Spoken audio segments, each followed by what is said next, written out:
Yeah. I can't get you out of my mind. Your love is so hard to define.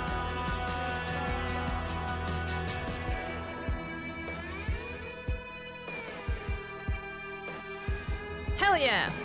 Damn right I am a sub.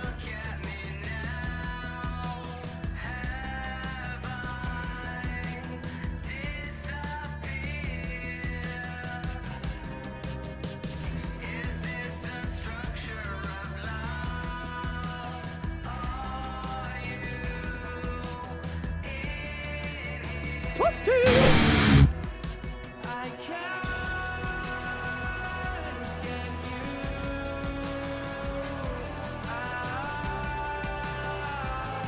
my mind. Eat a shit sandwich. Your love is so hard to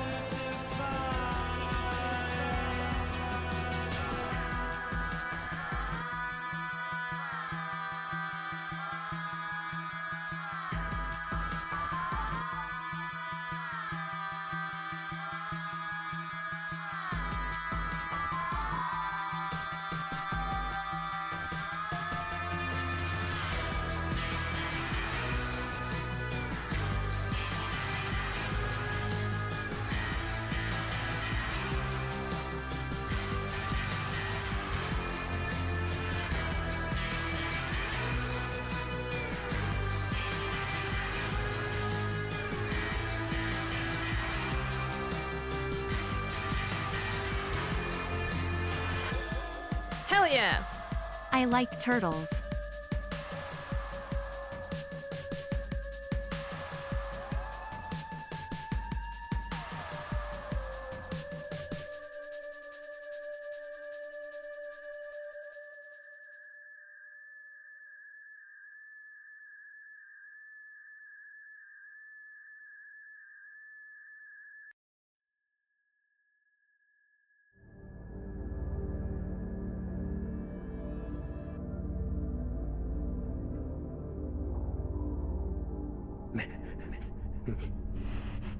Master,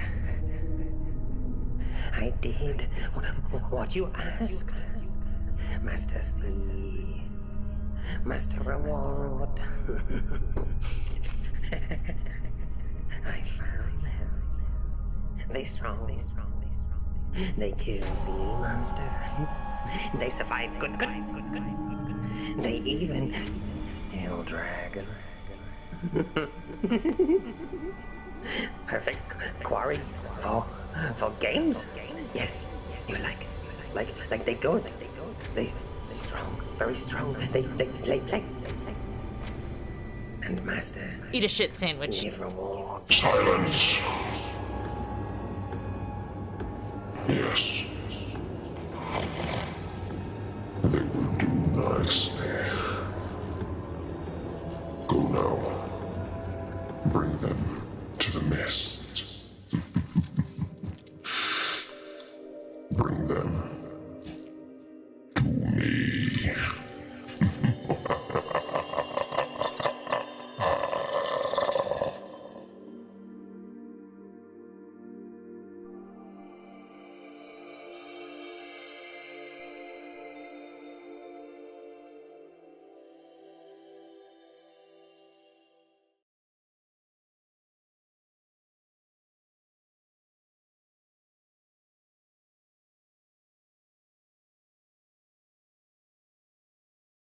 It's live now. Wait a minute, the desktop audio is not coming through. What the fuck?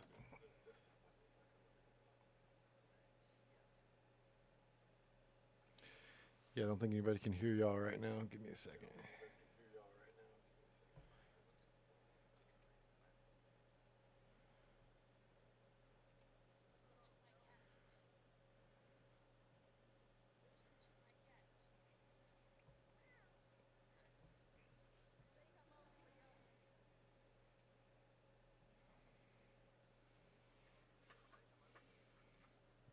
Mm-hmm.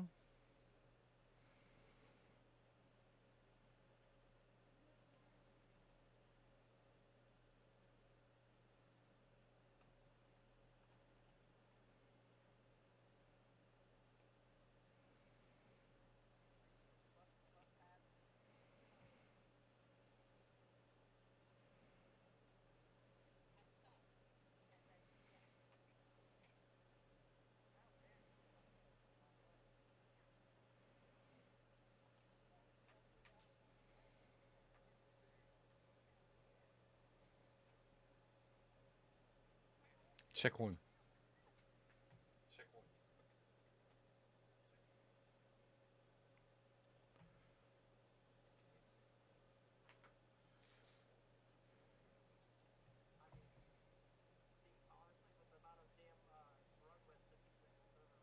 Check.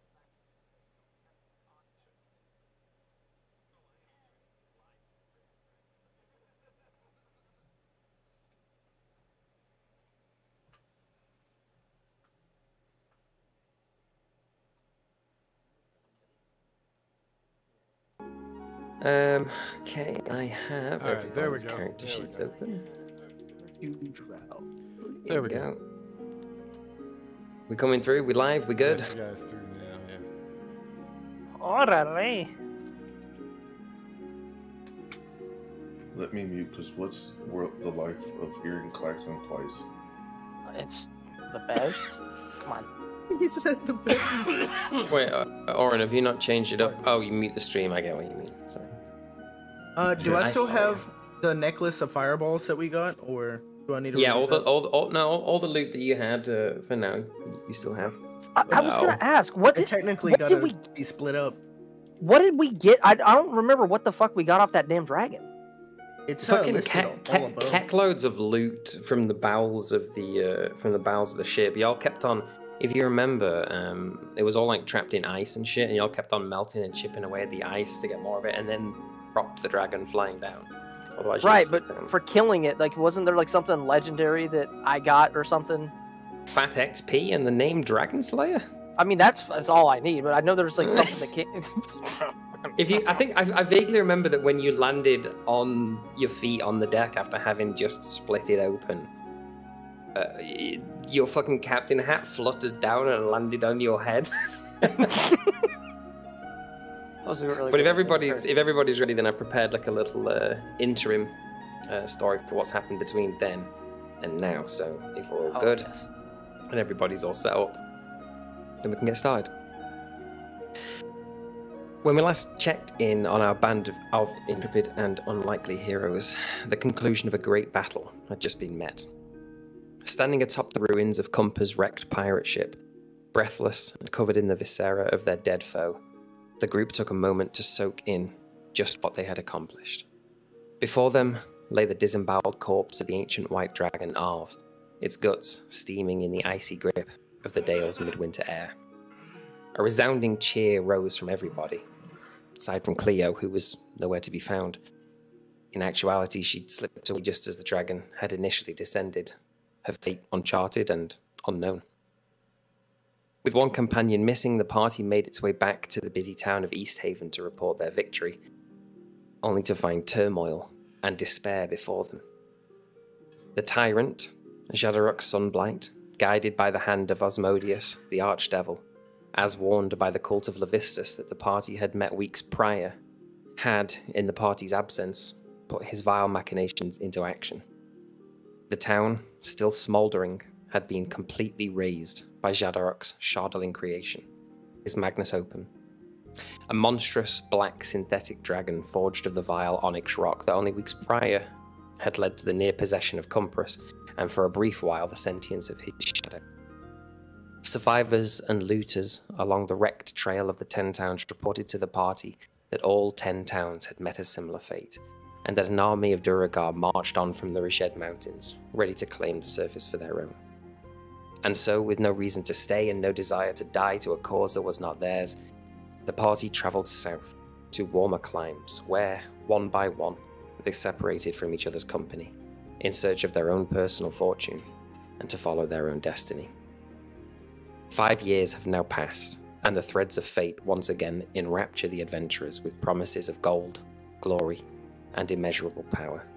Stronger, wiser, and perhaps just a little bit broken, our heroes, one by one, are summoned to the Weeping Hound Inn, a cramped but otherwise cozy halfway house for pilgrims through the endless forests surrounding the great city of Neverwinter.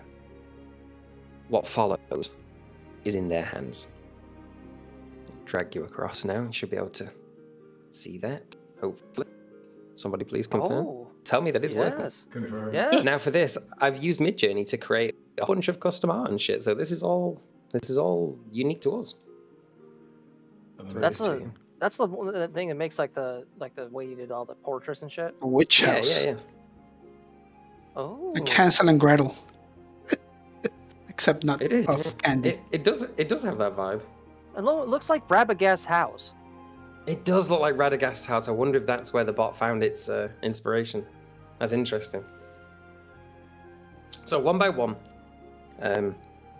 you've all at some point received a letter from a patron marked Marcus von Klitschko, which you all know after having spent time in this area is the very wealthy inheritor to the von Klitschko household and the von Klitschko fortune, which is a big house in Neverwinter, a noble house. And what I thought we'd do, just to refresh the audience and to refresh each other and give people a chance to introduce any small changes that they want to let go now, is just go around again and introduce ourselves bit by bit. So, walking through the tavern door, as the tall and stalwart robot, as he became to be known, Soldier 74, pushes back the portal, you're immediately met by just this warm glow inside and the earthy smells of the peat and the wattle that make up the walls of the tavern. Soldier, do you want to go ahead and reintroduce yourself? I'm Soldier 74, Warforged. I fought in the war. He's malfunctioning. Quick, get the oil. Oh no. I am malfunctioning quite often. Can you hear me? Yeah, but you're cutting in and out. Okay, yeah. Something changed with my effects. I don't know what it is. I'll deal with it later. Soldier 74 is a Warforged. He was in the war. He is an artificer. Uses guns and weapons and invents things. There's not much else really special about him that you notice right offhand. He looks very untrusting. He's very big. Very dangerous. And is Ruffles there? He does have a small cat that looks quite odd riding on his shoulder. They're inseparable and have been since he was found in, I believe it was the tower we found him in. But yeah, I have a small cat that walks around on my shoulders. And it does look very out of place, but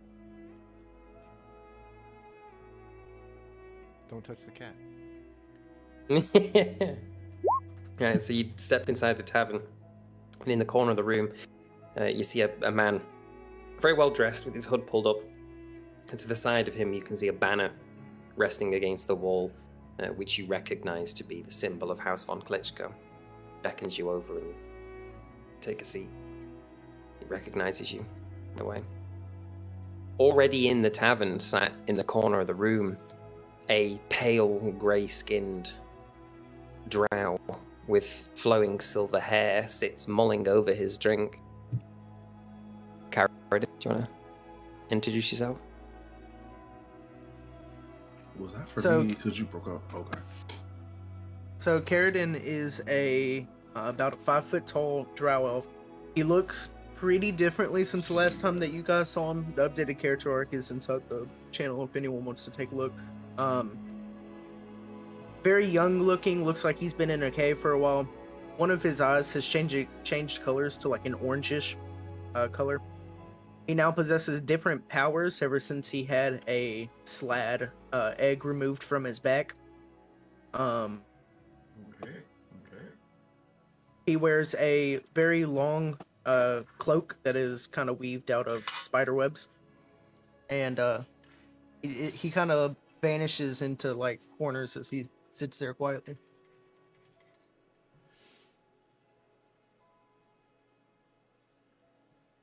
And then, like a bat out of hell, from outside the tavern, you can just hear the approaching footsteps of many purchased goblin ladies. People who have been in Cumpa's company before know that the pitter-patter of goblin feet tend to herald his arrival. Tell us a bit about Cumpa as he bursts through the tavern door. Well, everyone. Ain't it good to see you sons of bitches? It is I, Cumpurus, of the Cumpuranos, the Dragon Slayer of the West. He is a whopping 3'8", soaking wet, gnome from the mines, a Dragon Slayer, and now, and I love to announce it, a man of the Goblin Women.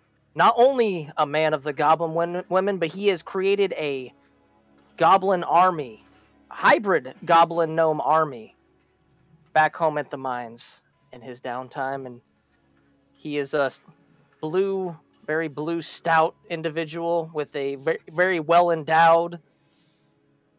And over than that, besides the great sword on his back, that is basically it. There's not much else need to be said. What I'm hearing is that Cumpa has had far too many children, and now his outgoings, his expenses far outweigh his income, and he's looking for money. As a matter of fact, yes, it is. Goblin formula milk ain't cheap, okay? No, it is not. You enter the room, and the gentleman at the table recognizes your little blue self and beckons you over and sits you down. And then, again, arriving some time later, as people's drinks are being poured, a stout, strong dwarf in the armor and guise of a cleric, emblazoned with the symbols of his god, steps inside the tavern. Monty. Oh yeah, well, hey guys, long time no see. I went back home after the dragon stuff. And I finally met my little brother, who I haven't seen in many years. He became a knight. A paladin, actually. And other than that, we team up and spread the word of our goddess. I forgot the name of it, by the way. Lyra, the goddess of joy. We walked around for a couple of years and until I got the letter. So I left him sleeping and I snuck away because this seems dangerous and I didn't want him to join me. And that's it. Pretty quiet so far. Okay. A flagon of ale is thrust into your hand by one of the keepers of the tavern as you're beckoned over and are reunited with the rest of your group. Good to see you again. Now, Monty. Cleo, you've had some thoughts about what Cleo has been doing in the time between leaving the dragon and this reunion now. So I'm going to let you introduce how you enter the tavern, enter the scene. Where's Cleo? Cleo's already sitting down. Nobody heard her come in because she was there early. She explains that, it seemed like a good time to leave. They had things under control. She wasn't needed. And she went off on her merry way. Her face goes dark, even though she's obviously got black fur. Somehow you can tell her face goes dark. And she's like, it's not been a good time. But, I'm here. So, let's go and whatever we need to do, let's just get going as soon as we can. Doesn't say much about whatever happened past that, though. All right. And then, after a while of just chatting and catching up, everybody's attention is drawn towards the corner of the tavern. In fact, the whole tavern is staring over the corner. At some point during the conversation, a half-orc bard has entered the tavern and, as is his trade, pulled out one of his instruments and began to play. He serenades the group, watching him with merry tunes before sauntering over to sit down with his friends. Garuda, do you want to reintroduce yourself? Well, Gerudo's a half-orc, half bard as well, and after the dragon, him and his counterpart left the troop. But, of course, with this gathering, I've returned. Not quite sure where my counterpart was, but I thought I'd give you guys some music to start. And that's where I struck up a tune. I look a little forlorn, maybe a little sad, maybe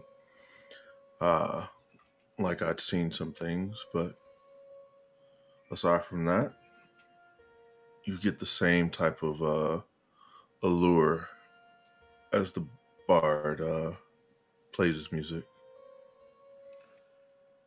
And you do.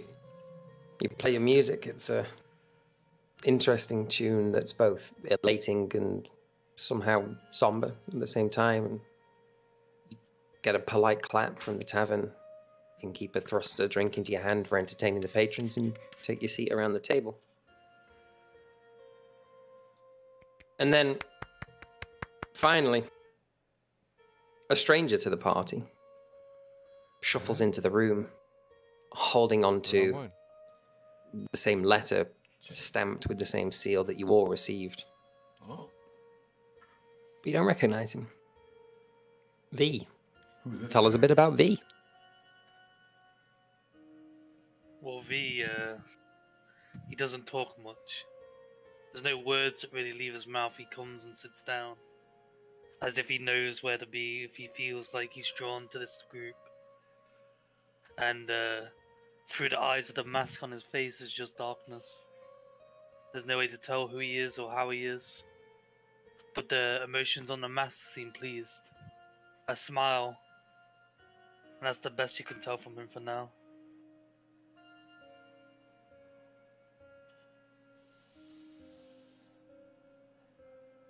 Okay.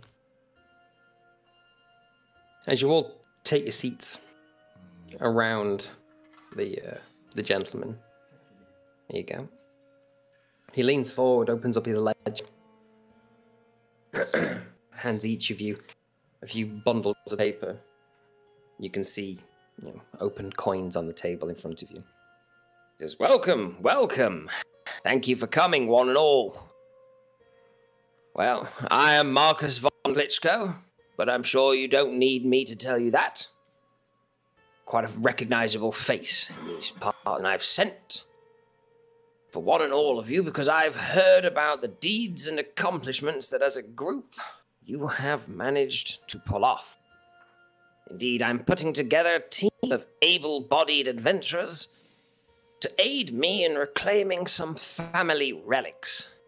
What say you? Interested in making a little bit of gold?" Sure. I'm more interested in the adventure itself, but yes. I need gold. I got a lot of responsibilities now. I need that gold. Of course. Please. Yes. I need that gold. Now, fellow Cumpuranos, how much on the scale of 1 to 10 do we need this gold? Well, you friends sound like you need it pretty heavily, so be my honor to I've serve been you well again, off. Captain. What did you just call me? I said I've been well off. I'm not sure about you, but I have I'd everything help. I require. I want the adventure. Here's the thing. As much as I'm all for an adventure, I need the gold. Now, if you want to adventure there, Robot, I'll take your money. Come on. I think that he's saying, if he wants adventure, I care nothing. And you need the money. That's still all of us going on it, right? Yes. Okay. We got that taken. Yeah. I gotta go What's back. the argument? I'm saying I'm in. Excellent, I'm excellent, in. excellent. That's what I like to hear from my Cumpuranos. And like I said, it is so good to see you guys. It really is. And I'm talking to you too, Robot. So are we ready for this adventure? Sure. I'm ready to get moving. All right. Yep, let's do this. One last adventure. Are you gonna One die? last adventure. At least that damn Vagintor guy in here. Shit. Yes. Very stout observation, Robot, because good God. I thought that man was going to get me killed the last time we were all together. It's a shame. So, you're all up to the challenge then. Yes. Excellent. I think we are. Well, We'll see if it's a well, challenge. Definitely. the Klitschko household is willing to pay 250 gold pieces per head for taking part in it, but I warn you, these forests nowadays are not a safe place to be. It's racked with bandits and brigands and all sorts of ne'er-do-wells, and, well, to be quite frank with you, the temple in which my family's artifacts are buried is, well, it's a bit of an odd place, and here to tell you a bit more about that is a close friend and colleague of mine. He beckons sideways to a gentleman who's been leaning against the wall beside the banner. He's resplendent in his long leather coat, finely decorated with patterns of red, and wearing a tall stovepipe hat. The guy kind of wears this shifting mask across his face. He kind of looks like Rorschach. By his side, he just has a scimitar lazily hanging from its scabbard.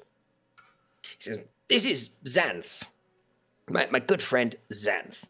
He is, well, I suppose you could call him a witch hunter by trade, although he deals in all sorts of, macabre machinations, and dealing with all these foul creatures that make their way out of the woodlands. He's a bit of a specialist in dealing with the dark arts, you might say.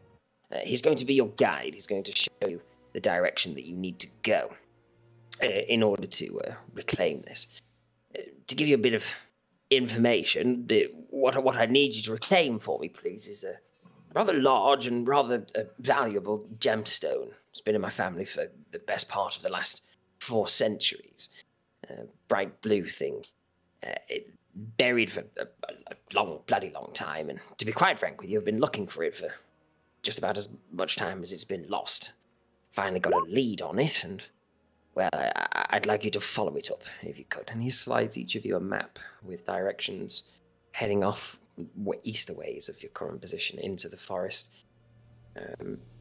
I unfortunately can't give you a precise location of it, but my scouts have identified that it should be in that area. Funny thing, really. It seems that at some point in time, some daft bastards have erected a tower of sorts, or at least had, until it fell to bandits. Godness knows how long ago. But yes, if you find that bandit tower, I should suspect that a short dig or a poke around in the place, you might find the temple that lies beneath. Crypt that lies beneath. Go there, claim my artifact, bring it back, get wealthy. That sounds a little too good to be true. And is this Xanth speaking or Klitschko? That's Marcus still, yeah. Xanth at this moment is still just silent. Well, Mr. Klitschko, if you don't mind me calling you that, that sounds a little too good to be true. You say that it was taken over by bandits, correct? How long ago? Yeah, quite a long time ago, actually. In fact, I think it's been a bandit stronghold now for the best part of the last 60 years. A group going by the name of, what is it, the Red Band Ruffians, or some such silly name. They all mark their faces with these red bandanas. Very silly. But yes, no, it's been a headquarters for quite some time. Terrible name, terrible name. Oh, I couldn't agree more. It pales in comparison to the great name of von Klitschko, that's for sure. All right. Okay. And just to make sure this, so more or less what you're asking of us to receive this gemstone, correct? Correct. And it should be theoretically inside this tower, or in the upper, or wherever this tower is, correct? No, the tower, you see, was built on top of the ruins of this old Oh. bloody family crypt. Yes, some idiots came along and built on top of it, goodness knows why. So it's beneath it. Okay, and at 250 gold a head, correct? Correct, yes. Now, what I might ask you, if there is, ideally we would hope that we can just walk in, walk out. Now, obviously that's a lot more easier said than done, Mr. Klitschko. I need one guarantee from me to you as far as the Cumpuranos go. We are a family here. If out of just for the sake of saying it, if one or more of my companions here were to go down there, if there is some contact, what affirmations can I have from you that they will be, them and their family will be compensated? Are you trying to get extra money if we die? Look over at the robot. Shut the fuck up. Well, I mean, he sort of twizzles the corners of his moustache a little bit and sort of picks his fingernails.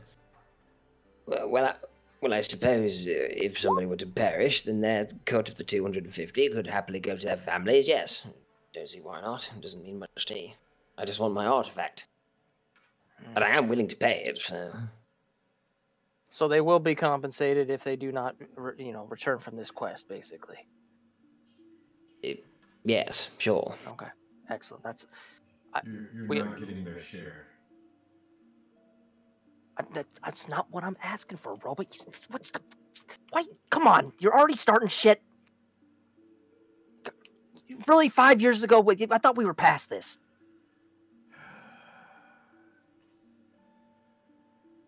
We'll talk. We'll talk later. We'll talk later, you son of a bitch. Let's just get out of here. Yeah, let's move on from this place. Yeah, so remember what you're looking for is a bright blue gemstone, rather quite a large thing as well, about the size of a head. So if you can find that would be marvelous. Xanth beckons upwards to him and sort of beckons down for Xanth to lean in, who leans up off the wall and casually strolls over, sort of squats down beside him. Xanth, show them the way now, would you? We'll discuss your payment when you get back, yes. And he just sort of looks up at you and silently nods, walks towards the door and beckons for you to follow. I'm going to go ahead and look over at the black masked individual that's new to the party. I know you've been at the table here, but we don't know you. What is your name? I'm following the mute guy. Upon being greeted by you, he turns to you and his mask changes, like right before your eyes, from a smile to a more of a straight, serious look. And as he talks, the mouth of the mask does not move, but he responds, V. V. Mr. V, you say. Okay, well, I will tell you, V, if that's actually your name. There's a fine line here in the Cumpuranos, and I will tell you what, Mr. V. We're very straight to the point type of group. Now, I'm going to tell you right now, you are not part of the Cumpuranos whatsoever. So don't for a second think that you're just an addition to this group. Simple as that. Now, I have my there. I don't know what it is about that mask, but you're giving me real itchy vibes. But don't take that for granted, all right? V. Would you like my share of the money? Yeah, as a matter of fact, then you're welcome to the Cumpuranos. The mask forms into a smile. Thank you. That be that. Let's get going. That's all it Everybody takes else to is join the already Cumpuranos. outside.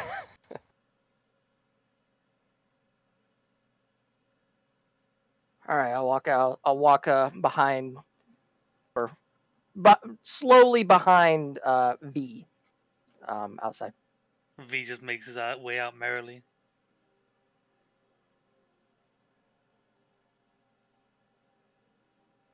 The sun is just starting to enter that late afternoon phase now, and the trees in their autumn state you can see are just glistening with shades of orange and red. It's quite pretty, really, given the reputation that these woods have for being packed with brigands and ne'er-do-wells. Xanth, you see, pulls a map out from his satchel and studies it for a moment before showing it to the group and just prodding at one spot, indicating the direction that you need to travel in. He says, right, eastbound we go. Stay close. Look out for one another. Most importantly, look out for anybody that would want to do us harm. Are we clear? Good. Aye. Yep. Then let's Harm? move. Of course. Oh shit. Here we go again, guys. So you do. The party heads eastwards for about an hour, with very little struggle. Go ahead and make me a group perception check, please. Let's get the first roll of the game out of the way. Get the bad ones out. All right. Oh, there you go, Cleo. Well played. Cleo I'm walks looking straight into a tree. Monty Cleo, runs into the Cleo same and Monty tree. run straight into each other. Move, cat. Why are you in the way? Look at those two. I can't find my goddamn perception right now. What's There we up, go. Sammy? How you doing? There you got it.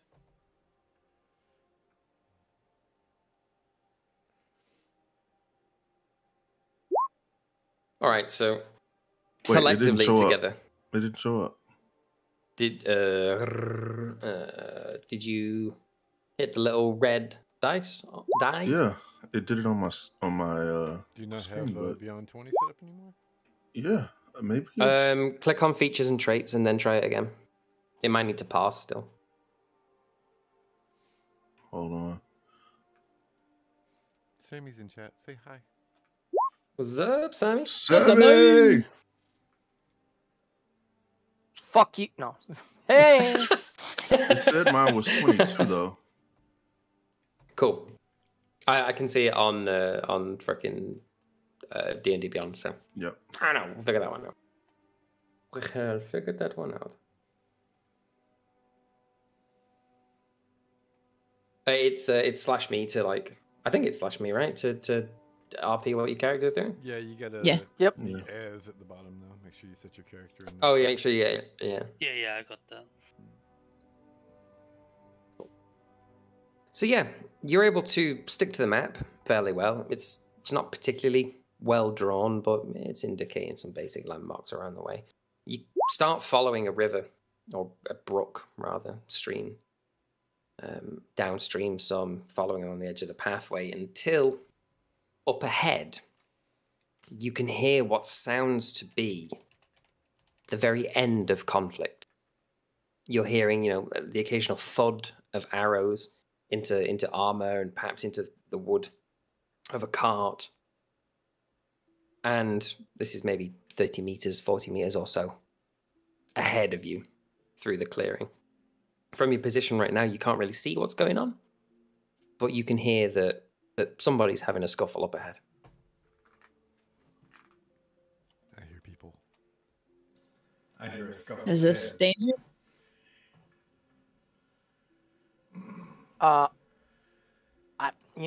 Weapons or fist fight? Can we perception or something? Do a check. I mean, we just heard Yeah. arrows, so Go ahead, go ahead and roll an extra perception check. Would they be within 120 feet Boom. ish? Yeah.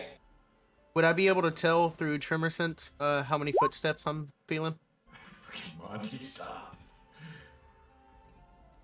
Monty gets a fucking another critical one, bro. Just stop rolling perception checks, man. Monty gives away everyone's position. Yeah. Monty pokes his own eye out and just.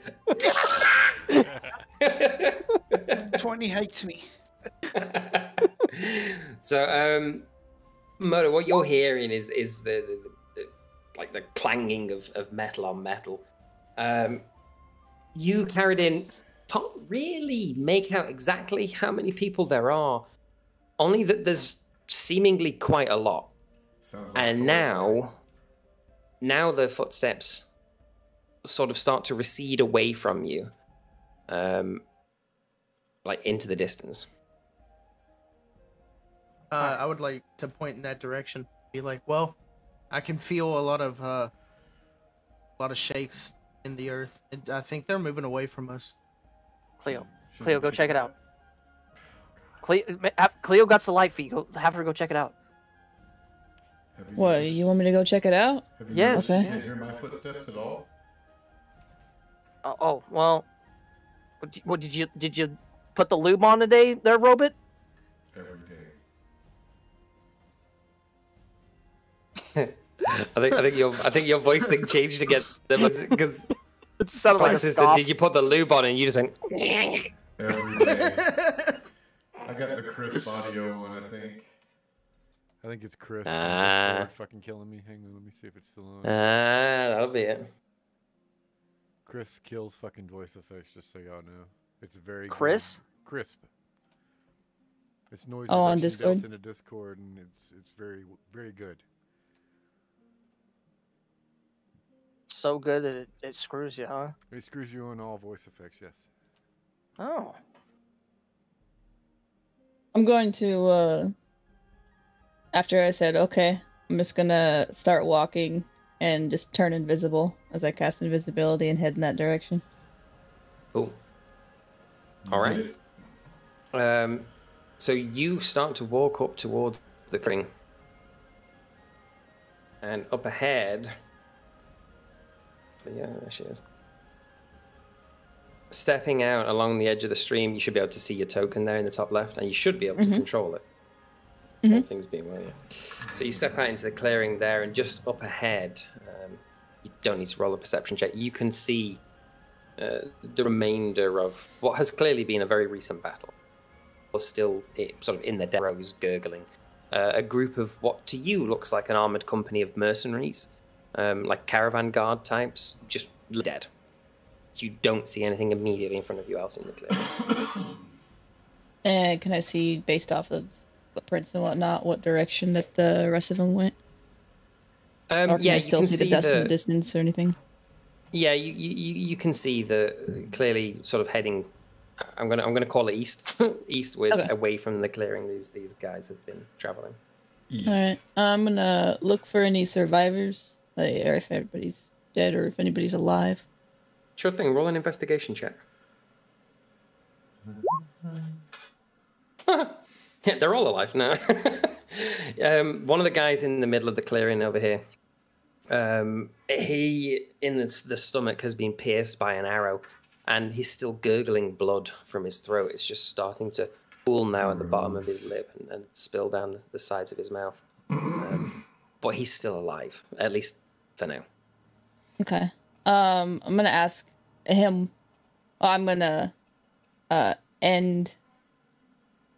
Let's see. Can I end invisibility whenever I want? It's Yeah, you can just concentration, click so it I just back stop concentration. Yeah. Correct. I'm just gonna, like, not caring, just gonna click it off right in front of him and say, "What just happened here?" He looks up to you, and his eyes are sort of bulging from the sockets, bloodshot, swollen. Manages to, through the blood in his mouth, cough up the words, "Red bandits." Ah. And then his head okay, goes okay. limp. His eyes roll back into his head, and he dies before you. I wanted to kill him. Okay. Well, I'm gonna lean over and do that little thing that I do and get that little thing that I get. Yeah, okay. You do. And yeah. head on back. without going back invisible, and they just literally walk straight back. Mm-hmm. And let them know the red bandits are heading eastward. That's what happened. They're all dead over there. Let's follow them. What? Wait, oh no. Backpedal here. What happened? Okay, Cleo. What happened up there? What backpedal. What is going on up ahead? Well, it looked like a group of just like mercenaries or something, and they got attacked by the red bandits. Is that's what they said? The only guy that was left alive said, "Red bandits." I could see they're heading off that way, pointing in the direction of east, and said, "That's all he said before he died." Didn't the gentleman at the tavern or the inn there, he's talking about the red bandits that shouldn't be at the tower that we're supposed to be going to, correct? Or is that what we should be looking out for? We're retrieving an artifact. I know that. But wasn't there something along the lines to watch? Was it watching out for the people in the red bandit or the red masks? You can ask him. He's right there.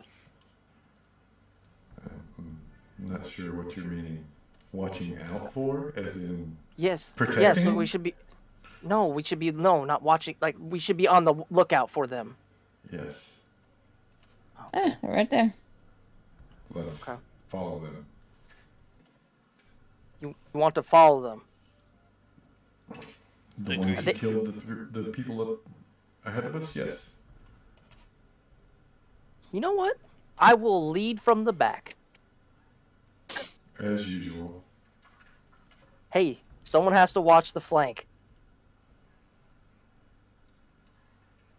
Pervert. Alright, let's go. Lead the way. All right, so you're going to start heading through the clearing now, yeah? Yes. Yes.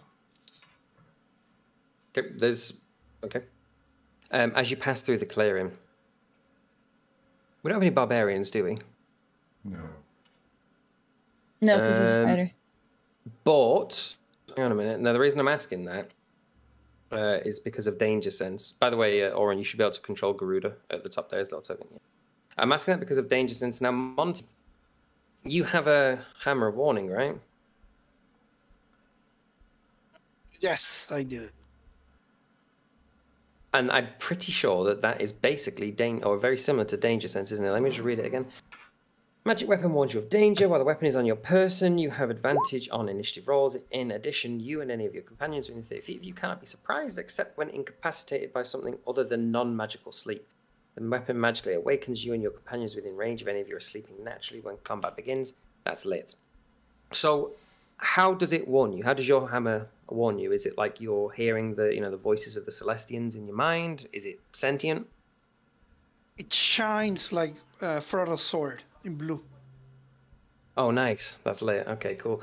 So as you step out into the clearing around here, your warhammer starts to glow, very bright blue. And anybody else who has any weapons of warning or anything like that, your weapons also alert you to the presence of immediate danger. Hey guys, Xanth sharp. Heads up, we're in danger. There's something around here. What is it? I don't know, but my warhammer is shining, so there's immediate danger around. Could I listen to the ground? Yeah. Roll for me. Can I roll my perception 1 again? Yeah, go ahead. And let me double check, Haradin. If it's let me double check that. Did you add that to your character sheet as a feature? It should be. Scanning area. If not, I'll send a picture of it. Oof. Yeah, send a picture because that'd be super. Bad scan. Oh my god, Cleo's stealth roll. It goes off of Tremor Sense. Yeah, I thought it was Tremor Sense. Let me double check Tremor Sense again.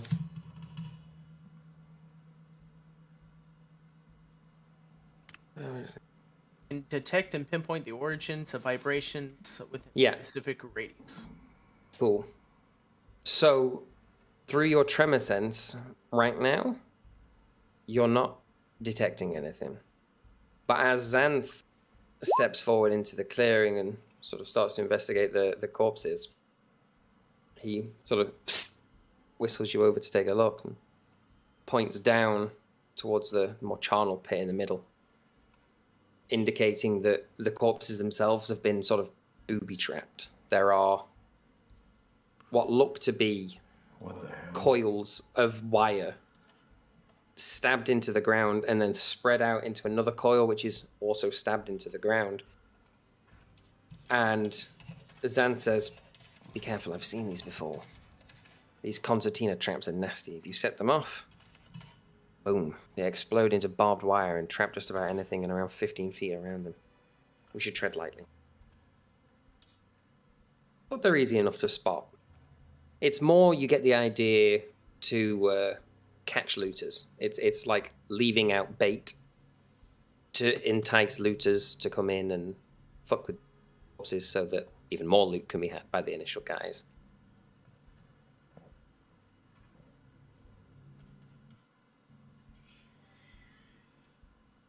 Back to you. Is everything clear up there? No. These bodies are booby-trapped. It's very weird.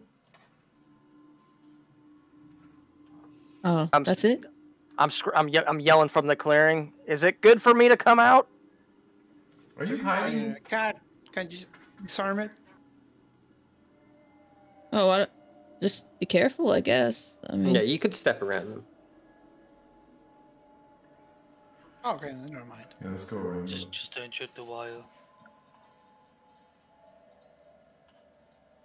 this is the guy who was left. I don't know if he's booby-trapped yet. He didn't mention anything about it, but he was almost dead. He's pretty much been left. You can't see anything on him. It's this middle ground here where there's bodies piled up. It's like they've laid it out like a loot crate and then baited, booby-trapped the loot crate. If everyone could just freeze in their positions, though, with Compass shouting across the clearing, I'd like Carradine and Monty, go ahead and make me a dexterity saving throw, please, with advantage because of your danger sense and you can't be surprised. Xanth's going to roll one as well. I can't be surprised either because of my helm. True. Yeah, true. I mean, it's just the three in the middle near the bodies. That one. Okay. With advantage, so roll it twice, of course. What the hell are my rolls? Jeez. Cursed They're dice. bad. They're bad today, dude. Let's have a look for the second one. It could be good.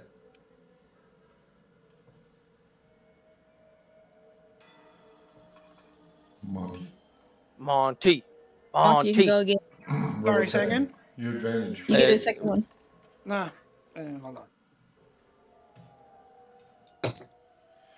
The good news is you didn't roll wrong. Finally.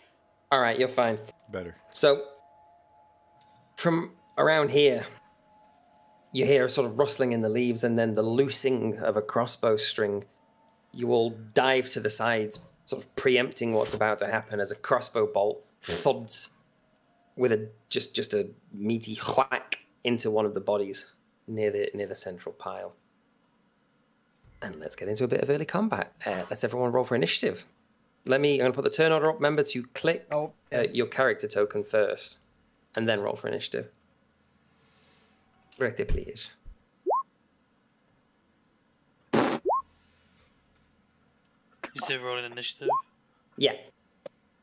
Well, I mean, that makes sense where I'm at, in fairness. Oh, I rolled twice because I have advantage with the Warhammer. On initiative? Oh, we're just entering combat, so you just roll once. Or does the Warhammer give you +1? Yeah. Does it give you advantage on initiative? Mine It's not a surprise attack. Mine Well, automatically it rolls says... Hold on. It says, well, the weapon is on your person. You have advantage on initiative rolls. That's it. Oh, neat. All right. If Okay. it's Yeah. equipped Sick. and attuned, it should do it automatically in D&D Beyond. That's what it's doing for me.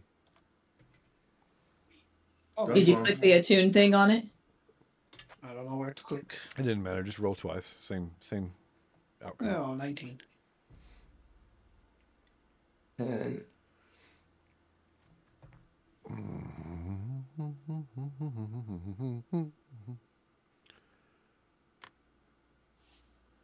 Bear with me while I just add Xanth's thingamajig.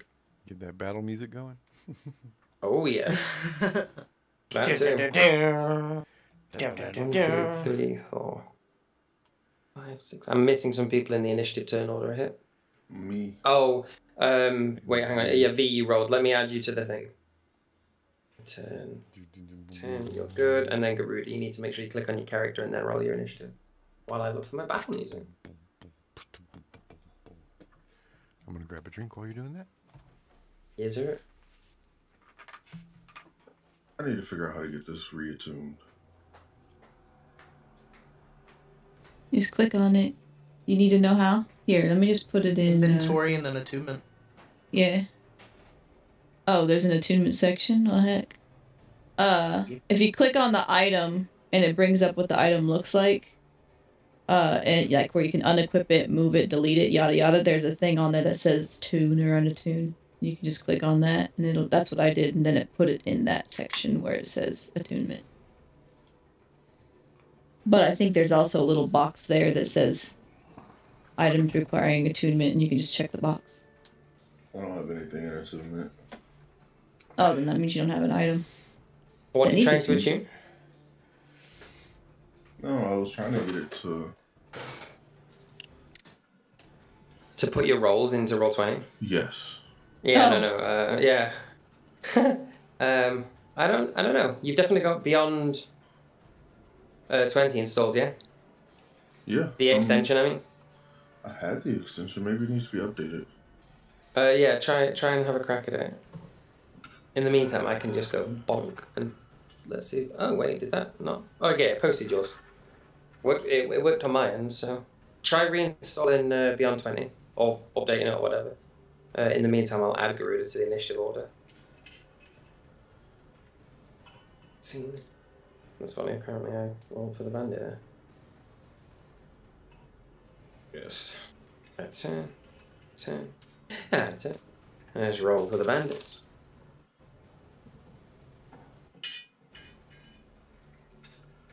Not bad. Kill the bandits.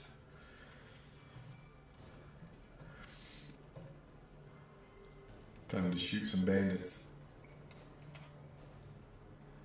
Bandits? Did you say bandits? Bandits. I'm gonna roll to see if it shows up now.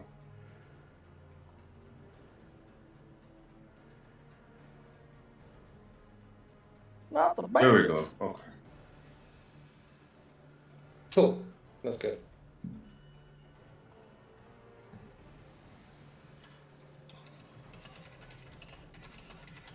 Let me just get my notes on. Okay, turn order is secured. People's healths are secured. Right, Garuda, you're up first. Remember, there's the measuring tool on the left as well for figuring out distance and all that kind of good stuff. So to explain to you what's happening now, so the way you can see around you, Carradine, what you know because of your tremor senses is that these guys currently aren't earthbound. They're not like with their feet on the ground. These dudes are like up in the trees. And they're shooting down onto you with, or the first guy did with a crossbow.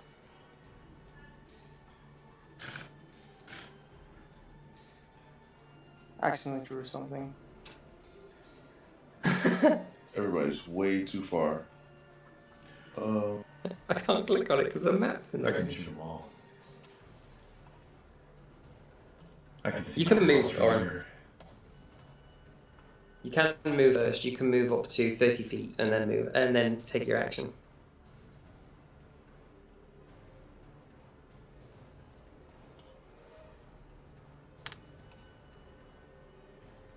Why are you measuring me? What the hell?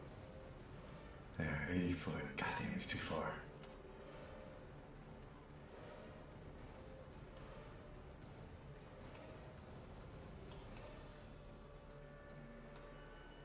So we're being attacked right now, right? Yes, sir. So you've done your movement, and now you can take your action. So that's one of your attacks or a spell or whatever it is. Not me.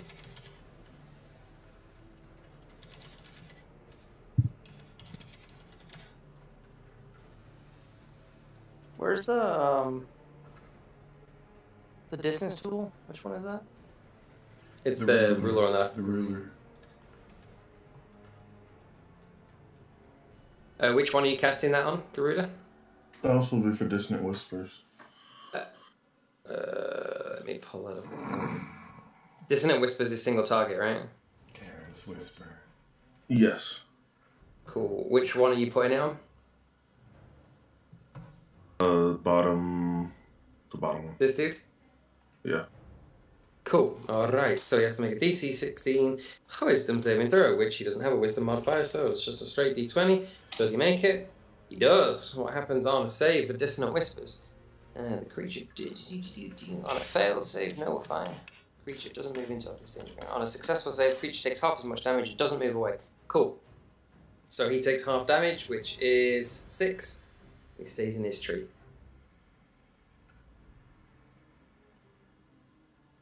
Mark him as that. Cool. My bad. Just reading. No, you're good. Alright. Next fella's up. This guy over here. He is also going to make an attack. He's going to aim straight down. Oh, the ranges.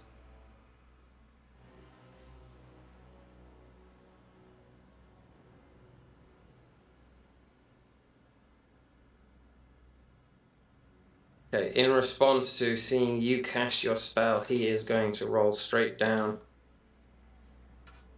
as well. And he's going to attempt to attack you with his crossbow. I'm assuming a 9 doesn't beat your AC. Mine? Yeah. Your armor class. It's in the top right hand No, corner it of the sheet. doesn't. Nope. Cool. So the arrow just the bolt from his crossbow just goes wide, thuds into the ground. He tosses it out of the tree branch, uses his movement to scuffle down out of the tree, draws his sword, and he's ready to fight. Monty.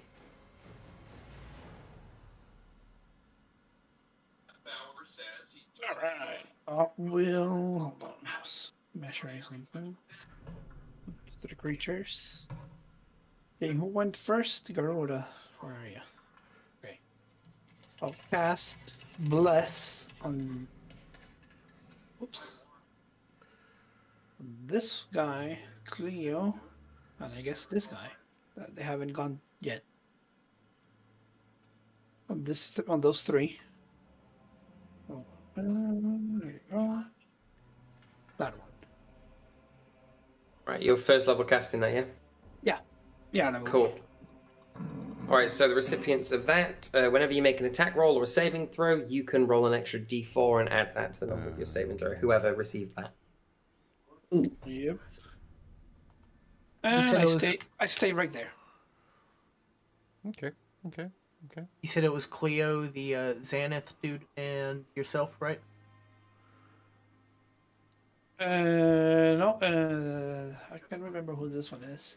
Oh, I can click. Cardin, Me, Cleo, okay. and the weird dude. Sanct, yeah. Then, yeah. Cool. All right. I am going to spend a sorcery point. Go ahead and use, twin spell on a fire bolt. Gonna be a 24 to hit. Yep, that's a hit. Gonna hit these two. What do I make? Or wait, y'all see like where my y'all don't see my cursor. Hold your left mouse down and it pings it like that. Ah, so this one and this one. So Yep. these two. Some sorcery nuking about to happen. Oh yes.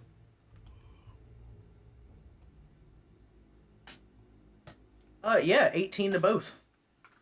That's how twin spell, right? That's one roll to hit. Let me double check. I believe so, but let me double check.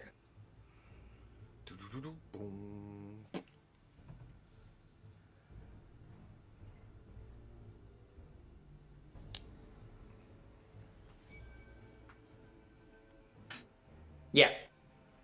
Cool. So Yeah, it's on the same both spell. take 18. All right.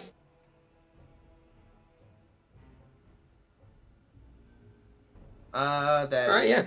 yeah, that should be good. I don't think I got a bonus action, you think so? Yeah, so you see, as everybody looks at Carradine, you see he sort of raises his fingertips out towards them, index finger and middle finger spread like a V, and his two fingertips erupt into flames as a bolt gushes from each and sort of arcs, twists like DNA spiraling towards the two before breaking off at the end and hits both of them in the chest. You see it leaves a big scorch mark of cindering like cloth on their chest where it's landed. Look pretty fucked up. Hurt. That look good back here. That must hurt. Sick burn. Sick burn. All right, and then Xanth. Xanth, here Show us go what you too. got. So along a similar vein, Xanth is going to raise his hand into the air. Sort of see his hand start to glow bright red before he clicks his fingers. And inside the center of the tree, explosion goes off as he casts Fireball. Let me just roll the dice for it. These two fuckers have to make a dex saving throw. Cack. Cack. Cack. Cack. Yeah. Yes. That neither of those beat his spell damage modifier. So let's roll damage on both. Full of dead. Yeah. So as the two of them are hit in the chest with the fire bolt from Carradine, you see Xanth sort of looks over, considered just underneath his mask. You can kind of see his cheekbones raise some as he smiles. Raises his hand into the air, it glows, his fingertips sparkle with sort of crackling red energy, clicks his fingers, and then the entire tree just explodes as bits of bandit rain down and they are dead. Impressive. Fuck Thank that. you. I tried. This bandit over here, he's going to take a shot with a crossbow over a soldier. Oh god, that's so sinister. Oh my god. I take it a 6 does fucking nothing. Uses his movement to scrabble down from the tree as well, draws his scimitar and prepares to get schmoinged. I'm going to shoot him. Yeah, go wild. I shot him. Yeah, you did. Yeah, he got shot. Roll damage.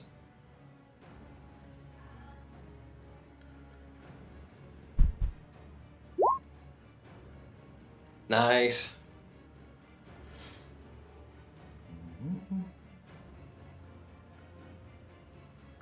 Okay. He's starting to look a little bit bloodied. That's how you shoot someone. He just sort of recoils as the shot from your boomstick blasts into his fucking shoulder. He's like, you. Spits in your direction. Alright. My turn's done. And then it's over to V. Oh god. Take the stab. You can attack 40 feet away, right? Actually, you do have some do have some artificer spells, yeah. I have something here called Ray of Sickness. So I can Hell like yeah. poison him. But in a way, I want to do it would be well, I need to see if it hits first. How do I roll it? Do I hit the So if you see where it says next to your ray of sickness on your sheet +7. Yeah, +7 hit that. If you just hit, if you just tap that, tap that. 23. All right. Rain is the last time it makes a ranged spell attack. Sorry, on a hit, the target takes 2d8 and must make a Constitution saving throw. All right, go ahead. Roll your damage on that. You can just hit the two. You see next to it where it says 2d8 poison damage. You can just hit that again and reroll Yeah. it.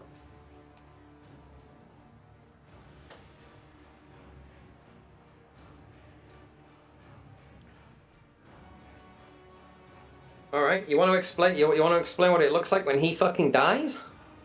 Hell yeah. Well, Come on, the music's as building flashy up. people V just takes out a deck of cards, playing cards, and on the very edge, sharp edges of the card, there's this coating of poison. And with a flick of his wrist, one of those cards swerve, curving round to the back of his neck, landing directly. And as that poison hits, it probably corrodes his body away until he's down on the ground. Nice. Ew. The back of him just melts open like a finisher from fucking Mortal Kombat. Yeah. I fuck with it.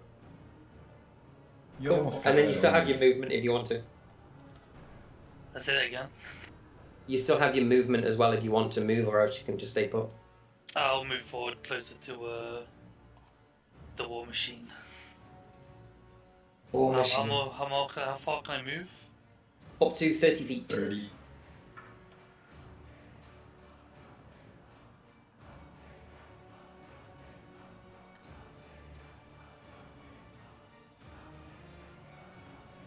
He moves here on the ledge, looking down at the last bandit. Alright. Cumper. All right. I still can't figure out how to do the damn range thing, so I'm just gonna wing it. So, the little the brave Cumpurus is gonna move himself over to this wagon or this bush right here. All right. That's fine. You can move 25 feet with your teeny little legs. Little piece of shit. Am I able to pick up a big ass rock? Let you pick up a rock and toss it if you want. Okay, I'm gonna go ahead and grab that rock and climb into this this cart right here. Is that as far as I can go? Yeah, that's a bit of your movement, yeah. Shit. What if I throw the rock right here on the edge of this cart? I mean, you can throw it from where you're standing if you want. I'd love to. Yes, I'd love to throw. I'm gonna throw the rock on the little handle of the cart, and I'm gonna send Cumpurus flying towards the bandit. Oh, I see what you're trying to do. You mean you're trying to fucking catapult yourself? Yes. I would say that would. Yeah, all right. Yeah, okay. Roll an athletics check. Let's see what happens.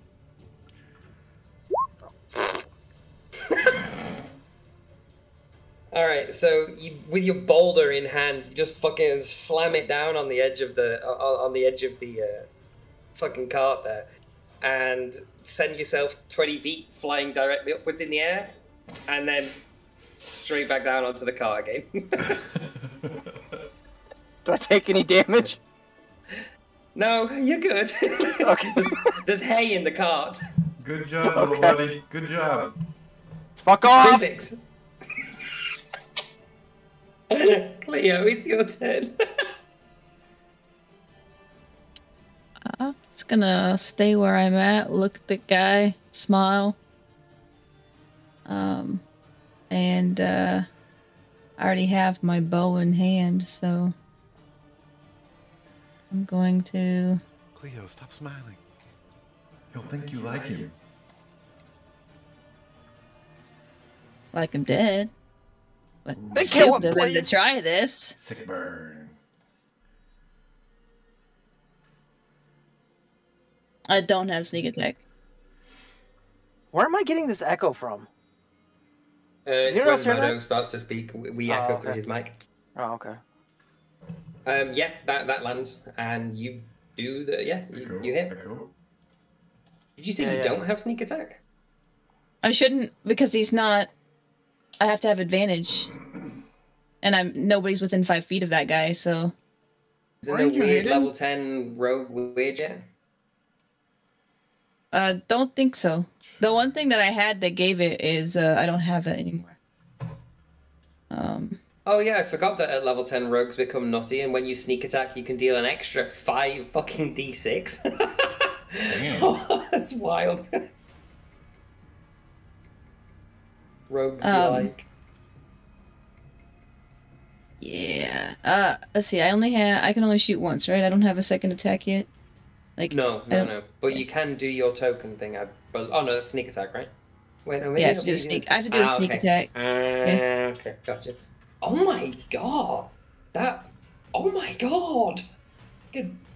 Girl can do fireball damage. What the fuck? All right, Sure cool. Yeah, no. do. He takes a smack, whomp, arrow straight to the shoulder.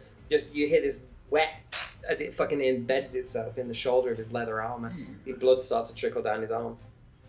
I'll just grin and not worry about cocking another arrow. And just stay right there, smiling.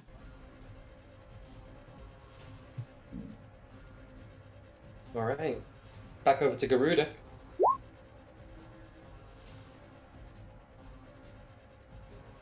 Cast Charm Person. All right. No wisdom modifier, so he saves. Oh god.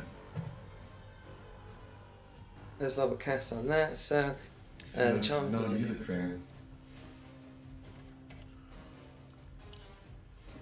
Yeah, unfortunately, you attempt to charm him, but it has no effect. The magic doesn't take hold. He's able to shrug off. You see, for a moment, he's sort of like, you can see him wrestling in his head with this kind of like, the enchanting music that you're playing, and he's kind of distracted. He's taken out of it for a moment, and then he just sort of lurches forward and draws his scimitar. He's ready to fuck stuff up, even though he's gonna fucking die. Bomber clot. Bumbaclar.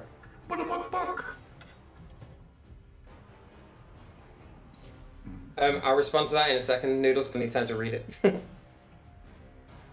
No, it's Right, something for out of Bandit. combat. Don't worry about it. Bet. Boom, boom, boom. Aight, Bandit gonna close the distance on the kitty cat that took a swing at him. Wait, and then he gets fucking sentinel, doesn't? Wait, hang on a minute. Yeah, Okay. he's got a Leroy Jenkins right in the middle of everybody. I mean, he's got nothing much left to do, but. But And I don't think Sentinel. No, he doesn't get sentinel. Yeah, I'm thinking of some. I don't other have bullshit. the other one that I have is I don't have any.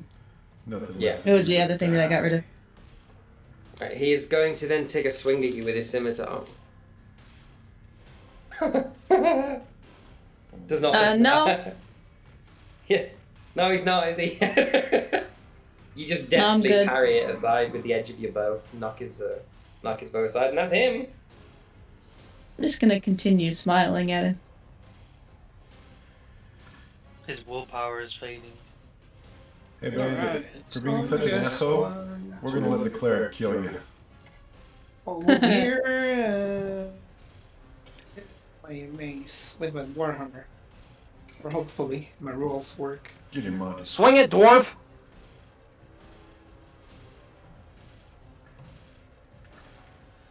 Did I roll? There it is. What did you roll? Oops, I think I rolled the wrong one. Hold on. Warhammer of warming, That's- slapping. I think you rolled damage, not the attack. Yeah, Oh I yeah, rolled yeah. damage first. Yeah, 20 definitely fucking hits. Are you hitting him one-handed or are you two-handing that thing? One-handed. I have the shield on. Alright, we'll take the initial damage. You just fucking bury the warhammer into his sternum and you can hear his ribs crack as it sinks into him. Coughs up That's a bunch how- of that's blood how you and do it. phlegm. And he's looking less legs kind of knotted. Over to Carradine. Time for overkill. Let's see. That dude's right there.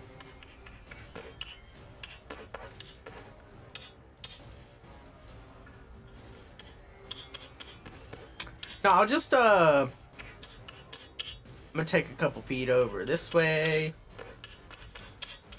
And I'm going to Eldritch Blast him. Yes! 17. Yeah, that hits. Roll damage. Alright.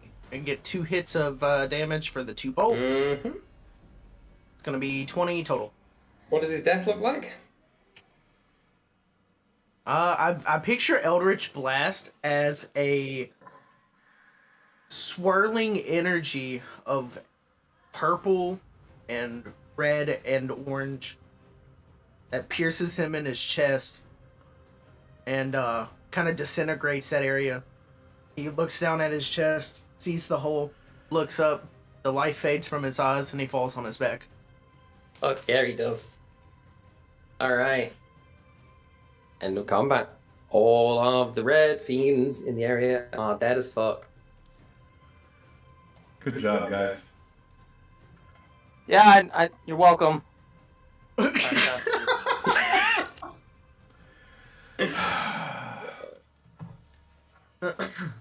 Yep, nothing has changed. Good job, guys.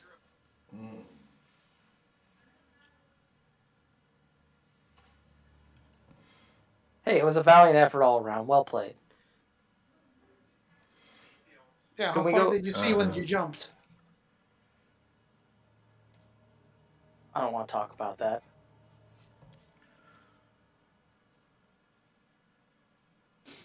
Okay. I just realized I could have done a lot more damage that entire round if I read my shit right. Can we Wait, search, more than... search the bodies? See if there's any info or anything? Yeah, go ahead and roll an investigation check for anybody that's searching bodies. Just be wary that if you go to search any of the bodies of the caravan guards, that there are traps on them. Also, before we go any further, Moto, everyone's echoing through your mic. Still? Yeah. It's when you open up your noise gate, like when you go to push to talk, it echoes us through you. I don't know if it's doing our stream, but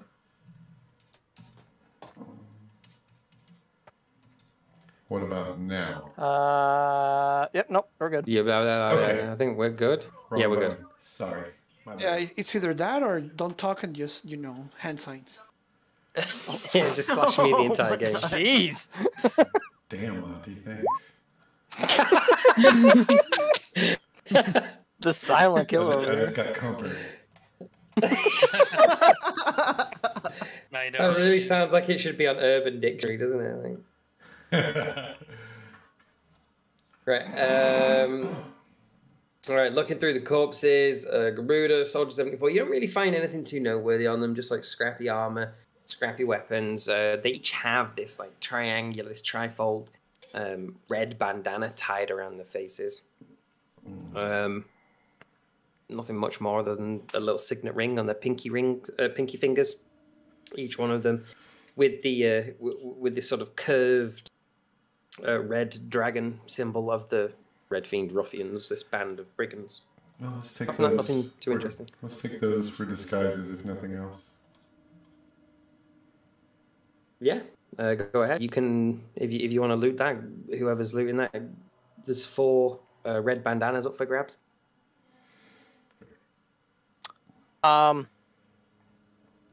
As much as I'd like to say, I might, I blend in. Yeah. Every one of you guys probably can get away with it. Something tells me in the robot we're gonna probably stick out like a sore thumb here. Oh yeah. I'll definitely get away with it. Cleo too. I mean, you never know. There could be part of the Red Bandits that are Cleo just won't be seen. true. I mean, in fairness, Cleo can just hide in the shadows, and we're not gonna see her anyway. Exactly. I will take one. There you go. Take it. I'm just gonna hide behind one of you guys because it's not because I'm scared. It's because that's the best plan of action. All right. This is the best I've ever seen you perform in battle. Thank you, Robot. Thank you. I You're know. welcome. I did a lot. This is his top performance. Slowly walks away. Yes, Don't it you- is his best top performance. I've I'm never gonna seen look- him jump so high. In I'm gonna look over. I'm gonna look over at V and give him the eyes to eyes and say, "You talk to the Dragon Slayer like that, you son of a bitch." V's I gonna didn't look even away see his disappointed. eyes. Well, eyes to mask.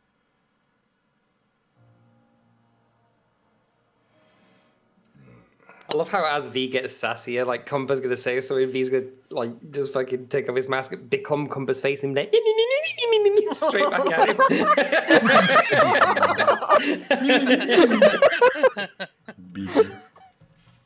Yeah. All right, Oh, let's continue east. We gotta find this artifact, guys.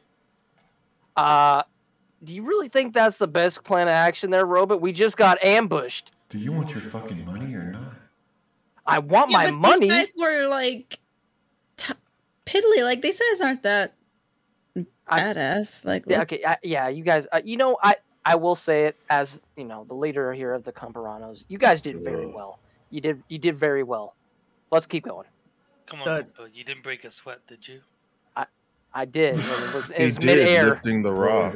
Yeah, yeah, I broke. Jesus. On the two bodies up top, did I find any useful items? I saw you rolled a nat 20 on it. So firstly, crit. That's sick.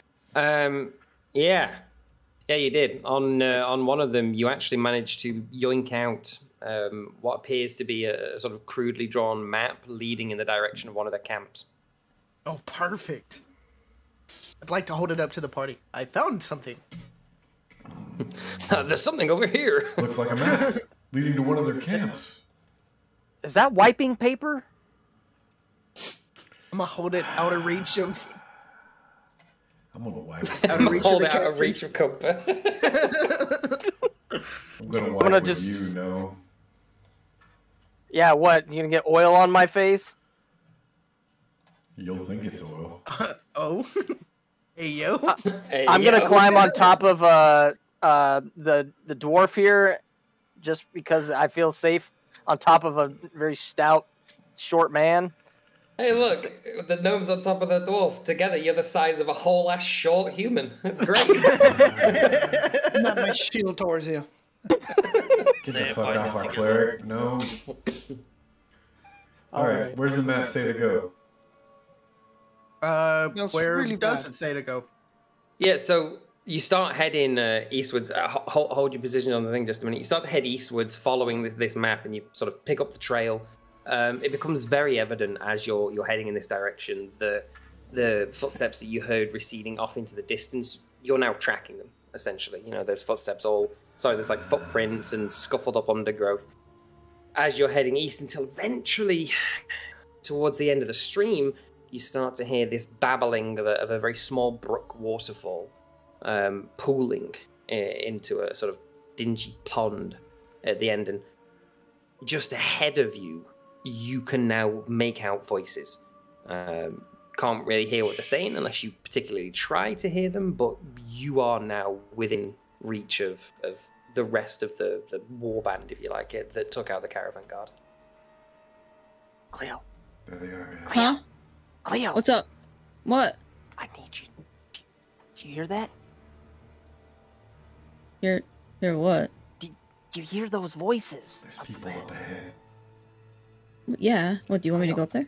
Yes, Cleo. I need you to sneak up there and see how many there are. Okay.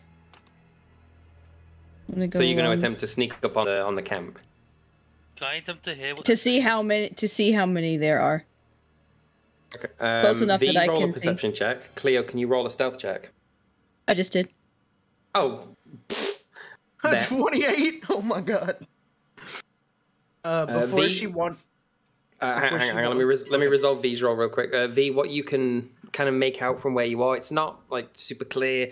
You can kind of hear that there are some voices louder than others, and they're laughing about the way that the people back west had just died. So you get an idea that these are the people that took out those caravan guards. Cleo, you're just like fucking invisible, basically. Like you're visible, but you're just clinging to all of the shadows. The sun, is getting to that above the horizon state now, where everything's very gold and orange in the sky, but there's plenty of long shadows from the trees that you're able to just sort of dash between. Caradrin, what were you going to say? I was gonna say, before she runs off, could I use my telepathic pet to grant us all essentially the message spell, but it works between everybody? Yes, yeah, you can. So do you want to explain for everybody how that works? So I pull out a very tiny mushroom, and that tiny mushroom Oh. kind of spreads off, and everybody gets their own little miniature mushroom, and you can use essentially what's the message spell, so you get Do I eat telepathic this? abilities. No, it just kind of sits with you. Oh no, no, no, no! Carradin's like, no, don't eat my baby. Wait. Don't eat my children. Wait, you're telling me that this little mushroom can read minds? I would like to say telepathically. Of course it can. All right. Cumpuranos is gonna go back towards the previous area.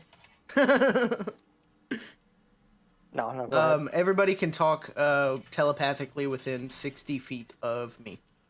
Yeah, so you can communicate with each other without verbal communication. Now you sort of can hear each other in each other's heads, like you're on a Discord call almost. Crazy, right? Oh, it's kind of weird. What is that? What is this Discord? I don't know, man. It's Discordia. Oh, Discordia. Okay. All right. Well, that's good. All right, Created perfect. my Eldritch Cannon, by the way. Does Cleo happen to see anything yet then? Where are you stealthing up to, Cleo? I'm just gonna I would try to say they're close enough that I can get an accurate count of everybody. All right. Any probably further like than when- this green line that I'm drawing here, I'm going to request people make stealth checks from there. Say less.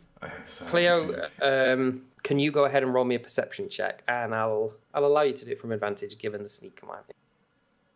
Yeah. Okay. Let me show you what Cleo sees.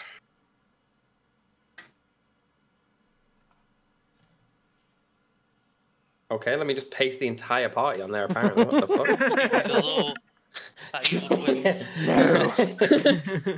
You must fight yourselves. To overcome your foes, you must overcome yourself. Shoots Cumper first. Fuck off.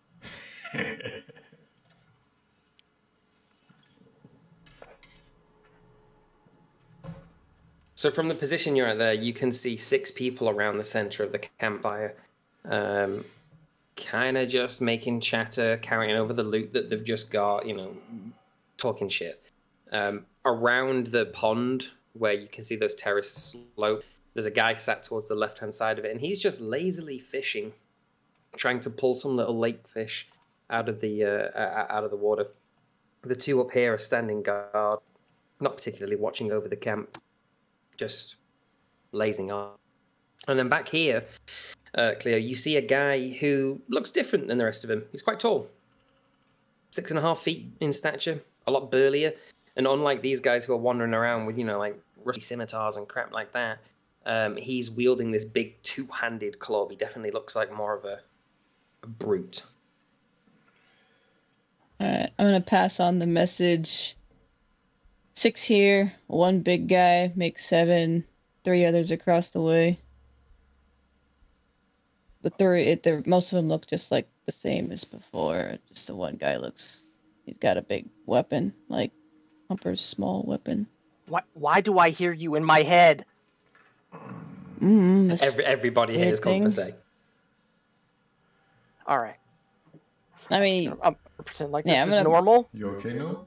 I'm gonna just set myself into this bush right here because I just assume that they're going to come romping forward, and therefore these guys are going to come out. And I want to get the ambush on them. Yeah, that's fine. And that's where we go the other way around and skip them. I don't know. Leave Cleo in that bush. I like your thoughts there, dwarf. I like it. Do we know if the object's here? You don't know. All right. Here's the deal, guys. Cleo, you said that there are how many at the camp? There's 6 in the camp, and then there looks like a boss guy that makes 7. And then there's 3 guys across the way. Okay. All right. Did you say there was one near the take waterfall boss. across the bridge? I'll get the other 6. There's a couple of them over there. We have our disguises. All right. Oh, yes. This is perfect. What we can. Okay. Here we go. All right. Everyone, listen up. I got a plan. Please disguise I got a plan. yourselves, please. I have a plan. I just want to see what Who happens. all has who all has the disguise right now? Me. V. Me. V. Is that you, V? Are you talking V? Yeah, it's V. Yeah, V? me too. V. All right. V, dwarf. Who else has a disguise? Paradin has 2, I think. Carradine. Well, there Okay. and there you go. All right, so here's what we're gonna do here. I got an idea. All right, so basically, ideas hatched. You're gonna go strolling up into the camp with those disguises on, basically telling the 6 individuals there around the fire that we got them. We killed the people that basically were they came to loot some bodies and we got them. Basically pretending to be those people that were in the trees, right? Myself. And I need one other volunteer. We're going to go across this bridge here, and we're going to try and silently take out the individual across, like right next to, he's sitting there with a fishing pole, it looks like. So we're going to take him out silently if we can. And then from there, are we able to go across that waterfall there or no? Yeah, you could traverse it. It would be difficult terrain, but it's not like it's rushing water. Excellent. Okay, and so at that point, then we're going to go ahead and we're going to try and once all the 6 there are distracted, that's when we're going to move in and try and take out the other 2 up there. Give us the advantage because they have the overlook. And at that point, I'm going to give the signal, hooty hoo! And then at that point, that's when we make our surprise attack. Give us that signal one more time. Hooty hoo! One again. Nut. Hooty hoo! They're gonna hear you if you keep doing that. I know. He's doing it in his mind. Yeah. Yes. No, Why do I feel like Cumpa's gonna fucking forget that he talked telepathically? Just be like, everyone's like, what the fuck? All right. I think that if anyone has any other objections, please let me know now before we go. I think this is the best play of action here, because obviously. Are you actually gonna get involved this time, short man, or are you gonna have? Hey! There was a tactical retreat, and let me tell you, if it wasn't for that damn stupid cart with its broken wheels, there could have been a good attack. Come on, don't you put that on me. All right. Any objections? Is it night or day right now?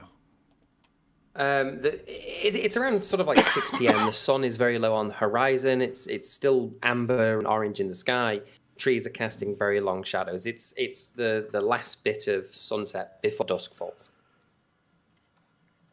I'll give you until the sun moves 3 more inches and I'm shooting someone. Go. Give me one moment. I have something I can do to make this situation better for us. Oh. I'm going to remove my mask. Clock's ticking. Oh my god. All right, yeah. Robert, is he really that ugly? Take the face of one of the bandits from back before. Yeah, he can absolutely do that. So as V pulls away his expression-changing mask, for a brief moment, those viewer that are beside him see this featureless grey face with no particular defined nose, mouth, eyes, anything. And then within this sort of almost mist, which is coruscating across his skin, you see the face of the last bandit that died just start to take shape. All right, V. You know what? You're gonna get. I'll reimburse you for about half of your pay. That well played. You know, you're gonna be a very good part of the Cumpuranos. That was good thinking there, big guy. All right. So here's the deal. New game plan. You're gonna be walking in first. You're gonna make them feel nice and at home. All right. You can give them that sense of security. Okay. You're gonna tell them basically here. You know, we got them. We got the people that were trying to loot. Same game plan, but you know, now that it gives them a little more security. At that point, Cleo, I don't know what you're gonna do. I don't know if you're just gonna sit in that bush there. That's totally fine. You do what you do. You're the best at what you do. All right. And then I need one volunteer to come with me, or at least 1 or 2 volunteers to come up with me, and so we can silently take out this guy up top here, or across the bridge. Do I have any volunteers? All right, I'll go. Nope, you killed the dragon. Nope, that's fine. I'll go fuck myself and I'll do it myself. That's fine. All right, so you guys. Here's the deal. If no one's coming with me, then I need you guys to be ready to pounce. Shoot, yeah. If you get yourself, yes, yes. Yeah. So ideally, we want to give a nice little like a sneak attack. Excellent. All right, everyone get in position. Then. Look at me. You're gonna have to give a little bit of a sneak here, Robot. Come on. Just follow my lead and try and creak down a little bit, but don't make your gears grind. My gears never grind. Would you like me to make my reproach? I will. Yes. So All right. let's Everyone get the into- marching order so that I can resolve things. Who's going up over the bridge? That would be Cumpuranos and Soldier. All right. Cool. And then, yeah, I don't know who else is. No one else said anything. So basically, I think everyone else is going to kind of, be there for the surprise attack on the 6 down at the camp. Gotcha. So if everybody's looking to hide right now, place yourselves. Anybody that's not moving and that is just looking to hide, other than Cleo, place yourselves behind that line somewhere, and roll me a stealth check to see how well you hide. Apart from Cumper and Soldier. Cumper and Soldier, I need you to make me a stealth check, and we'll see how well you're able to sneak up. V, you're fine. You can. Okay, Garuda, you're tucked away into the shadows. You're fine. Do you feel like you need help, V? Or you think you I feel like got it Monty needs help, bro. He just rolled a 2 and a fucking 3, but the 2 was a nat 1. It's alright. Here, I'll So go I have into a weird these bushes. situation because of my plate armor Yeah, I'm and my not boots moving. of elven kind. I have both Okay. advantage and disadvantage on stealth, They cancel each other out. so I just roll normal. Yeah. That's better than disadvantage. With my elven Oh shit! cloak, Roll advanced. Carradine, you have two red bandanas from the bandits. Use one to cover your mouth and use one around your head. There, normal row. And you can come with me. hell Excellent. yeah, say less. Okay, there. I like the way V. You're. You know what? You might be the 3rd in command here soon. Keep it up. 3rd in command. Who's second in command? Oh. Guys, I just had a real. Can anyone swim here? I can. I can swim the same speed I walk. Yes. Just a heads up. This is only like a foot deep. It's a stream going down I'm a into a big pond. Okay. robot, though. Never mind. Yeah. All right. So Cleo, you're nice and tucked away. Garuda, you're tucked away. Xanth is more than tucked away. Soldier, you rolled a. Thanks, think that Dustin. last We one, will. 16. We'll burn it Cumper, you down. rolled a 20. All right. You're both fine on the approach. I will, as V and Carradine's situation plays out, I'll let you get to the first person and make an action before I request another stealth check. But depending on what you do to that person, I might ask you to do another one. Carradine and V, let's resolve you while the others. Soldier and Cumper, you can move yourself into position. Carradine and V, let's resolve that. What are you guys doing? We're just gonna walk straight in. Disguised. All right, role play it out, boys. Let's see how well it goes. All right. Well, we're just gonna trot all the way down, making all the noise, so they know we're coming. Then when I get to the As front here, Mhm. I'm gonna look at their reactions first. How do they react to seeing that bandit buddy come back first? So, as you approach the camp, you're obviously striding confident as fuck in. Carradine is kind of sheepishly behind you by the look of it there, trying to stand out too much. You see the lads around the fire are just making merry. Hey! And toast to another successful robbery, boys! You see them like hoisting up flagons and knocking back drinks. They're not quite pissed, yeah, but they're definitely they're definitely getting there. One of them looks up at you, V, and goes, "Did you rob one of their clothes, Michael?" With a confident smile and a cheesy grin, I scream out, "Yes, I did. I did take their clothes." And I'd say, "Get me a drink, case that was a hard working job. It's done. Get me my drink." Go ahead and roll me a this. Hang on, let me have This a is what look. I wanted to see. Yes. Go ahead and roll for me a deception check. Could I give the help action? Um, Try to like pull attention how are you? away. How are you going to help? All right, so I'm picturing like the one that's across my face, that's kind of obscuring like most of my face. Is gonna be like I'm gonna be holding it like I'm injured, You're like, ah. Now trying to get the heat off of me, per se. Okay. Okay. Yeah, sure, go for it. Roll with advantage, V. You can roll again. Okay, okay. How do I And we'll roll take the higher advantage? Well, you just roll twice and we take the higher number.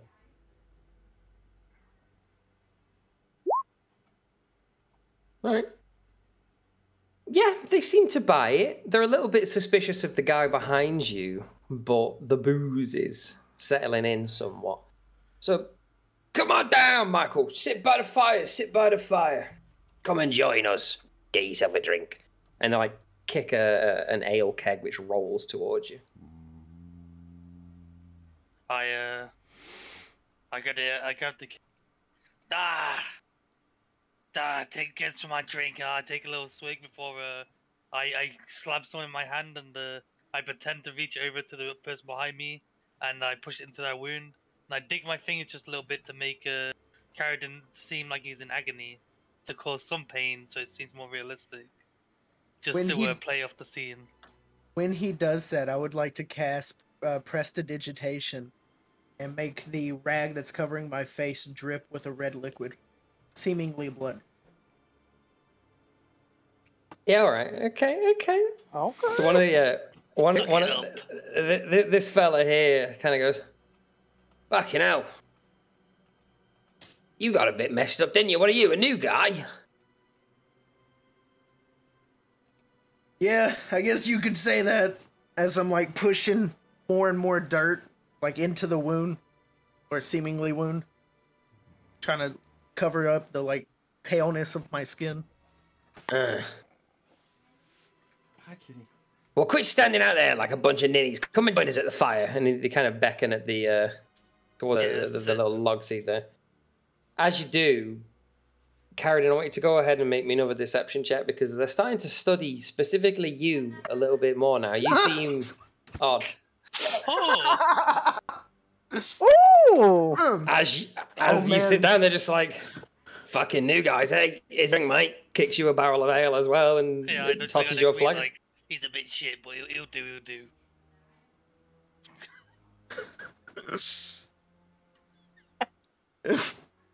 All right, Slightly Soldier wring out Cumper. the rag. Soldier Cumper, do you act at this point? You can see all. I would say that you can see this, and obviously you're still able to communicate telepathically with each other, so you're aware of what's going on. Right. At that point, is this gentleman up here still fishing? Yeah, he's just happily fishing away. He's actually humming some song to himself about a long lost love. Okay. All right.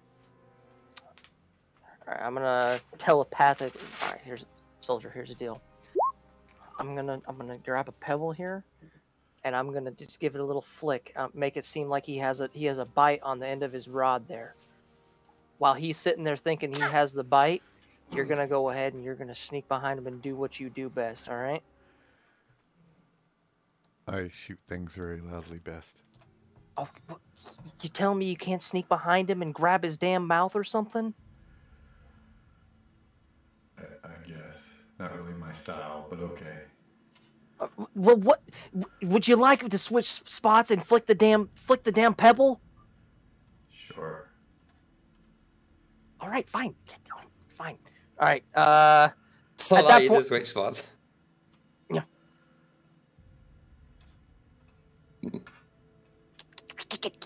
All right. So yeah, at that point, then yeah, we'll just go ahead and I flip the flick a pebble. to try to confuse. It's a fish bite. It's a fish bite. Come on, he's gonna be focusing on it. Sure. So specifically, what are you aiming to do? Like throw a pebble on where his line is touching the water? Yes, like, yes. hit his rod?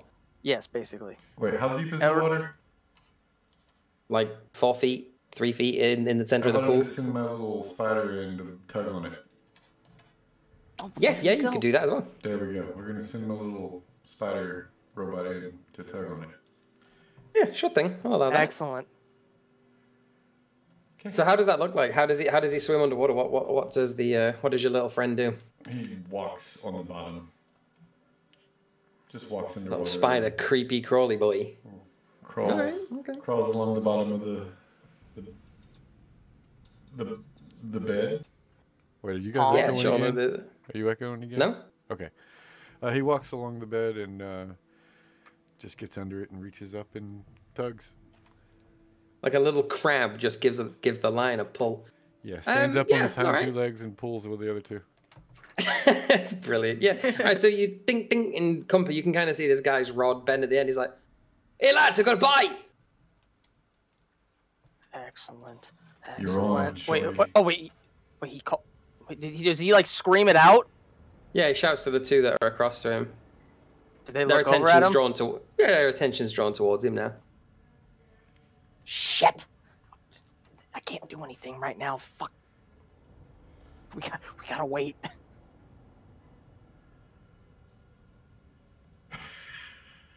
Well, the foiled plan. Good plan, dumbass. Hey! I didn't think that he was gonna shout out that he had a damn bite. Wait, All right. I got an idea to help them. Uh-huh.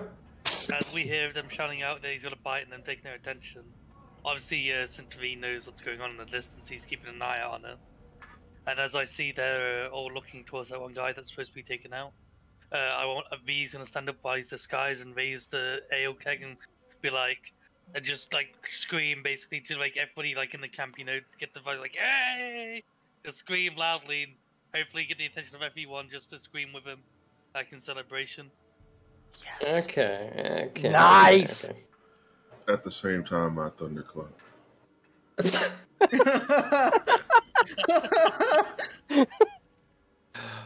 Wait, did I ask you thunderclap?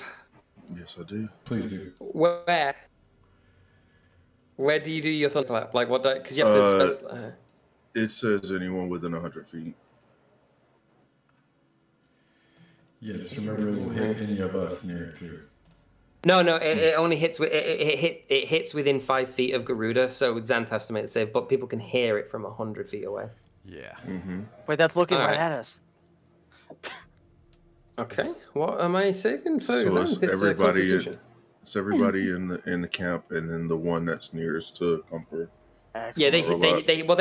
hear it, but it's everybody within 5 feet of you has the potential to take the damage. So Xanth's gonna try and save, and does, fortunately. I'm making So my Xanth isn't scream more dramatic. Yeah, so Mhm. yeah, essentially what happens is here V stands up, and what I'm going to say is roll me a performance check with advantage because of the thunderclap. Me? No, V, roll me a performance check with advantage. You can roll it.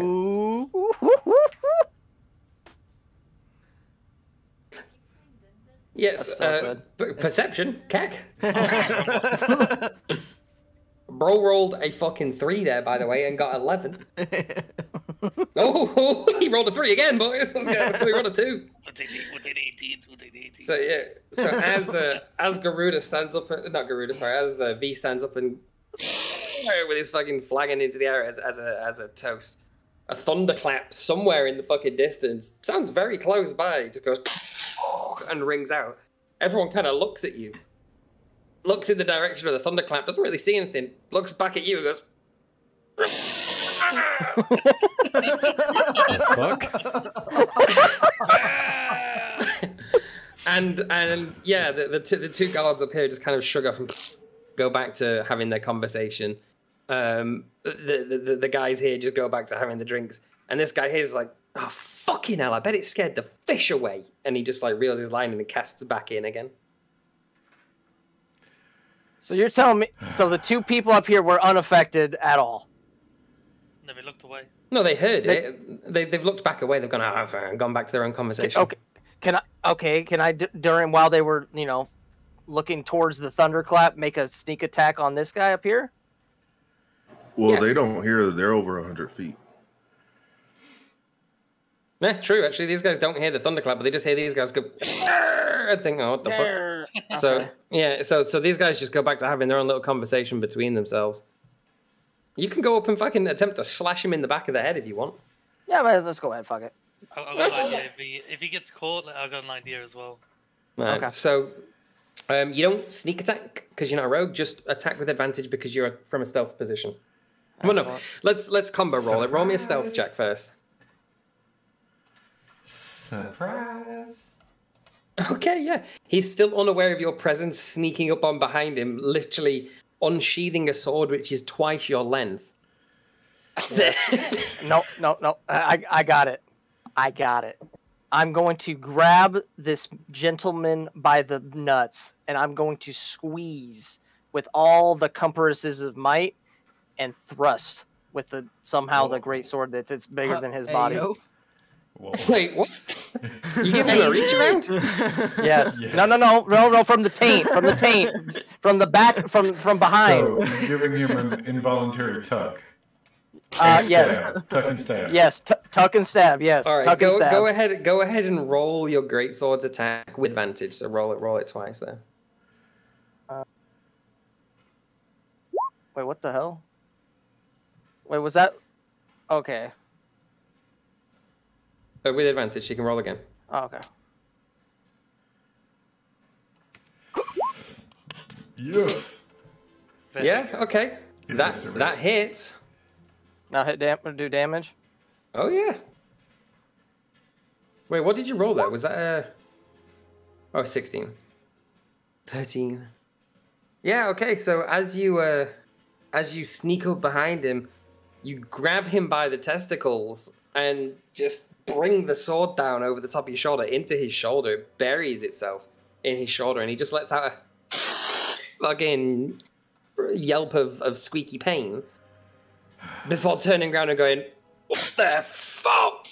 The two lads up here obviously immediately turn to look at you, and Humper only for now. Roll initiative, I guess. Well, no, actually, no. Let's have the whole party roll initiative. Then the rest of you are currently hidden. So, apart from V and fucking Carradine. Well, I have my crossbow ready to fire one of those guys. The moment. Are you going? Do you want to immediately fire, or do you want to hold it? This one. Hold on. This guy, the one next to them. Shit, I didn't click on my character first. That one, because it's the closest I can get. Yeah. Can you doctor Okay, that so you out? This guy.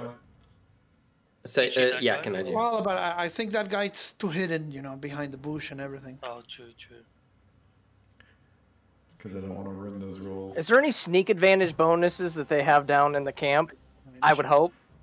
I mean, they get a degree of advantages. Okay. Yeah. Fucking. V is a rogue as well, so he gets a sneak attack bonus. Cleo also gets sneak attack, but Cleo, you get sneak attack bonus on your bow, by the way, because you're hidden. Mm-hmm.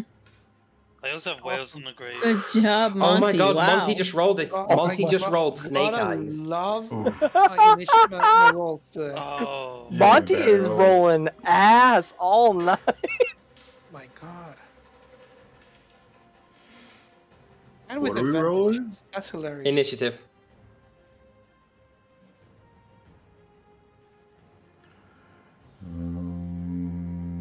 Right. 1, Oh, 2, yeah, I definitely 3, want to fire 4, 5, 6, 7, 8, 9. Let me add these boys in.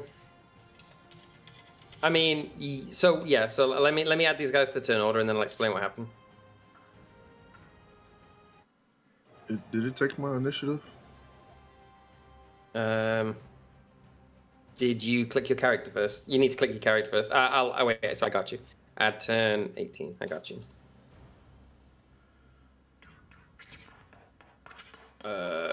Fuck, where was I in my bandit? In my bandit initiative rolling. Bandit. Right, 19. 3, 11. Wouldn't it be funny if fucking V and Carradine just switched sides here? Kick the shit out of Compo. Like, yeah, fuck this guy. We're bandits now. Starts an evil campaign. Time begins. Don't give him ideas. Fuck. And then I need to roll for the bandit leader or lieutenant. Sweet. The fucking bandits have rolled so goddamn well. I really was thinking that there would be more of a sneak attack bonus there. Not gonna lie. One of them actually tied me.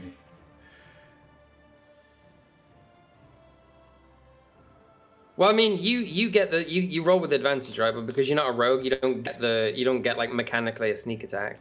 Yeah. Shit. So you get to attack with advantage. Oh, okay. Well, sure. Right. Has everybody rolled initiative, including Carradine and V? Yes. I think I did. Yeah, I did, I think. I don't see V in I did 12, there. I see it. It's The- above you- Theo's. Did you click on your Carradine's a guy six. Oh, first? you need to make sure you click on your character token first. Yeah, sorry, I got you though, because I can put it in manually afterwards. All right. In descending order, fucking oh shit, Xanth's turn. Where was Xanth? He was the first one I rolled, wasn't he? Wait, where's Xanth? He's the D20 plus fucking 4. Where's he at? Next He's to at the end. Garuda. Sorry, I got him. Yeah. Descending. Lit. All right, so Soldier, Garuda, Cleo, Monty, Carradine, V. You are all currently hidden. Well, I mean, V and Carradine, you're not hidden. They just don't realize that you're aggro. Monty, I did see that you readied your crossbow action, ready for shit to go down. So if you want to loose that first crossbow now and give up your current stealth position, I'm okay with that because you did ready the action. Yeah, I So, will. all right, so let's resolve that first. Monty, go ahead and roll with advantage the crossbow damage and tell me which guy it is that's getting a slap.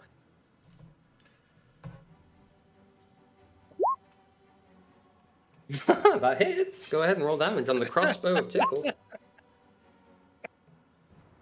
Lovely. Bro fucking gets him! Oh Nat my one God. again. One. No, that was the advantage. Hold on. That's He ran into a tree, but then he didn't. that's the total hit. 10. Oh, yeah. Sick. 6. Got you. If you have any other dice sets in D&D Beyond, This one. I'd change it. I'd switch. Refresh. Yeah, no, that's a cursed die for sure. Yeah, no kidding. Definitely change out your dice. I think it's because I'm at work. It doesn't like it. That's what it is, yeah. Alright, 10 damage to this one, I guess. Yeah, so he swallows it. I'd call the IT department and ask them why you're rolling so bad. Yeah, They need to open up the firewall.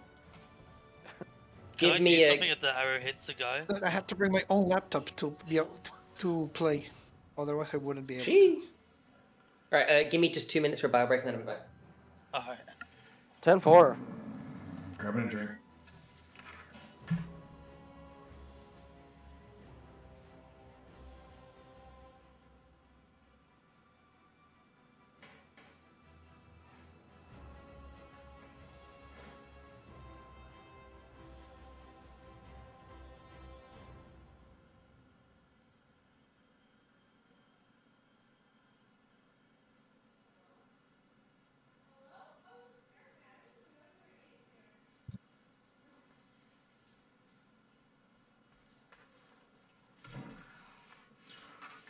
Okay.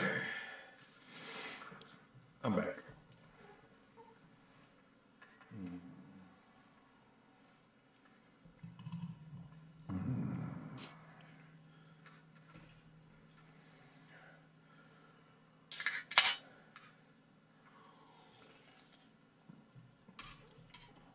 Once again, I gotta save this damn gnome. Right, I am back. What's funny is that because Cleo has stealth advantage right now and 2 of these guys are going to be within fucking 5 feet of an enemy, you're about to see why the myth that rogues lose their fucking power after the level curve is just bullshit. Can I do I'm gonna something roll now it too. As the arrow hits the guy next to me? Because we've jumped into initiative, no, we need to stick to the initiative order now. The reason I let Monty loose that arrow first was because he'd dictate. Yeah, so basically you can take an action called the ready action, which is where you dictate that you're going to perform an action, and then you dictate the criteria that will trigger that action. So it could be like on your turn, for example, you say, I'm not going to attack, I'm going to ready my attack. The moment this guy steps within 5 feet of me, I jab him in the mouth.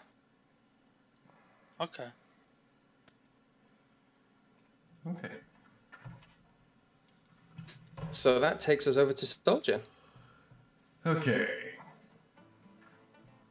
Let me see, I have my bonus action, don't I? Yeah, okay. Damn it, Cumper. I always gotta pull you out of the fire. So first thing is, I stand up out of this bush. Gasp! Exclamation marks above heads. I aim my gun at this fucker over here. And I shoot him. Yeah, I'll give you that as an advantage because you were coming from hidden.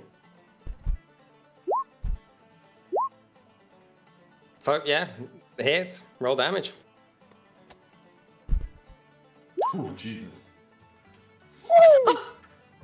All right, let me just double check which guy he was in my turn order so I can get good track of it. It used to do a thing where when I hovered over the token, the person whose turn it belonged to would highlight in my turn order. It's not going to do that anymore. I noticed they've changed some things. Highlight it in the hover over the turn order, and you should see it. Yeah. At least I see the squares of whoever's. Oh yeah, I had to click first. Click on the turn order, and it works. 1, 2, 3 bandits. 4, 5, 6, 7. 2, 3, 4, 5, 6, 7. Oh, apparently I'm missing him from the turn order. Yeah. Alright, well, let's just fucking toss him in real quick. He can go at the start of the next turn. Wait, no. What the fuck? No, it's saying he's in the turn order. What do I do? Hack? Do I hack? Hello, Roll20? Why you being weird, bro? Well, fuck it. Anyway, I'll figure that out in a bit. Yeah, you smash into him, and you just see a big fucking piece of his like shoulder muscle go blasting backwards behind him. There's just like sinew left in the wound that's there. He yelps out in pain. Yeah. Okay. And as a bonus action to show how badass I am to Cumper, I'm gonna bring my little spider out on the beach right in front of this guy in front of him. Yeah, fuck So yeah. right there, and it's gonna flamethrow this motherfucker right here. Yeah, roll that shit. I like it. Now I gotta make a con save with that thing, right? Eldritch Cannon Flamethrower. Let me see. Third level. Blah, blah, blah, blah, blah. Once you create a cannon, you can't do it. Which cannon type did you create when you created it? Because when each day you can create an Eldritch Cannon, and it's one of 3, so it's either a flamethrower. Flamethrower. Cool. Cool. Cannon's a magical object regardless of size. Is 18. Blah blah blah. It is. Wait, where is it? Cannon excels fire in an adjacent 50-foot corn. Each creature in that area must make a dexterity saving throw against your spell save DC, taking 2d8 fire damage on a failed save, or half as much damage on a successful one. So, dexterity. Okay, so he has to beat a 16 against your save. Okay. Against my save? All right. Yeah, because if you look on your spell section at the top, you've got your spell modifier, your spell attack, and your DC. Your save DC 16 is what he needs to beat when you force him to make a saving throw. Okay. So he's rolling a d20 plus his modifier 2 to try and beat that. He fails that. What happens to him? Well, I mean, apart from getting fucking singed. Yeah. You roll damage, right? Yeah, let me fucking get back to it. It's 3d8. It's a nasty one. Just got off the fucking Do you know what's cack is that you can fire 50 of those fuckers per day, bro? Per day. Nice. That's a guide. That's 50 guiding bolts per day. It's in a cone as well, so I'm assuming that Cumper doesn't get lit by that. You're angling that in a way that Cumper doesn't get. I did 2 by accident. Take the first one. I didn't look like it went through the first time. Yeah, 14. You're all good. After. All right, Cumper. As you see this little mechanical automaton crab spider-looking thing wander out of the water, crawl its way up on the beach. The guy whose testicles you just schmoinged and then whose shoulder you chopped, you kind of just you lock eyes for a moment. You know, your eyebrows go up and down like, yeah, that's right, big boy. I did squeeze your fucking balls. Yes, I did. And then he's like, did you just squeeze my fucking butt? And before he can get the word balls out, from underneath, he's just immolated in flames. And after 3 or 4 seconds of just, you just see 2 feet smoldering out of boots. And he is just gone. Human scum. Human scum. Hello? The drow laughs from across the camera. Yes, human scum indeed. Yeah, he's torched. He's absolutely fucked. Excellent. And then I know. Next. Bandit over here. Yeah, Bandit over here is going to go. He's going to draw his scimitar. And he's going to actually start making his way over towards Monty. Now, I'm going to ask you a question here, V and Carradine. Are you engaging them in hostility yet? Or are you intending to play it off for a bit? I don't plan to engage in hostility yet, no. Okay, No, because they're gonna run past you. Play it off and go behind them. Yeah. They're gonna run past you. So if you want, you can opportunity attack. But if you're choosing to stay hidden, you can't opportunity attack. So that's by the by. He's gonna run there. And his turn. Next boy gonna do the same. Next boy gonna run past. Do the same. Xanth's turn. He's just gonna hold himself for now. Garuda, it's over to you.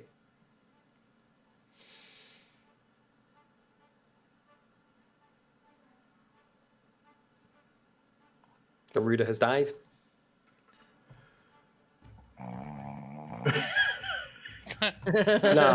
Nah, no shot. That's got to be Claxton that just made that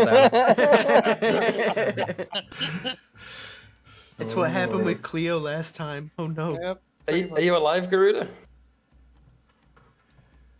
I think. So that one more time. Oh, there he is. Oh, okay. It's your turn, bro. It's your turn, bro. Oh. Yeah, we in a fight. Compa grabbed someone's nuts. I don't have to do anything because I'm not within range right now, right? So.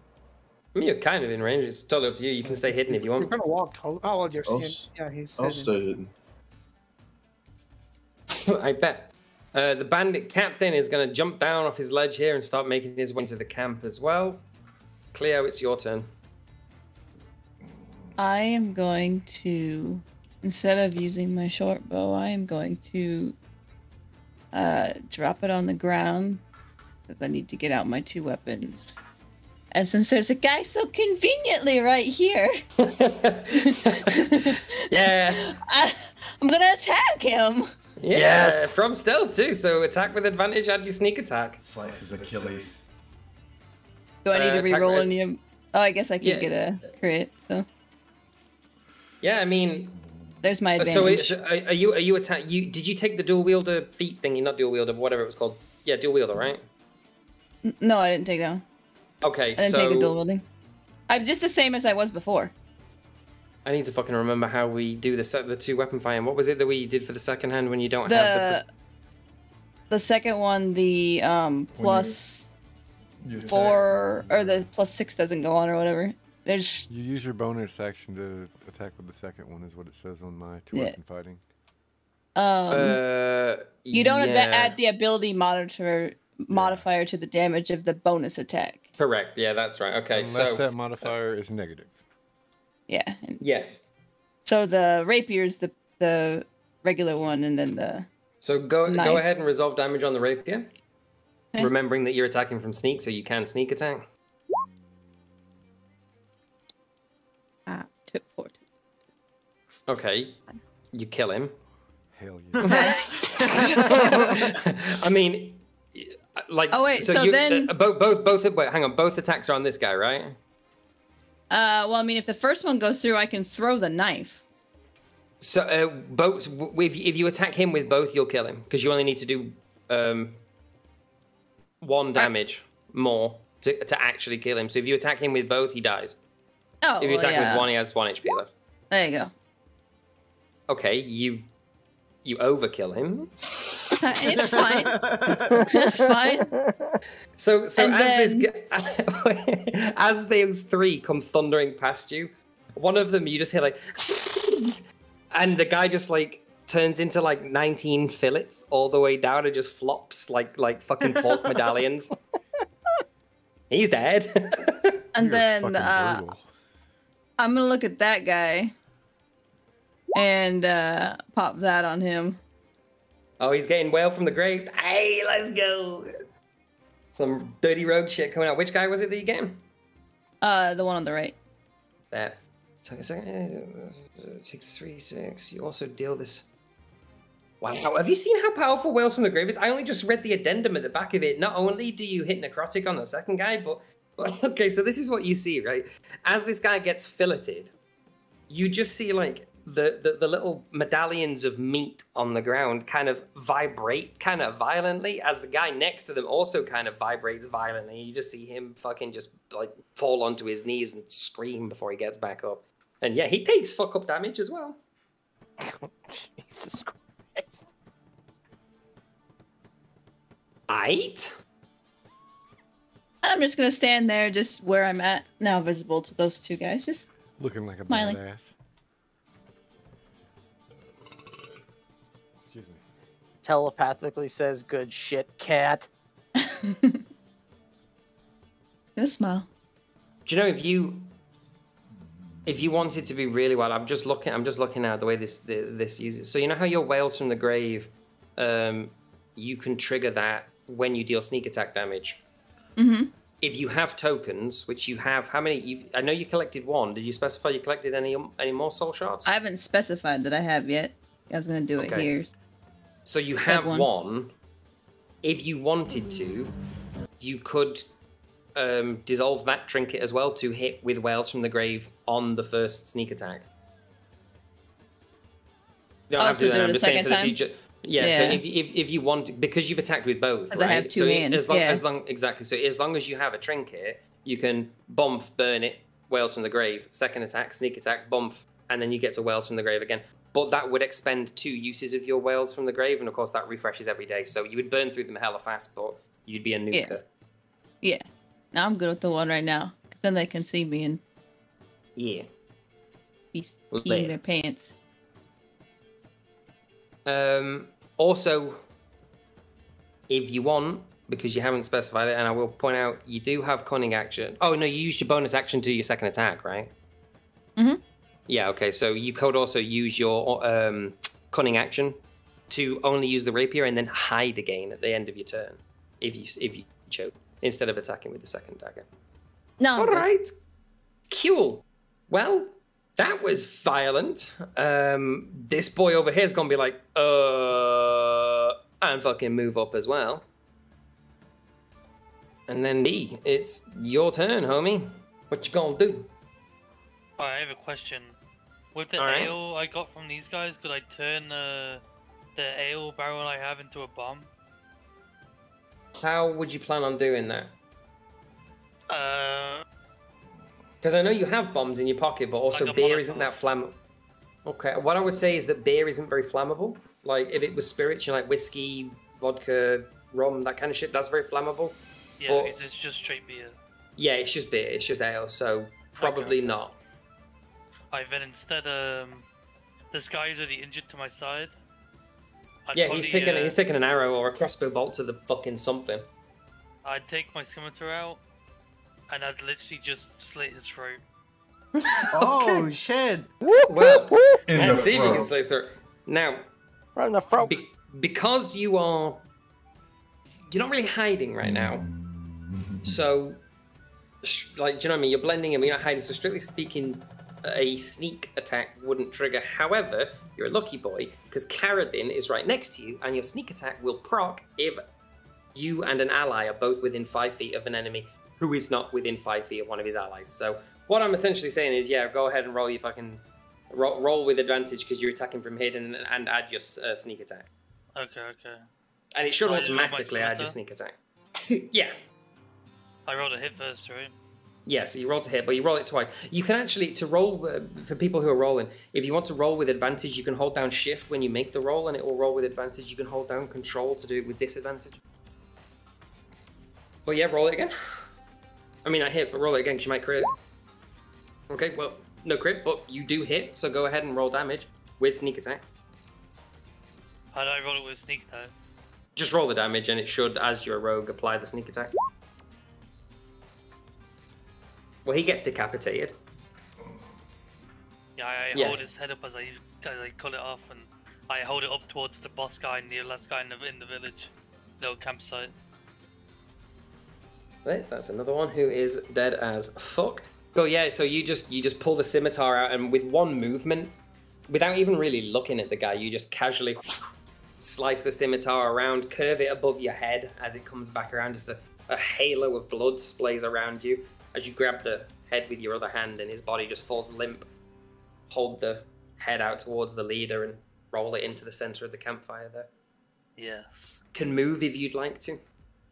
As I move, obviously, my disguise is probably going to fall at that point, and my mask is returned to my face. Cool, so you just slip your mask back on. Alright, cool. Yeah. Back over to the Cumper. Oh shit. Let's see here.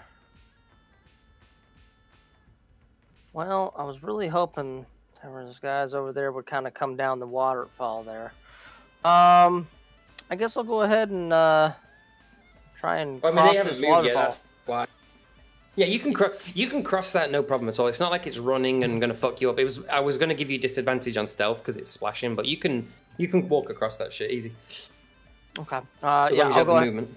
Yep, I'll just Which you go do. ahead and I will sprint my happy little legs across, and I will make a slashing swing with the greatsword. Yeah, chop him the fuck up, and remember, you can attack twice now because you are a level 10 fighter. Oh, sending it. So send that first attack, baby. Oh shit. That I did not hits. mean to click that. Fucking Carradine just fucking I Eldritch didn't Blast mean to. that. No, Carradine's it kills himself. I trying didn't mean to click it. Do I roll for damage? Yeah. Okay. He did. And if you want to make your second attack, you can make your second attack. Excellent. Will do. This time I'm going to go ahead and go. Think about when you grab a sword from the ground up and try and hit him in the taint. Okay. Taints, yeah, that hits. Go Taint ahead and shot? taints like that bitch. Yeah, taint shot, taint shot. Taint shot, yeah! Damn. God damn. Okay, he dies. Yes. I hit him right in the cervix. And because of Master Attacker, Great Weapon Master Attack, you reduced him to 0 HP. I think you have like a little bit of movement left. You can squeeze up and catch a third attack on the other guy. All right. At this point, I'm going to do a somersault forward and go right for the wiener again. I mean, tried and true. Yeah, go straight for the cock. Just combat roll into a swing. Okay, roll damage. We'll double it. Oh my god. Oh baby, this is the Dragon Slayer.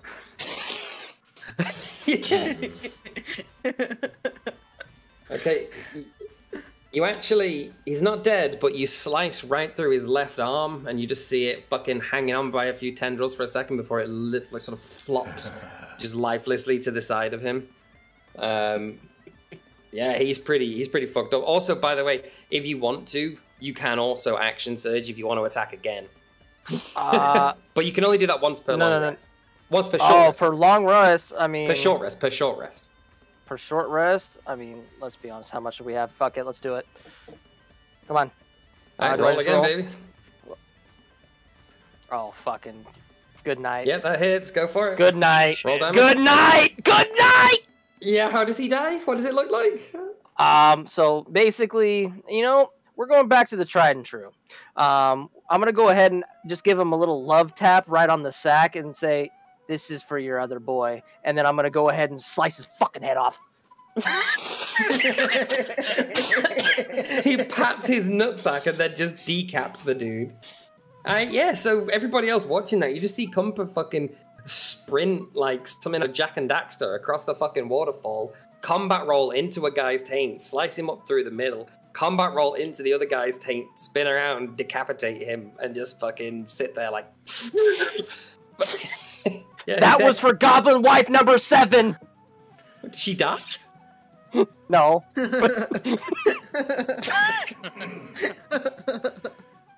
She's one of my favorites. Alright. Why was he hiding during the first battle? Wait, what? Why was he hiding during the first battle? No. Saving his strength for this one. Yes. All right, so this bandit here is going to take a step forward to V, who's just seen his comrade's head be lopped off, and he's going to take a swing at you with his scimitar. 15 needs to beat your armor class, so whatever your AC is, it's in the top right corner. You tell me. It's in the top right corner. Yeah, it's in the little shield symbol in the top right corner of your character 16. sheet next to your initiative. Okay. He takes a swing at you. Ching! It just glances off your. You wearing a breastplate? I think you're wearing a breastplate, right? Let me see. Equipment. Yes. So it just goes ching and fucking glances off your breastplate. You're not harmed at all. Karadin, it's back around to you. Do you want to break cover? Yeah, I'll move up a little bit, like somewhere right through here. I'm gonna go for this guy. Oh, Big Chungus is gonna get some. I'm gonna spend a sorcery point and hit him with 4 blast of Eldritch Blast. Yeah, go on then. You can twin spell Eldritch Blast. Yeah. Oh boy. 3, 4.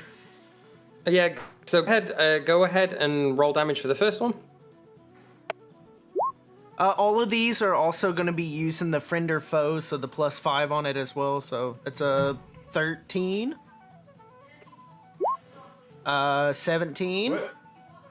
What the fuck? 19. Well, hang on. The damage on the second one, the 17 15. is doubled. Oh boy. Because you crit, right? So. All right, calculator. Yeah, let's see. Oh my god. 13 plus 17 plus 17 plus 19 plus 15 is a total of 81 damage. What? Yeah, so please explain to him, please explain to everybody what they witness here. You see a stream of the same color stream hit this dude. 4 different blasts of it, and his body starts sprouting little mushrooms all over him. And then he eventually falls over, and the entire ground around him starts sprouting a ton of little mushrooms. Hot. Ugh. Yeah, he's just obliterated. Turned him into fungi. Monty's watching this in the distance going, fuck, I don't know if my god's gonna like this. Alright, Monty, it's back around to you. We're all enjoying it, so it doesn't Do I matter. hear my patron's voice in my head as I do this? Since it's his power. You know what? Just for you. Just in the background, you just hear I don't know if Discord was on the right thing. No, he's it not. was. I got about it. Here you go. In the background, you just hear like a. Perfect. How much can I move? I forgot. Monty can move Oh, 25. 25. Stubby Never mind, legged. Alright. Right there. He's just giggling to himself after turning somebody into a fucking vegan's breakfast.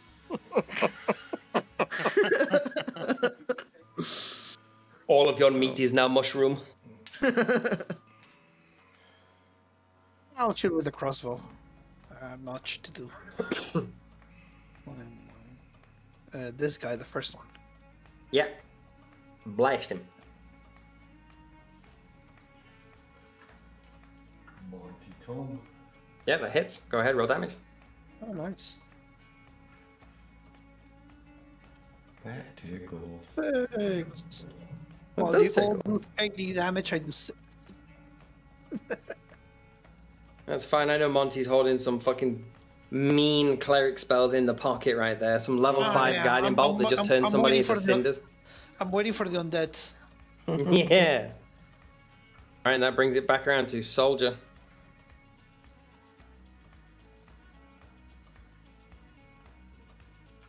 Move Splish, third. splash, splish, splash. And I'm gonna shoot for the boss. Oh, this guy, sorry, I should have deleted him. He's dead. Yeah, he's the guy who got turned into a breakfast. Okay, well, this guy then.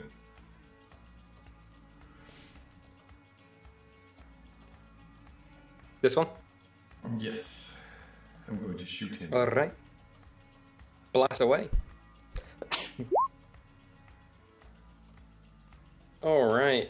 Same as before, you fucking just see a huge chunk of his lower, like. That's the damage. Oh, that wasn't damage. Okay, that was the damage. 18 was the okay, hit. still. That hits for sure. Okay. 11. Yeah, you fire off, and down at the left side of his hip there, you just see a big chunk of his flesh get blown away. My Sort ultimate of cannon blood came with me. splatters up the. It's beside me. Yeah. I'm gonna hold it for now. Yeah. It's beside me. Okay, I'm All done. right, sure thing. My turn's done. Oh yeah, back over to Bandito number 1. Bandito number 1 is kind of confused and doesn't know what the fuck's going on at this point, so I think this guy's gonna come over here and take a... Cleo, did you go up the tree or did you hide or anything, or are you just in the open right now? No, I'm literally just standing there where they can see me, just smiling at them. Okay, he's gonna take a step sinister as fuck. He's gonna take a step forward, he's gonna take a swing at you with his scimitar. Oh, he for an hit 18. me.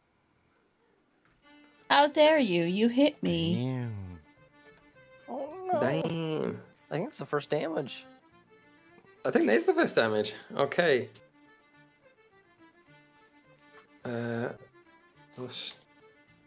He hits you for 10. He maxes the damage, in fact. Eh. Oh, damn. 1/7 of my HP. Less than 1/7. He's confused, but it's still angry. Yeah. Still smiling. Still smiling. Other bandit's going to move up on Monty and close the gap. Attempt to do the same thing. Swing a scimitar. 20 hit. Yep. All right, he hits Monty for 5.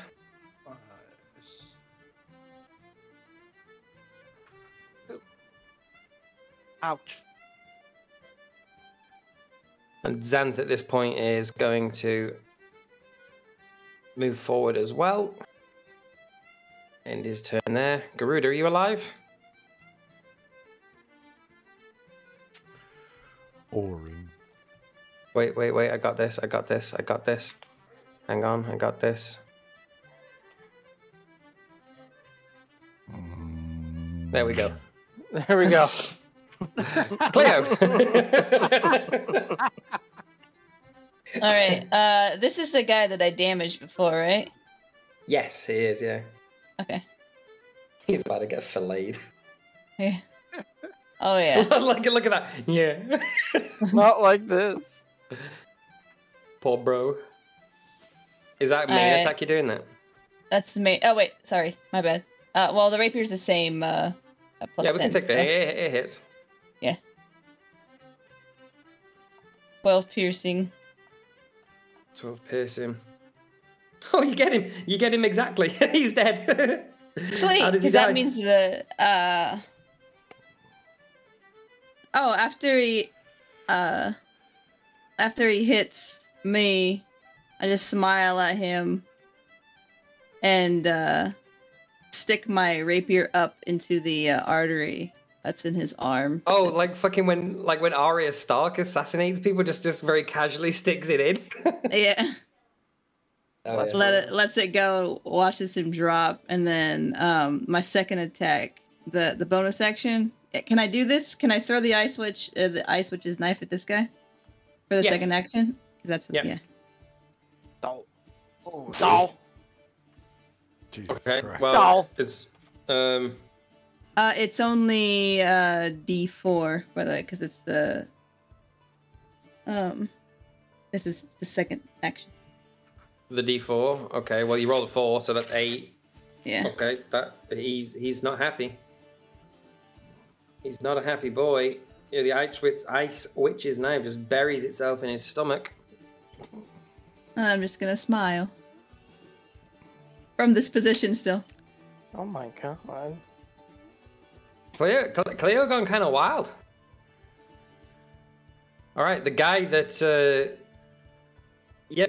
just seen that shit. He's actually gonna double back on himself and attempt to try and fucking back up his friend over here on V. So he's gonna dash into V, and he's gonna take a swing with his scimitar and miss. Would that be advantage flanking? No, no, because I'm not. Wait, did I run flanking the last time we did a campaign? I don't remember. I don't think so. I'll ask the question now. I don't remember if I ran the flanking edition on the last one, so I'll ask the group. I don't personally mind either way. Do you want to run the flanking rule? If so, we are fucking them up. In fairness. Well, no, I mean we can.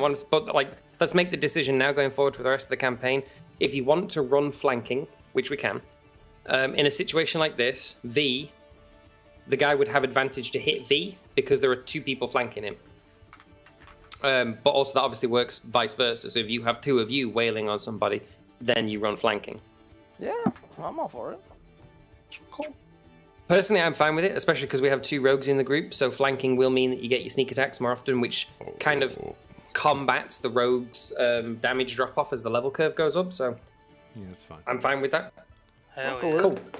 In that case, he'll take his advantage attack, and he'll hit.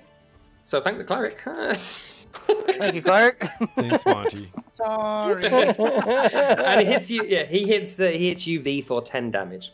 So to add that to your card, you can just put 10 in that box and then hit damage in the top right corner of your sheet. Think I did it. Yeah, and that's the end of his turn. So now you have a chance to fucking get him back. All right. So I see that one attacked me and he hit me, but I notice he's obviously coming to help his friend. So my instinct would be to kill the guy that's already shot and injured, so to kill him in front of him. That would be my goal. All right.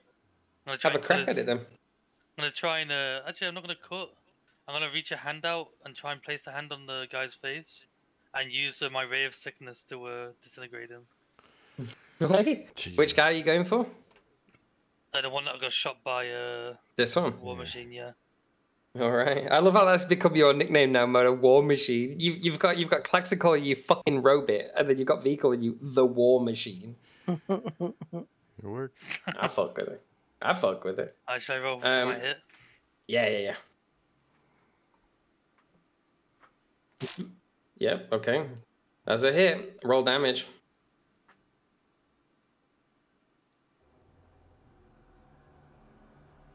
Okay. Yeah, hurts him pretty good. He's looking pretty. Hang on a minute. His face just burns up a little bit. What level did you cast that at? What level? Yeah, so... Oh no, so it's okay. No, never mind. You're only level 3 Artificer. You only have level 1 spells. You're all good. Yeah. You will, Gucci. Alright. And then he has to make a DC con save. He doesn't have a con modifier. And he manages to resist the poison effect for now, the lingering poison. Okay. Alright.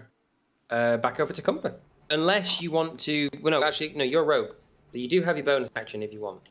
I think. Yes, you have cunning action. So you can, if you want, you can... Let me explain this bit of combat. This is important for you now. If you were to try and move away from these guys, like say you went here, they would both get 1 free attack at you because you're walking out of their range. However, because you're a rogue, you can take what's called your cunning action, which would allow you to use a bonus action. Each turn you get a movement, an action, and a bonus action.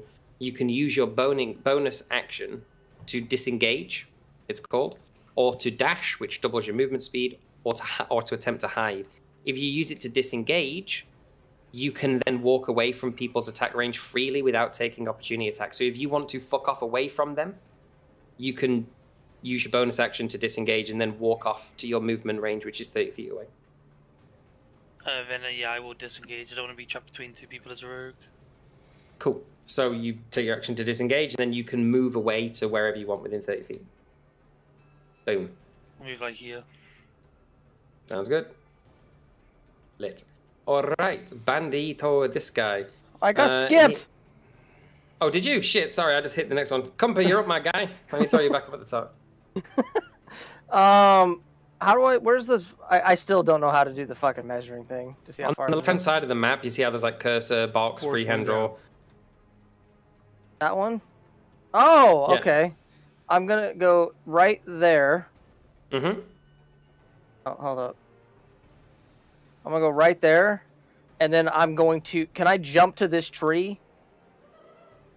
Or to this one? Yeah. If you use your primary action, so like if you use what would be like an attack or whatever, if you use it to dash, which doubles your movement range, then yes. All right. Can I jump to that tree and? No, actually, no. I don't weigh enough to make it move. Never mind. I guess I'll just jump to the tree. You jumped to the tree, try to make it move, but you just You can just try to jump down. I was gonna try and make are you the jumping tree down swing. the ledge? Are you jumping down the ledge to stand on the bottom, or are you trying to jump and grab the tree? I was gonna jump and grab the tree and see if it gives a little bit of swing, and then kind of whirls me towards this guy. How heavy roll is your sword? Roll an athletics check to see if you can grab the tree. Good luck. Yeah, you just see Tiny Cumper fucking yeet himself off the only about 10-foot high thing into the side of a tree. You just hear like a as he fucking disappears in the leaves, and you just see the tree shaking as like crows like fly out of the tree. All right. It seems that'll do for my turn. Yeah. And then it's around to the bandit, who's now going to close the gap and try and lash out at Carradine. And just critically fail. Do you know what he's, as he moves over to you, he trips over his own campfire here and just falls prone. Right before your feet as your turn starts. Say less. I would like to end his life with an Eldritch Blast. Yeah. That's yeah, advantage since he's prone, right? It is, yeah. Oh my. Oh, 2 nat ones? What? That's not how I would have done it. You just hear in the back of your head. No, listen. I don't hear shit. I'm gonna burn a sorcery point and do it again. Yes! Double down. Respect. Respect. 17. What's up, Matter? Never mind. It's ability check or saving throw. I was gonna help him out, but I can't. Go ahead. Would that not okay. be? Oh, never mind. I got you. All right, 22 I mean, yeah, hit. you hit. Yeah, All right, definitely. cool. Roll damage. 8 plus 5 is 13. How does his death look? Oh wait, hold on. That's on the first hit. On the first bolt, that would be the second Yeah, you bolt. can you can curve the other one out around Fucklechuck over by Monty. He dies on that first one. Oh, say less. So this one's dead too? Yeah, I don't know why he's still there. Okay, that one's dead. Yeah, we'll take the last bolt. We'll go to. It's just this guy left standing. 24 to hit. Yep. 8 plus 5. 13 plus 5. So 18. Yep, he is looking royally fucked up. Like, extremely fucked up. And do you move? Yeah, I'll move on. Alright. Over to Monty. All right. I'll get my Warhammer and attack. The only one remaining, obviously. Let's see. Let's From go Pim. for a 1 this time. Hell yeah! Oh, let's fucking go, Monty. I roll Finally. damage. Oh my god. He needed that You one. earned that. He did earn that one. Are you hitting it one-handed or two? One-handed. Alright. Please describe how Monty murders this man. Well, he was pissed with all the missings before. He grabs his Warhammer with one hand and pounds it on his head, squashing it like a watermelon. Oh. Yeah, Oh, yeah. see him just spins the warhammer around, brings it down on top of his head. Even our cleric is brutal.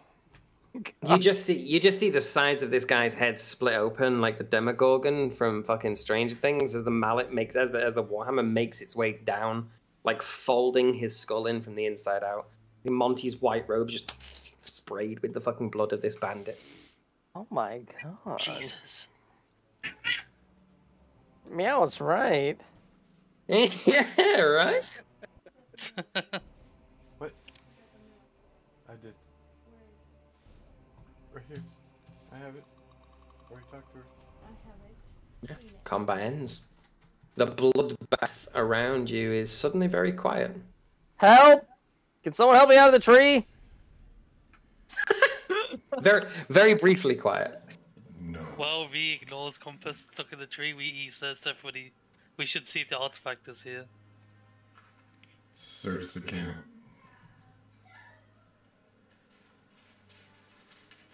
Anyone? Please? Jump, I got short legs. jump, I'll catch you. What? You're not below the tree. Okay. Do I need to roll for anything to jump out of the tree? The small guy's catching the other small You know, guy. for Kex, roll an athletics check. Who said I was gonna catch him? Roll it with advantage. Oh wait, hold on. Let's just see if he makes the jump. Yeah, no, yeah. You see, Compa just kind of like he like shakes the tree back and forth a little bit, like some dickhead child trying to learn how a swing works. And then yeah, he just deftly plops himself out of the tree and lands in Monty's arms. It's very odd for people watching it. It's almost like watching a full-sized human hold its babe.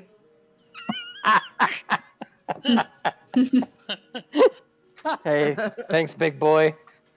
This is why you're no part of the Cumpuranos. No problem, little guy. That tap on his head. Hey, whoa! We call him little. You. Son of a bitch. All right, As I'll you remember pat that. on Compa's head, you feel that like he has a soft spot. Like there's a little indentation going there. What the fuck does that mean? What does that mean? You have a When his fingers go into it, Compa, you just kind of like get a weird fucking feeling up the back of you. Monty has discovered Compa's fart button. No, not my weakness. No. My one weakness is my fart button.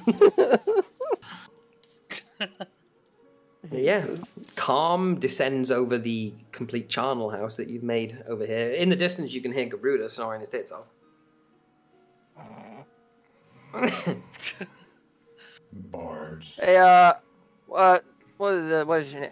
Zareth? Xander. Xanth. Xanth. What the fuck were you doing the whole time? I'm here to be a guide. All right, Well, we Mr. need Guide. him. I mean, you know, Cleo. Yeah, I get it. We get. I mean, it could have helped though. Help Mr. what? Guide. I mean- eradicated a First tree fight. back there. Yeah, I eradicated a tree back there when you weren't helping. I think we're even.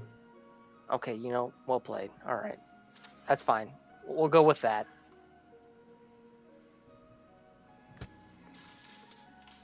Shall we search for the artifact? Yes, I think that would be a good idea. See if you can't find anything amongst the Search. mushrooms. Could I go to the big guy and start harvesting said mushrooms? Fucking hell, yes. I need my children, so I start fucking really? carving away the mushrooms. Yep. Let's get the Fucking mushrooms and myconoids. get high. I wouldn't recommend eating these mushrooms, but I mean, you're clear to try it, but I'm guaranteed you're gonna end up like this guy, and I keep carving mushrooms. As you're carving through the mushroom pile and sort of getting down to what remains of the guy's flesh, again, you come across like a little journal. This is of the leader, right? The guy who was the big boy. Uh-huh. Yeah, so you come across a little journal just with some notes.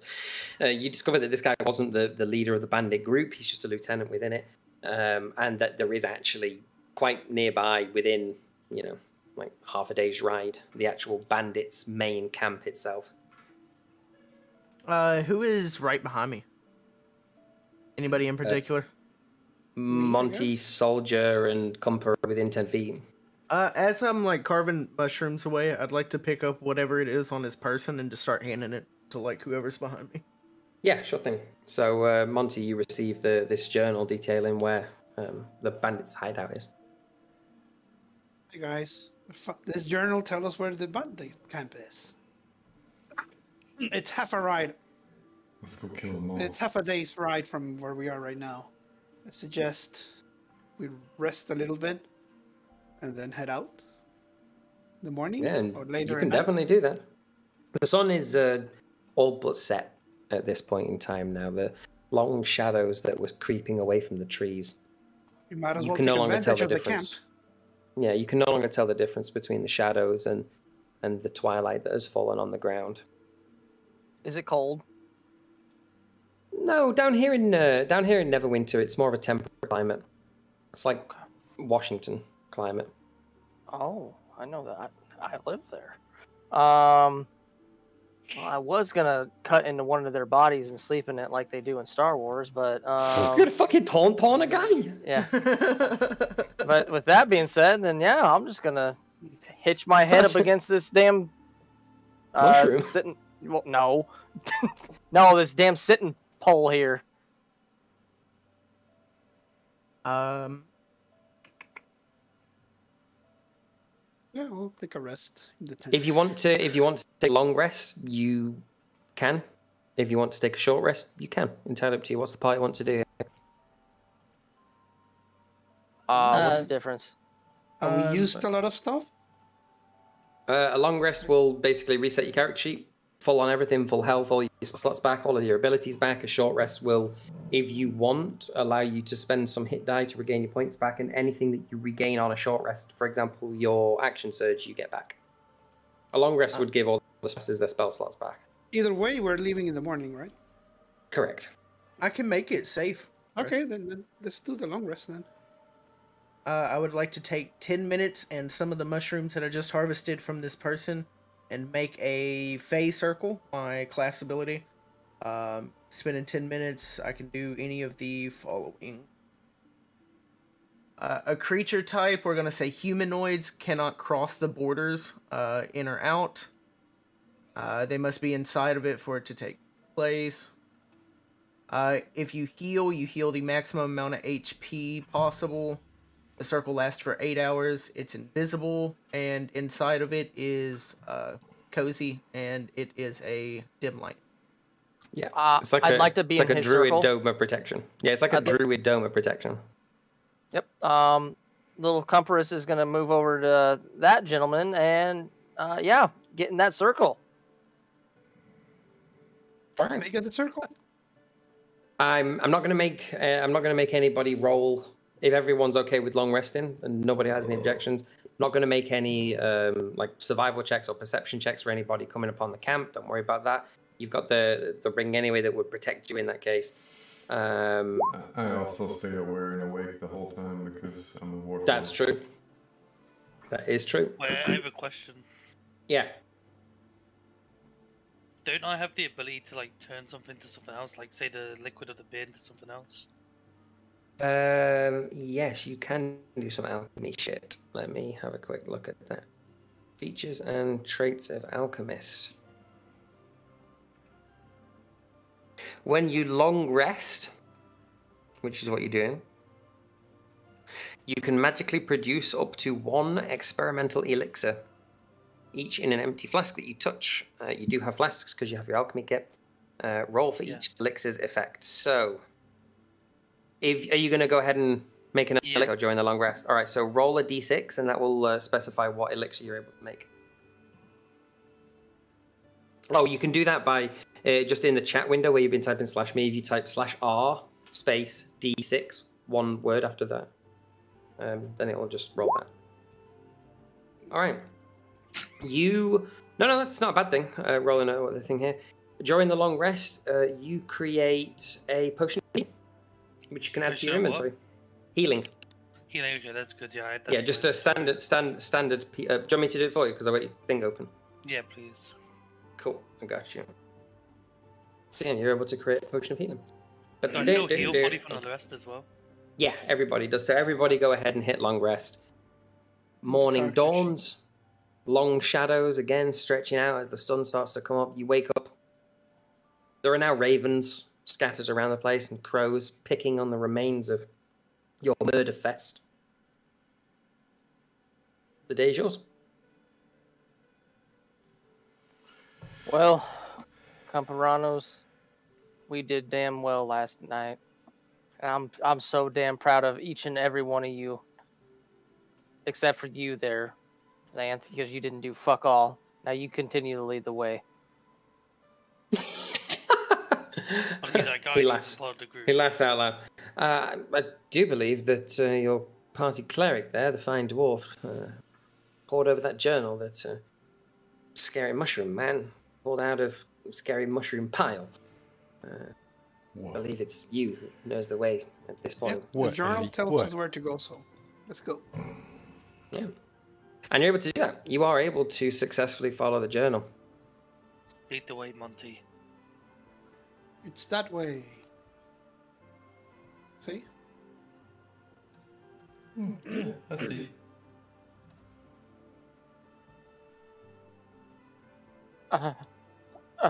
So you follow the journal up the stream there from the tip of the waterfall. And as you continue heading upstream, suddenly the stream starts to get a lot narrower, starts to travel uphill some, and then you see it kind of, you're now seeing sort of its origin. It's out of the side of this temple mound in front of you, upon which is this sort of 2-story ramshackle fortress made of cobblestones. The stream pours out, and in front of you, still with lit torches, the morning torchbearer has not yet put out, you see this stronghold, this sort of pseudo tower that you were told about by the gentleman who tasked to head out here.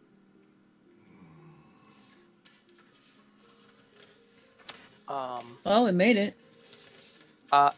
If I was gonna be a betting man from Tibetan man, I'm gonna say this is that tower that that gentleman was speaking about in the inn. One could think, correct? Maybe. I mean, sounds like a good guess. Only no way to find out. Yeah. All right, Robot. Get. You want to climb? You see those spikes on there? You want to climb it? I was gonna throw you over them. Ooh, what's that? Actually, you know what? I think I could get behind that, Mr. Robot. That's a good idea. Now, I like your first idea. Do we happen to see any sort of entrance to this place? So from where you're looking now, you can see that this is sort of like stepped cliff, so it's almost like stairs. There is a path that leads around the place, but pretty much from the angle you're currently approaching at, you can see that it's the back of the tower, kind of like the way Mott and Bailey is. So you're approaching from the northeast. On the western side, you're able to tell from the architecture is where an entrance would be if you were going to enter convention. How big is this hole? Where the water comes out? Not particularly large, probably about 3-4 feet in height and diameter. Oh, large for gnome size. Oh. Yeah. Shit. All right, guys. Hey, Monty, Monty, dwarf. What's up? How big do you suppose that little waterfall is right there, or that little entrance? Big enough for you, at least. Okay, that's rich coming from you. Come on, you're whopping 6 inches taller than I am. Okay, all right, fine, well played. All right, you do have all that armor on. Okay, so.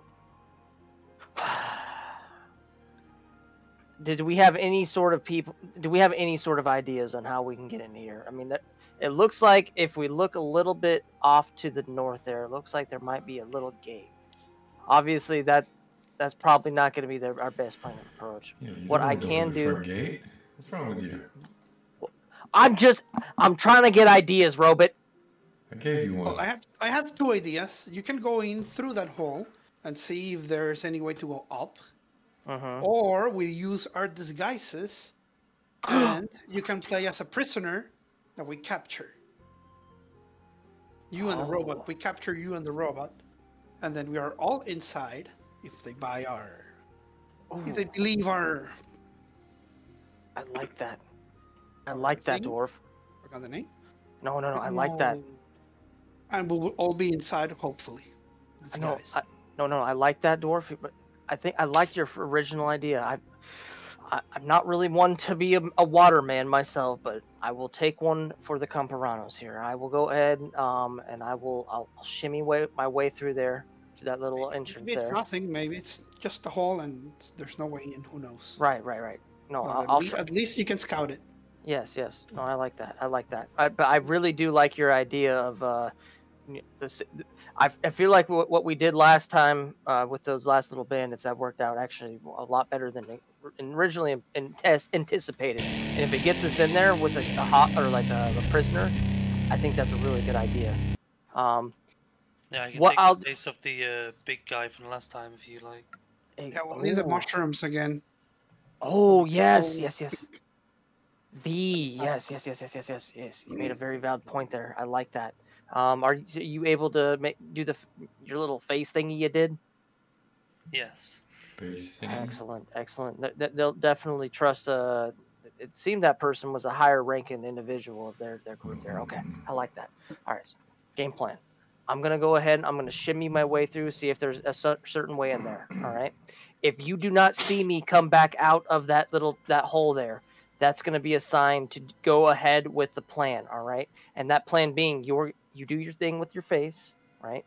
Do we have a volunteer to be the prisoner here? The robot will have to be because he's the weird one. The one's different. Robot and cat. I'm the weird one? Cleo, you're a very valued member of this team. Are you able to do that? You want me to be a prisoner? No, we want you to play as a prisoner. Yes. Play the role of prisoner. You want me to play the role of a prisoner? Yes, we need you in there. You are a very, very powerful individual. We need you in there, and we need you to be. If something were to happen in there, we need you to be ready to go. Do you think you can take that role? We're always ready. Yeah. You don't say that with confidence. She sounded pretty confident in me. Seems like she only kills with confidence. I could do it.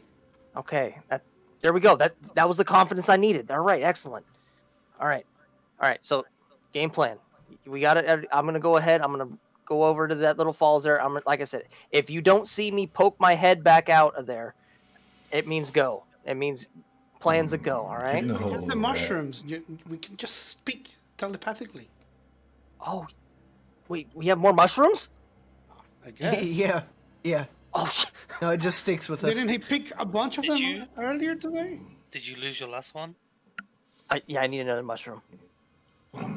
I sigh and ask you, where the fuck's my kid? And then I give you another one. All right. Don't lose my children. You are my kid. All right. I'm sorry. They're dying. I'm sorry. I'm not. No disrespect there, Carradine. Calm down, big boy. All right. So, I'm hoping that my telepathic powers can at least go underground. Which do they? Yes, as long as you're within 60 feet. Fuck around and find out.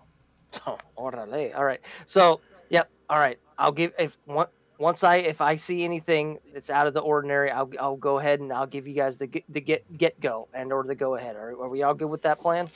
Go for it. Let's go. Excellent. Let's do this. All right. Get your face ready there, V. All right, I'll move up to the little waterfall there and attempt to shimmy. All right. So, as you approach the front of this little stream, it's trickling down from where you are. You feel like you're at the source of the water, but as you enter and just pass the precipice of it, you can hear echoing towards you from the depths of this cave, like the sounds of rushing water as well as dripping. But you're able to shimmy on inside. Would you like to continue? Indubitably. Okay. So, Compass starts to shuffle his way down. Do you have dark vision? I think you do, No. Oh, you don't? Do I? Wait, Yeah, you have 60 feet of dark vision. Okay. Yeah, so as you breach the precipice and start to pass now into horizontally the face of this hill, the sound of rushing water starts to increase some. And you realize that while there is water flowing out, it sort of forks off in two different directions, and the water beneath your feet is starting to get quite turbulent the further down that you go. Your vision, you're no longer seeing in color, you're now seeing in shades of very dark gray, as if you're looking through, you know, the infrared night camera, through an infrared night camera. And I'd like you to make for me, please, a dexterity saving throw to see if you lose your feet.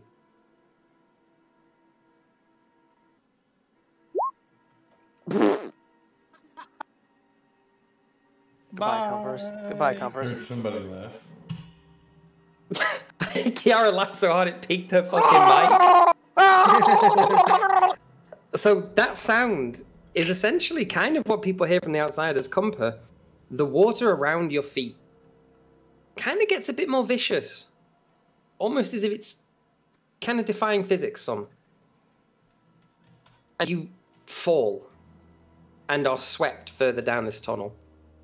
As you do, first of all, you bang your head on the side of the tunnel and take 1d4 of bludgeoning damage. Let's see what that is. So you crack the side of your head, even the soft spot, so you do a fart while you're at it. As you slip down this tunnel, you are being pulled further and further down the tunnel. You realize that the slope is starting to get a lot steeper and it's now a slide, and you're scrabbling along, trying to get your grip. Roll another dexterity saving throw.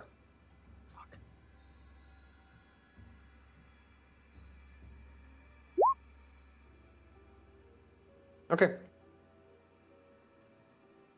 As you continue down this slope, the sound of rushing water intensifies considerably as the slope turns almost vertical. And as you slip over that vertical edge, you just manage to grab onto a piece of rock which is sticking out horizontally against the current, and you're dangling. Looking down beneath you, you can't quite see the bottom.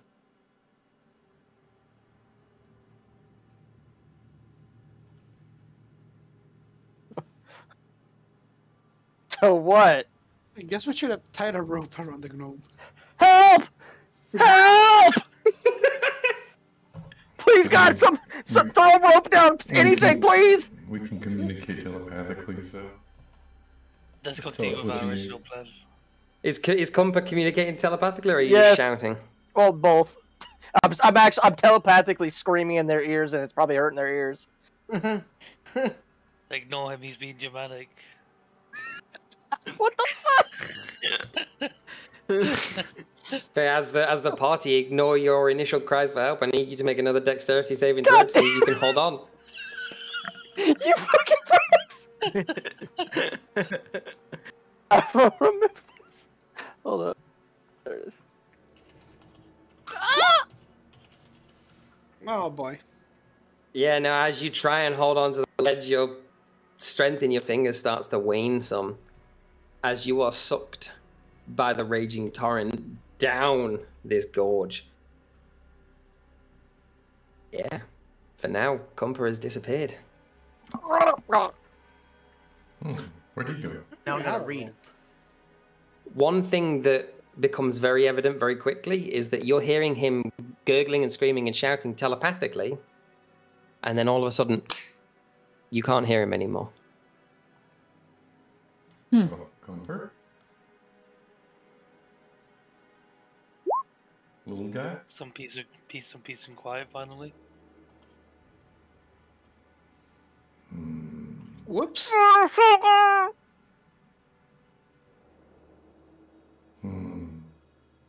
Alright. Obviously, V doesn't know Comp that well, so V Plan B? doesn't really show much of a reaction to it. Oh wait. But V's mask is still that dumbass smile, like, hey, Yeah, this just is a great. big smile. Hold on. I have a spell. I can cast this. Oops.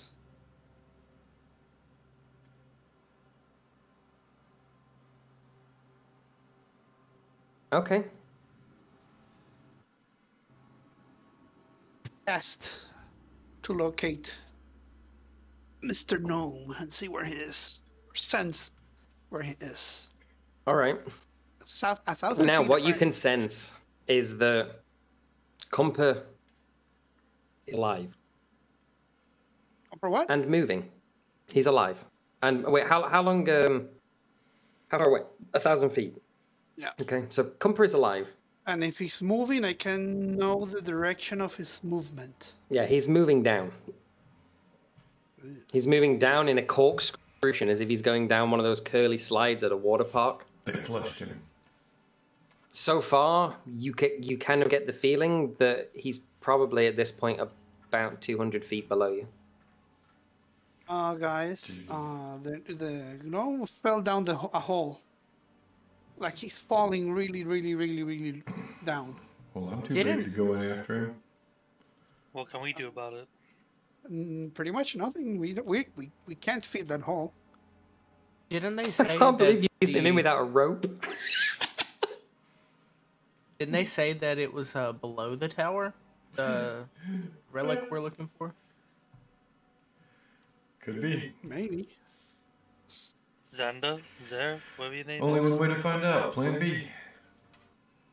Yes, this tower here is, yes, built on top of the burial mound. Well, we'll have to go up. Anyone go got down. any explosives to blow the hole open? I'll blow the entrance open a little bit, but they won't make the entire way down It's long not enough for going us to to do us fit any through. good. Let's find other access inside the fort. I think we should continue with the original plan and use the disguises to head up. Let's do that. Right, so V takes off his mask. His face forms into the face of the cat from the last one. He also picks up some grass, some bushes and stuff, and rams it into his arm, so he looks a lot bigger than he is. He looks a lot more, you know, Wait, couldn't sturdy. I try to enhance? Sorry, to get the hole bigger? Is I'm a mountain dwarf? Oh, no. Well, like chisel it out. Yeah. It might take you a while to start chiseling. No. I only have the smith tools, not the masons. Either way. No, never mind. Sorry. Sorry, gnome. Bye. We'll get him back. Alright, you But know, now this put your guy's up. bandanas on. Let's go around the Alright, front. I'm wearing my bandana then. I just love the comedy of, hey, gnome boy, crawl in that fucking hole with water coming from it with absolutely no rope or any way of getting you back if it goes tits up. You just said come on to his... You just water slide the guy? It's like he's I in the blame Goonies. Monty. Alright, let's go. Alright, make sure you put some rope around your hands, War Machine and Cat. Rope won't hold me. Just for, you know, the look. Alright. I need one person who's gonna do the talking. Not me. I'll do it. Are you the prisoner, Robert? Yes. It should be the higher up, right? Whoever has the highest something, the highest deception, I guess. My deception, pretty decent. Hold on, I think I have a spell that can help. Yara giggling in plus 11 deception. No, mine is Mine's minus my 4. deception's supposed to be higher. Is it? What? No, it's only +3 right now. That must have been what I mistake.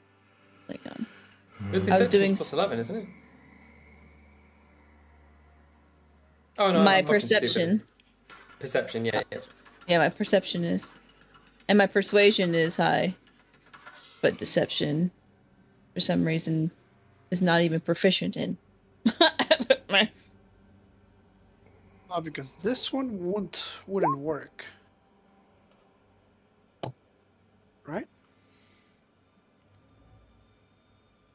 I don't think that As would work. the sun is starting to rise now, as the party is deliberating over what to do, you see, for the first time so far, the very apex of the sun, the meniscus of the sun just rise above the trees and cast the first god rays down over the fort, completely shadowing you guys, but lighting up the western side. And as you do, you just kind of hear like a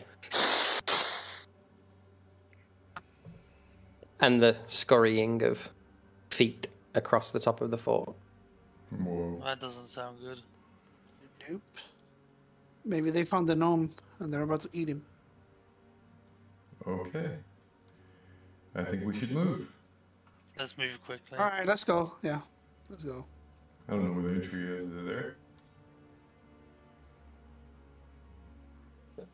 Hold on one second there. As you get to that ledge where you're at now,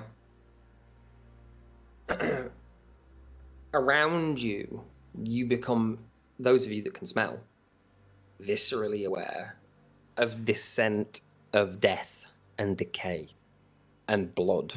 Ugh. Stale, old blood, just permeating the air around the fort itself.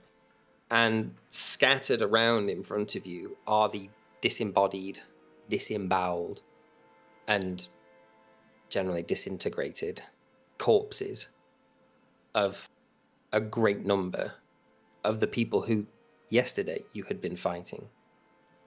Around the place, maybe 20 or so bodies stashed up, torn to pieces, very clearly just pulled to pieces, with their red masks kind of scattered around the place.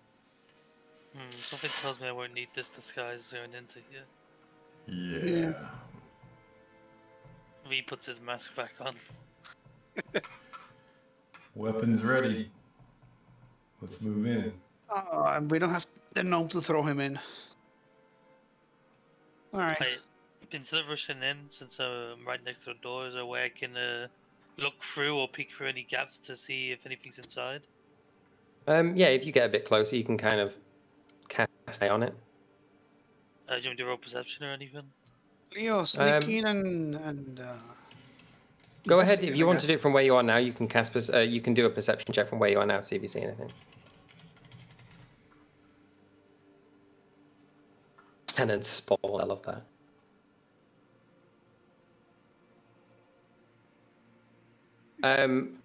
So from where you are now, you don't see anything in particular, other than when staring across the doorway here, in which you can see just the remains of like an iron barred gate hanging off its hinges.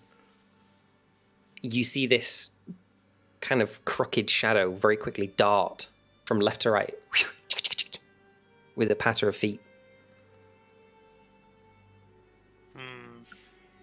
Whatever's in there is it's definitely not human. No. Right, do we want to lure it out towards us? What's the door? Describe the Get in door. position? Or are we gonna just... The door is like an arch-shaped iron grill door, like a prison door, you know, like a jail cell door, and it's just kind of hanging barely onto one of its rusty hinges. It's not been used in a long time. It's rusted. It's corroded. Oh. So what happens if we try to open it? Oh, I mean, it's open. It's like hanging off its hinge. Not here. This isn't a door here. This is just like a open stepway in. This is the door I'm talking about. Right here is just like it's a step, essentially. This place is in complete and utter ruin. Alright. Okay, All right, fuck let's it. try getting in position. What's here? How do I whisper specifically to a player? /W. /W name message.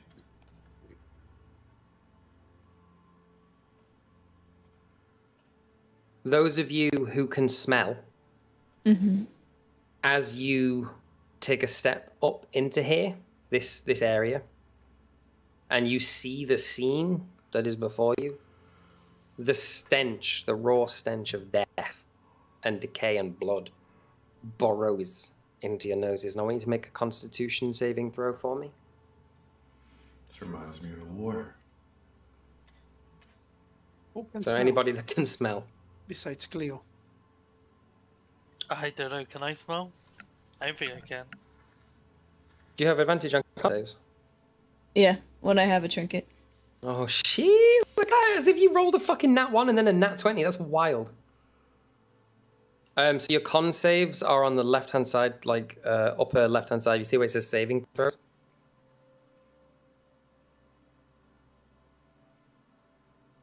Oh, Well, I rolled a nat as well for Xanth. Oops.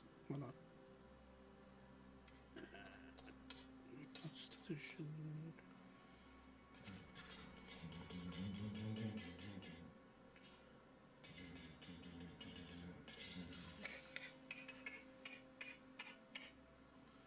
My kitty kitty.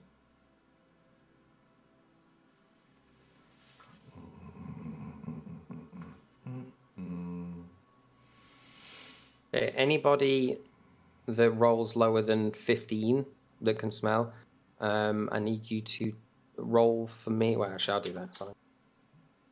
You take 4 points of necrotic damage. Ooh. Yeah. Smells Is it so bad. It necrotic or hurt. poison? Like, Necrotic. consistent. Oh, I only got poison. Cool. So, ink. Did you roll your con save, V? Mm-hmm. No, I wasn't sure if I could smell or not. Yeah, pretty much everybody but the robot. Oh, okay. Yeah, I'm That's gonna a roll good that you probably question. can, yeah. Do you know what? Let's see if anyone ever said anything. Can changelings smell? You are fine. A changeling has. Oh wait, hang on. That's the Star Trek wiki. This change. Hang on. It'd be a question of like in their base form. Well, I mean, I'm gonna say no, just because changelings are fey creatures who morph into different shapes. So I'm gonna say no. You're not humanoid, strictly speaking. Yeah, I'm You not just even. take I the don't form even of a have a nose in humanoid. my normal form, right? Yeah. So. Cool. So, yeah. Anybody that rolls lower than 15, you take 4 points of necrotic. Little pony. And as you sort of disturb the bodies and what have you, you can, again, these shadows flicker past the doorway. I feel four sets of footsteps inside of that tower. It's hard to make out what it is though. It's moving rather quickly. It's definitely not a human or a humanoid step. Is this a well? It's not a large creature by any means. Yeah, that's a well, yeah. I'm gonna look down the well. When I you have a stare question. down it, you just see, like, as the sun's kind of going... You have goggles of night, right? You can see Yeah, I good. do. All right, so for you, you look down there and you can just see that the water is, like, stained with a deep red, almost black color, and just in it are floating remains.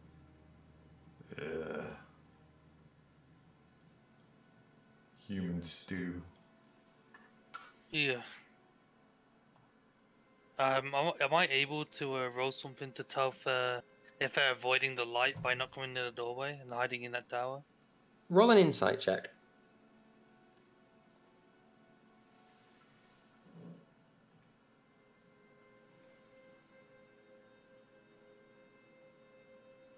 You have a fair hunch, but you're not really sure why. And you can't say for certainty that that's correct. You don't really know what it is. Yeah. V's not gonna bring it up then. If he can't tell for certain, he's not gonna bring it up just in case it might mess us up.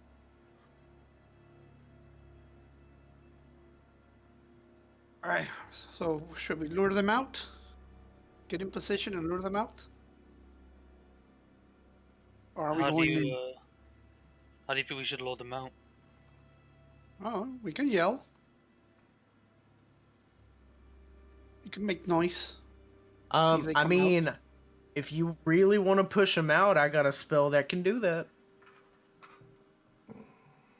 What Alright. spell would that be? But are we all in position? Bro just throws all of his remaining beads of force. Moto just throws all of his remaining beads of force from that fucking necklace. Schmoings them all. Something I else. throw the entire necklace. While They all everybody's, die. while everybody's trying to decide what to do, I'm gonna send my little robot cannon inside. Yeah, you can do that. What do you? Can you sense through it? Can it track information back to you? Not doing that. I'm sending it right in the middle. I'm going to detonate it. Oh wait, what? You're gonna wait? What? Detonate. What are you Eldritch doing? Cannon. Is that a thing?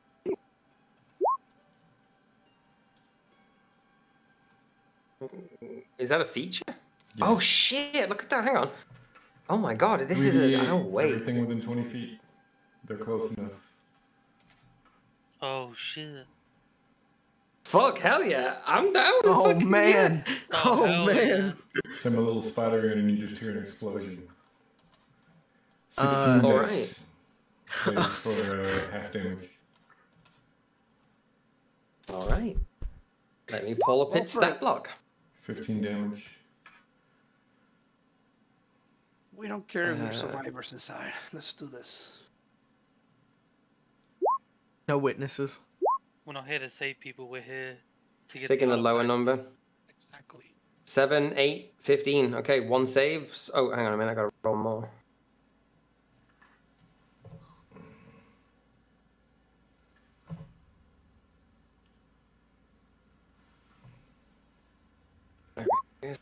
That'll get him out. Oh no, they all fail. Yeah, they all fail because I'm taking the lower numbers. Alright. Roll damage. It's 15 damage. 15. Alright. It's on my notes. And now I don't have a cannon. For now.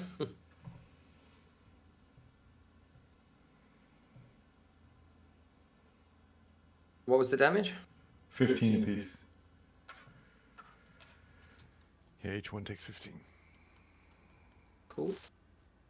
Can I still feel movement inside?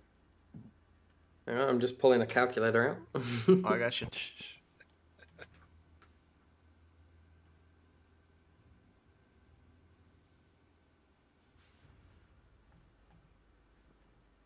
And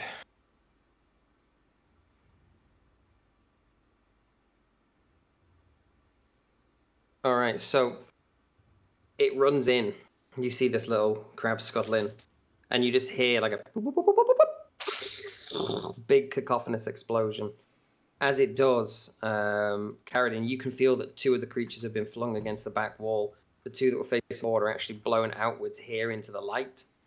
And There you see these creatures for the first time. There they are. The fuck is Should that? pop up on your screen. Ooh. Where? Ugh. The moment it comes into, what did you say? Sorry, Cleo? They have underwear on? But we can see Yeah. the traits. Okay. So the moment they come into contact with the sunlight, you can just hear fizzing and spitting and like, as one by one their skin starts to bubble on those two and melt into the sunlight. The two that actually into the sunlight, because of the damage of your bomb, these two actually just shrivel into what look to just be burnt husks before they solidify into stone, which crumbles away into dust. Hell You yeah. see them just wither in front of you. And from the inside, you can just hear hissing and howling. Jesus. There's more to handle. At least we know what Hell we're dealing yeah. with now. Get him. Yeah. We can now Alright, realize I'd they're like not to- good with the light. Like to move up to the door then. I won't make you roll initiative You're yet. right- As you peek right through the here. door, you can see these guys like crouching up against the back wall, desperately trying to stay within the shadows, which are now fading. Here in the center, what was once a table, you can now see it's actually cracked, and the floor below it seems to give way to some sort of staircase, some passageway traveling down. Meanwhile, these vampire-spawned kobolds are just backed up against the wall, like not moving at all for fear of touching the sunlight. Could I cast? Initiative? Or I Do can what? You what? cast. I want to cast. But it's You a can cantrip. cast. It's a cantrip. This one. Cast. There's our way down, guys. Why is this Oh. there? Oh, whoops. lit. Hold on. I cast this one. Word of Radiance. I utter a divine word. Take this, bitch! And burning radiance erupts from you. Each creature of your choice that you can see must succeed a saving throw. Or take 1d6 Actually, it would be 2d6. 2d6, yeah. Radiant damage. With the range being 5 feet, are you casting it on me? No. Casting over you. That is It's 5 feet creature that back. I can see, and I can see both creatures, I think. Right?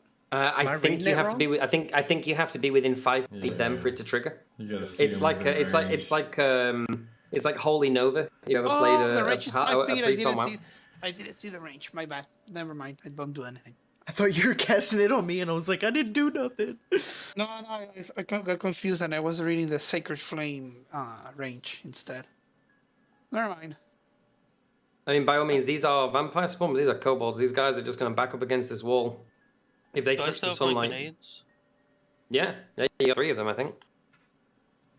Would I be able to throw one at the back wall to try and blow it open to get the light on them? Yeah, let's have a look at the text for the grenades. Bomb. And 5 feet at that point. Yeah, you can toss a bomb at them. Yeah, you can toss a bomb in there. It's. Let me display in VTT. Oh, you did it. Nice. Yeah, if you want to throw a bomb, go ahead. Yeah, I want to throw a bomb at the back wall. Cool. I'm not gonna make you roll for it because it's easy. I'm just gonna throw it here. Yeah. Yeah, try and get the light in on them. All right. 1 completely fails, so go ahead and roll your damage. 3d6. Where do I roll that? Just literally do like a /R space 3d6. There you go. Actually, Nice. if you click on the 3d6, it should. Yeah, that's what I did. Yeah. There you go. Cool. So he takes damage.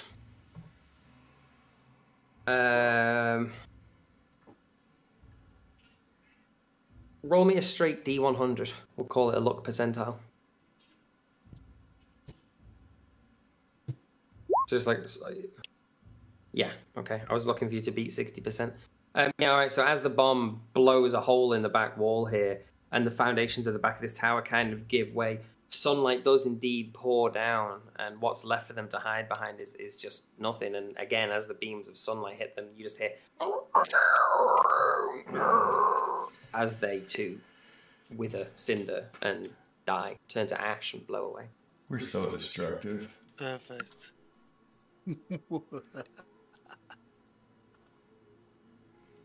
All right. I think we need to go down there. Yeah, let's find the gnome. Probably freaking out by now. Let's go down the stairs. Does it look safe? Alright. Alright, I'll go down first. Don't worry. Let's just be aware when we go down these stairs, light isn't going to be available, and there's probably going to be more of them. Yep. That's why I'm going first. All right, you heading down? Yep. Yeah. Cool. I'm going to bunch you all up so I can copy your 1, 2, 3, 4, 5, 6.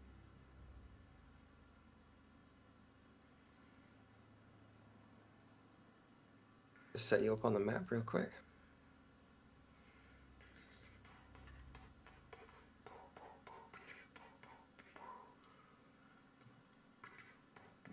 Okay, you descend down the tunnel.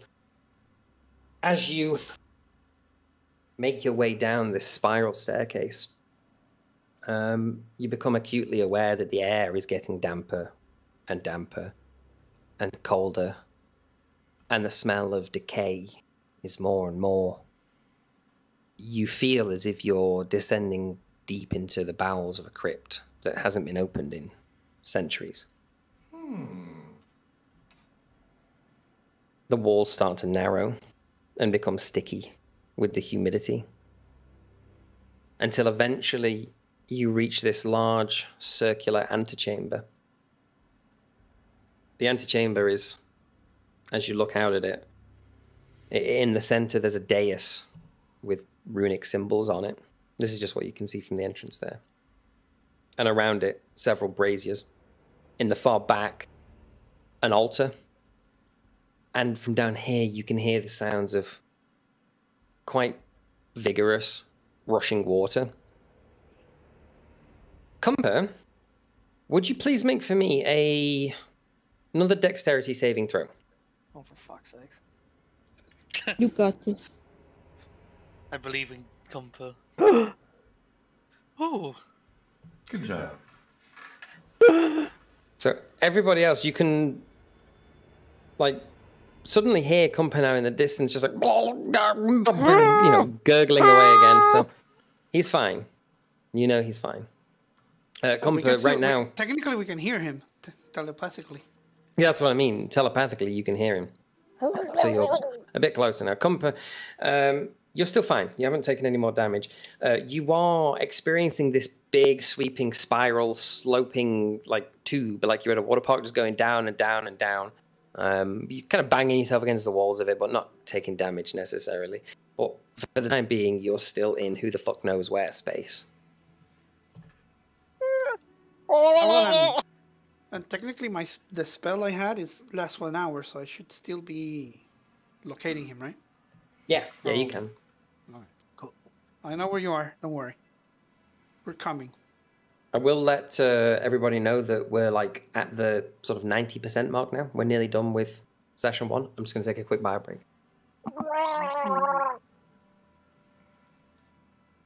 Drowned. Drowned. Are you getting waterboarded with urine? Oh, what what the? the? You said he's taking a quick bio break, and all I hear is, oh. I'm like, Alex is pissing in your mouth, bro. Connect the dots. Alex pissing all in your mouth, bro. 2 plus 2 equals 3. I mean, wait, that's right. You right. No, I've been watching the Do videos. The Do videos? The Do.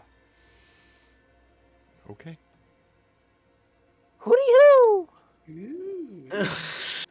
All right, I'm back. Welcome back. How do we proceed? Okay. Just so you're aware, this pathway here is like super narrow, super tight. This bit of smooth is like the walls of this fucking thing, so it spills right into a 5 foot door.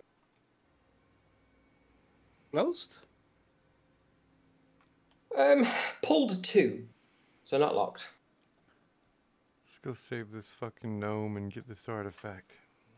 Okay, I got this. I'm gonna open the door, stand right here, and I'm gonna cast daylight right in the middle of the room. Right here. Ooh. Ooh. Now, hang on. Is daylight the same as sunlight? I don't know. Daylight I'm spells. assuming it is because that's what I'm doing. If not, I have another spell I can use.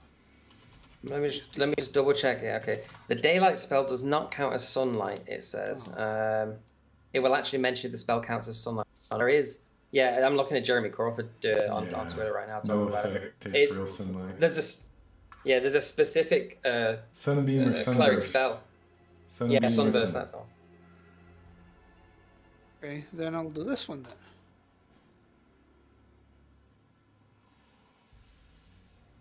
Please be sunlight.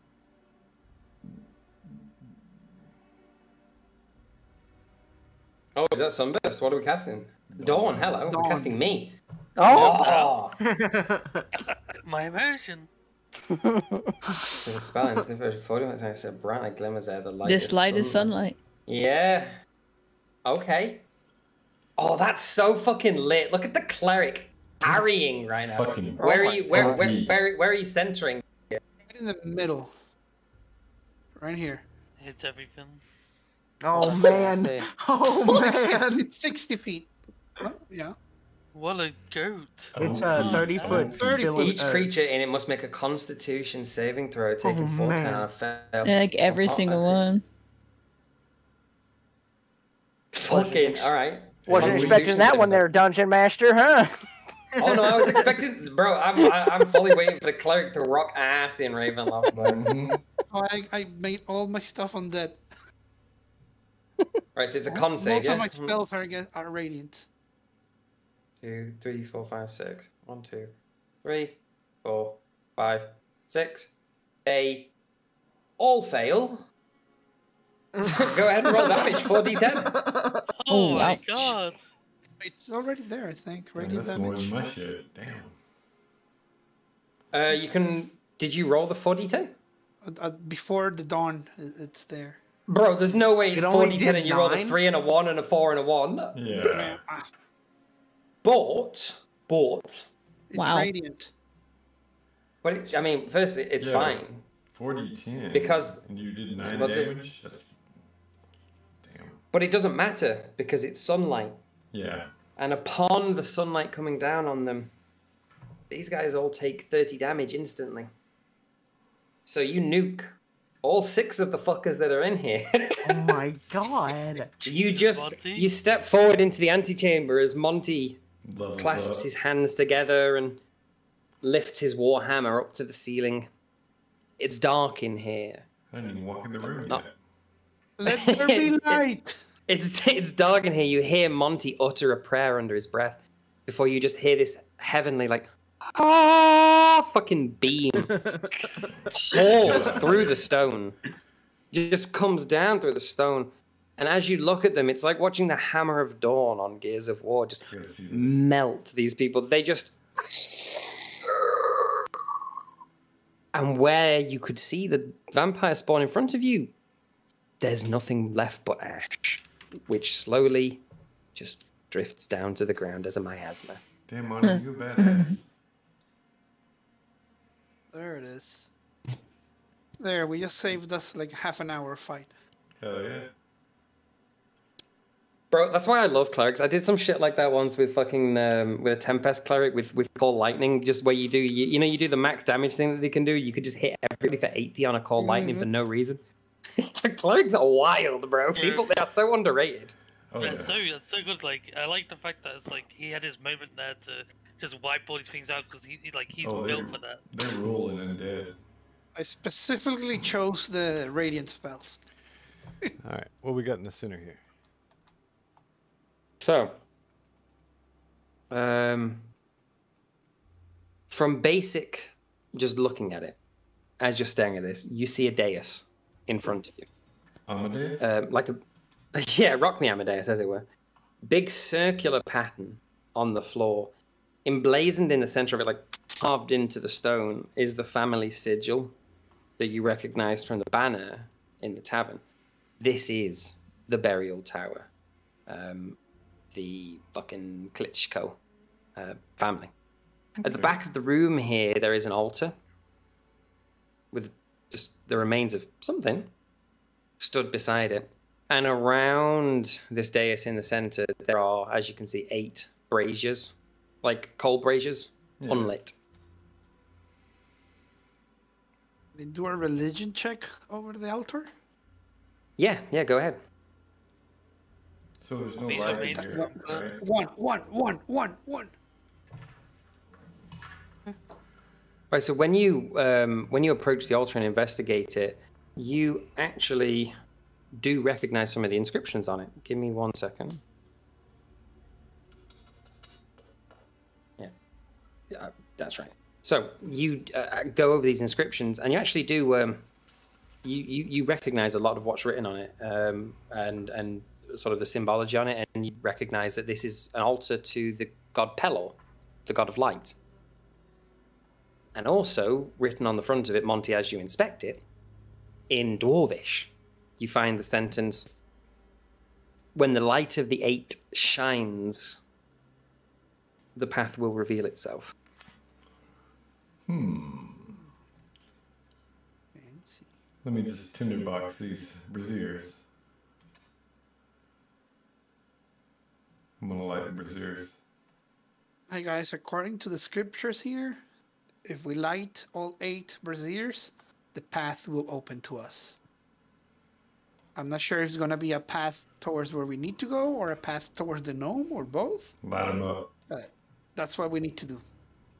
Maybe we should look for the gnome before we light these things. Is the gnome still falling down? Yeah, at this point he's kind of gone quiet again. Light him up. Okay, let's light them up. So, Soldier, as you light a fire in that brazier, put some tinder in there and light it up, the flame erupts from the brazier in bright red. Ooh. Bright red. Suspicious. Light him up. As you continue, the next flame lights up in orange. Alright, let's keep lighting them up, I guess. This one. Yellow, This one.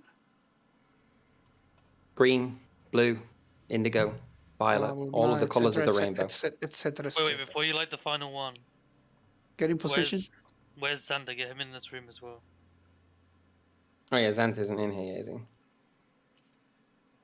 Probably panicked with all that sunlight. Yeah. Xanth is actually wandering around the room at this time as well and comes over to inspect the altar. You see him bend down and pick something up and hold it against the light. It's just what looks like a piece of jewelry that he pulls from the skeleton. Kind of looks at it for a moment and shrugs his shoulders. Just kind of tucks it in his pocket and thinks nothing of it. Oh, they would miss. Family heirloom. Smaller one. Whatever can be reclaimed should be reclaimed. Soldier, roll a perception check if you were next to him. Grave robber.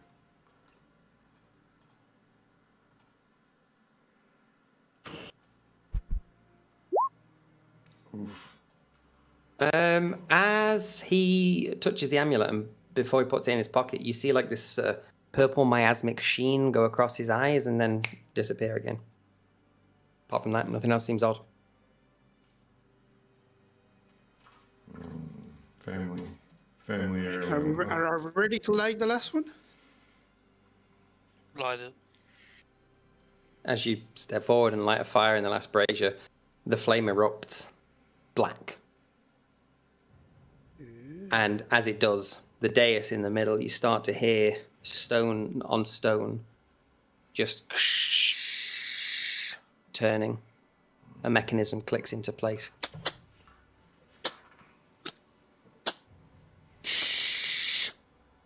The room beneath you feels as if it's vibrating hard, almost like an earthquake. From the ceiling above, dust and small pebbles fall down. And as this central dais twists, it comes up, revealing on the inside, yeah, the fucking compass core.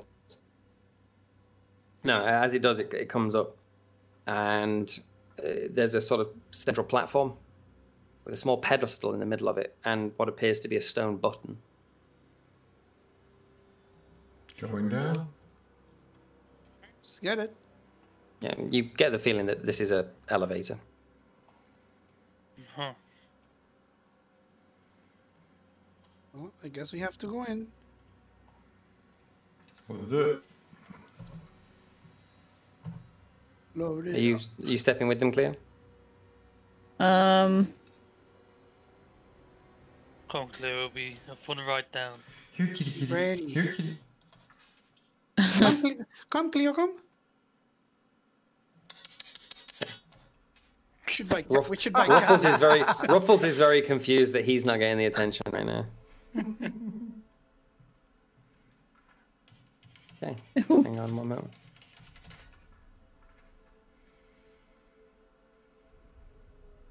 As you step onto the elevator and press the stone button in the middle, the contraption starts to rotate back on itself. And for a moment, you're plunged into darkness as it sinks slowly back into place. The top of the dais once again becoming flush with the rest of the room.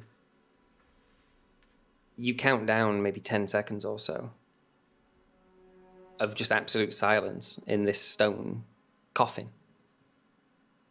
Before all of a sudden, you feel yourself lurch downwards at an incredible pace, almost as if you were falling, just straight down. Whoa. Suddenly, Cumpa's voice becomes very evident again. And after what feels like probably about 5-10 minutes of falling, the descent slows. And you walk out, you sort of slide down into this huge antechamber. Ah, shit. As you arrive in the room, you see this miasmic river of water that doesn't look like water. Sounds like it, but it almost looks gaseous. Rushing past you. And throughout the water, you can see these glowing bodies, spirits, strange beings clawing up, trying to grasp a hold of things. You also suddenly realize that you're hearing... You also realize that you're suddenly hearing, like, again, but now it's not telepathic anymore, as from across the river, you see Cumpa being swept downstream before finally coming to rest against a rock that just jams him in. Who's got a rope? I do. Help me, you sons of bitches! Let's throw the gnome a rope. Hey, look where it is. What the fuck are those things? I can get the rope off the side of my pouch. You can.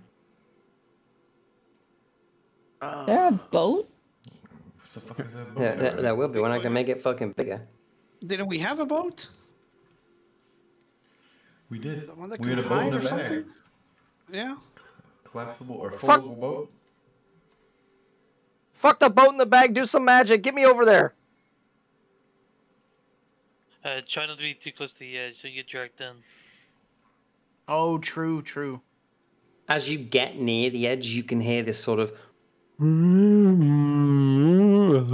wailing sound of these creatures which are being swept downstream. Fuck this! Let me... Would you allow me to mage hand the end of the rope to him? Yeah, of course. Absolutely. Awesome. Use the mage hand to grab him. He's It's too not that heavy. tiny. Mage hand can only hold 5 pounds.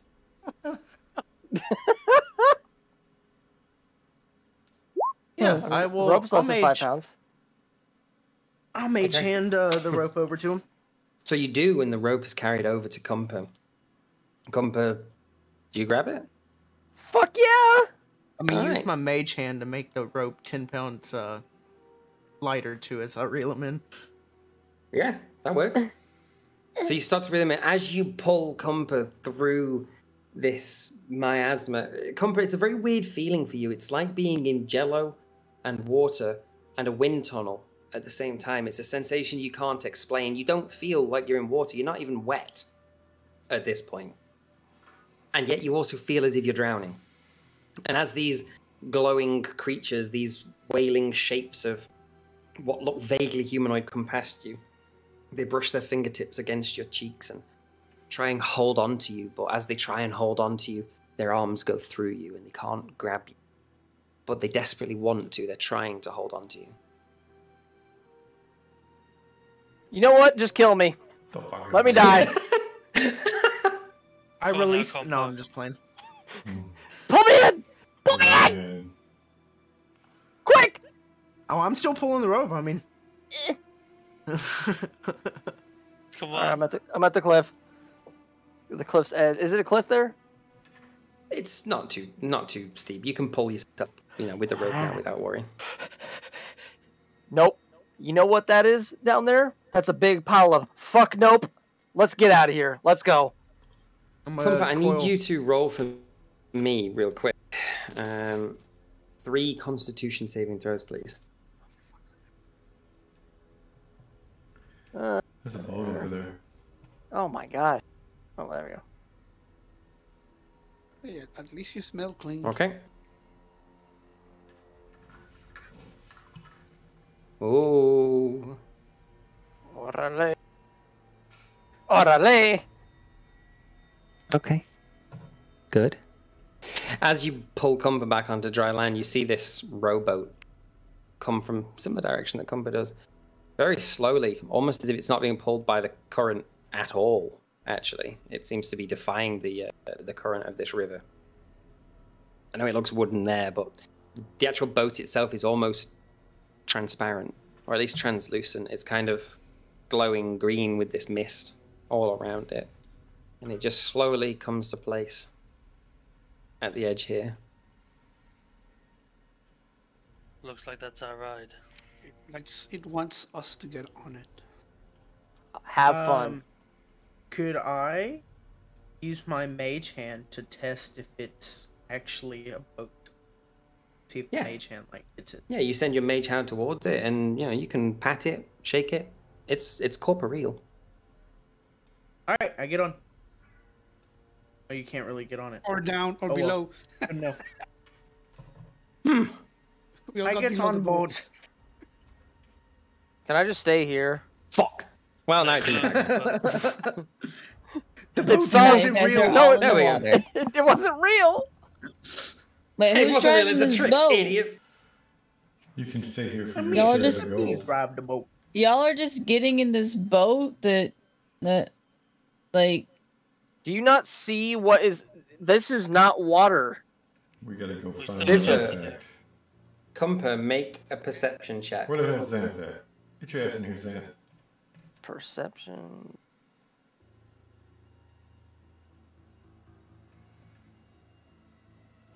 Hey.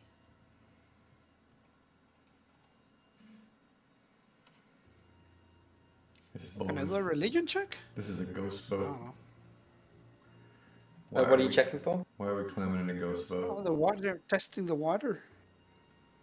Yeah, sure, why not? What do you think you're seeing? Cumper, as you're staring at the boat and everybody on it, as somebody who has now been embalmed by these waters, quote unquote waters, you and you alone see this figure start to take shape at the prow of the boat. It's a crooked, quite tall, maybe 6.5 feet, humanoid of sorts, wearing long flowing robes, the same color as the boat, this ethereal green, the same color as the waters. And he reaches a hand out towards you, beckoning you towards the boat. Basically, they look like the ghost guys on Lord of the Rings. And I'm the, It's I'm exactly the what only they one look that like. sees it. You're the only one who sees it. Let's go, Carter.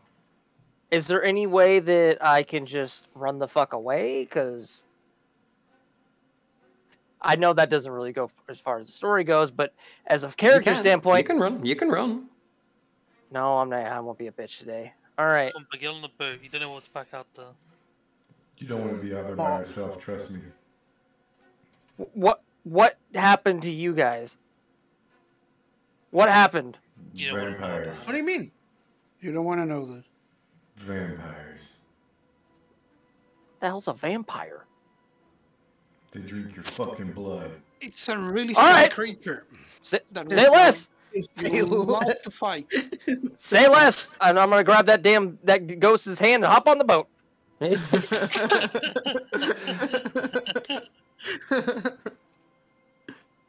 As the boat starts to take off, Cumper, you can see that this figure takes up a set of ghostly oars, not the oars that you can see on the side of the boat, and starts from standing position to row the boat back in the direction that you came.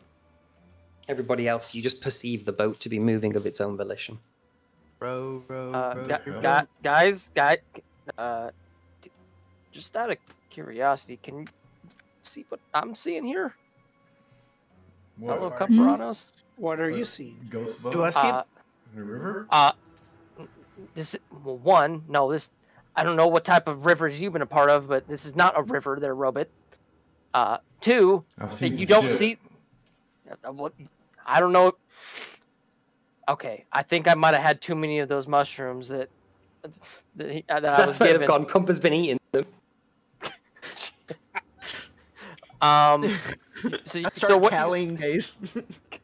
So what you don't see this, and I just kind of cower at the front of the boat and looking As up. you're saying that and trying to get them to see it, the figure just looks and raises one hand. You see the sleeve of his arm bend backwards, and there's a bony hand underneath his skinny little hand. He puts his finger up to his lips and just shh. The gnome passes out. Again? Damn, he Oh my survived God, 2 I days thought we off were those over this. mushrooms. He's so dramatic. I thought Do we were see over the this. ghost in the water? You do, yes. Yeah, you all do. What it looks like is like the sort of upper body of humanoid creatures. Very skinny, very gaunt, very hollow looking. Blue, like that. If you remember the... do you ever watch Pirates of the Caribbean at World's End? The bit where they're traveling back out of Davy Jones' locker? Uh-huh. Kind of like that vibe. That was the entire picture I've been picturing this whole time. Yeah. Which is freaky as Essentially shit. Dude, that should give me nightmares for like a week. You were picturing Orlando Bloom's ass. Come on. Touche. Touche, well played. But yes, the nose passed out. Because that is genuinely terrifying. As the boat starts to travel up the stream, eventually the walls of the cavern disappear.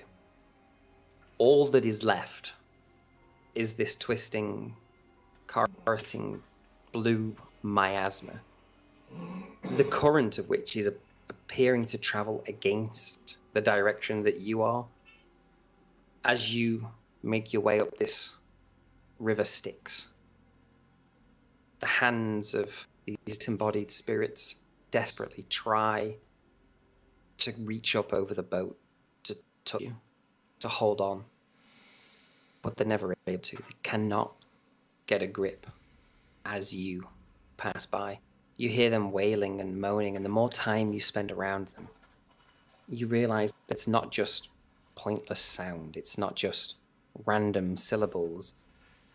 It's begging for help, to be saved, begging for salvation, begging for anything other than this fate to befall them. But as quickly as you can comprehend what you're seeing, what you're hearing, the next sensation moves on, and you carry floating up the river.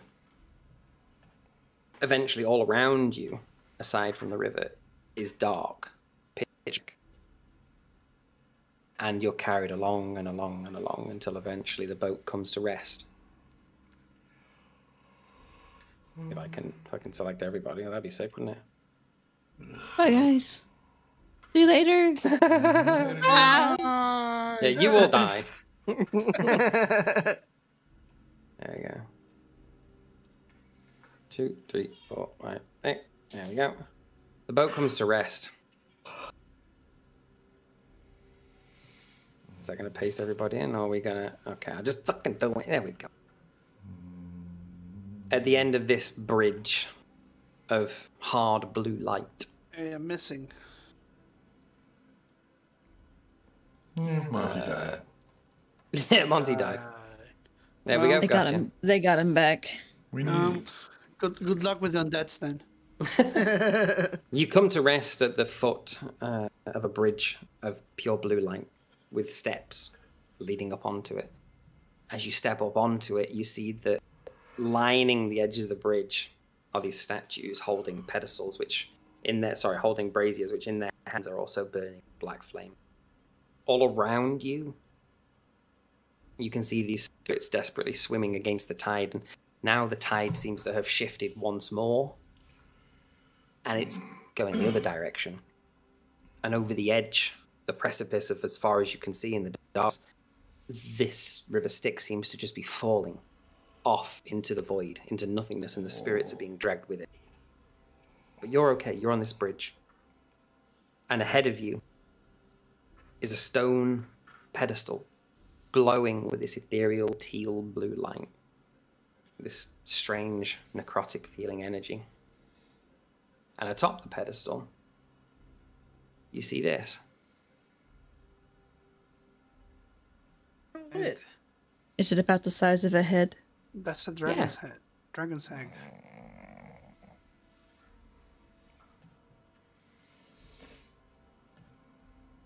All right.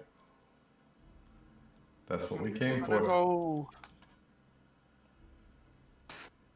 Could I do a perception check for any traps?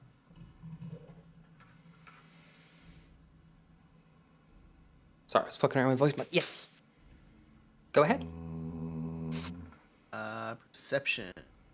Normal. 19. From what you can see, despite the otherworldly nature of wherever the fuck you currently are, which, by the way, is filling each of you with this odd sensation of inner coldness, dread, almost.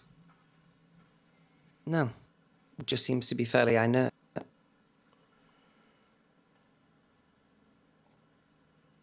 Move forward.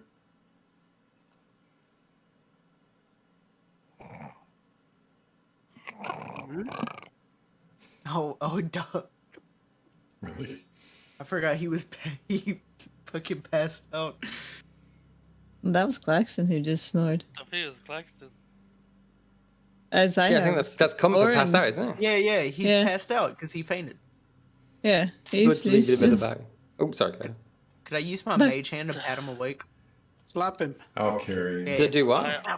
Oh, slap him awake. Yeah. I'll grab him by the belt loop and carry him with one arm. Y'all are playing leapfrog.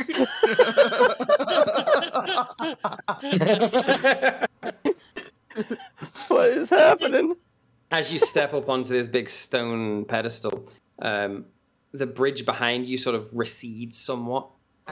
All of the statues around the circle just erupt into, hey, Marich, you got hit just for the apex, bro. Oh, perfect. Yeah. It's great. So, yeah, hop in, roll 20.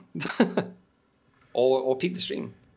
As you step out onto this circular dais, if you peep over the precipice, you see nothing but what you can comprehend as just pure void. It looks like staring into the night sky when there's no clouds and no moon. But it feels harrowing to stare into. It feels as if you are, you know, a hair's breadth away from passing on to a realm that is not your own. That ain't right. Not... I say we go back. Shut up, you're passed out. Where are we at? Cumper, as you stir on the ground, you can see a bridge that you've just crossed just receding away from your retreat backwards, cut off. There goes your retreat. No going back. Oh, no, no, no! Alright, fuck. Well, so what options do we have here? Is this the object we came to get? Yeah, Xanth steps out onto the platform and says, here it is. The orb. This is what we came here to get. Supposedly, once we lift this thing off its platform, it'll activate the security mechanics that were put in this vault. So we should be ready. But once we overcome them, it's ours. And the bridge should return in place. And as to your question, I don't know what. This vault has lain closed for the best half of the last 5 centuries. We're the first people to step foot in here in half a year. So if it's been locked away this long, what do you guys need it for? It's a family matter, family business. I tend not to ask too many questions of my lord, Von Klitschko. I just fulfill my obligations. Fair enough. As Xanth says that, Marich, are you in the Roll20? Yeah, I'm loading everything up now. Lit. As Xanth says that, you see a look of confusion sort of spread out across his face. And the look of confusion turns into horror, panic, then strangely neutral, and then smiling again as his eyes, the irises of his eyes, sort of this purple miasma, makes its way across them once more. And then he regains his composure. His eyes did that earlier. Although then his voice sounds surprisingly less like mine and more like Nova's.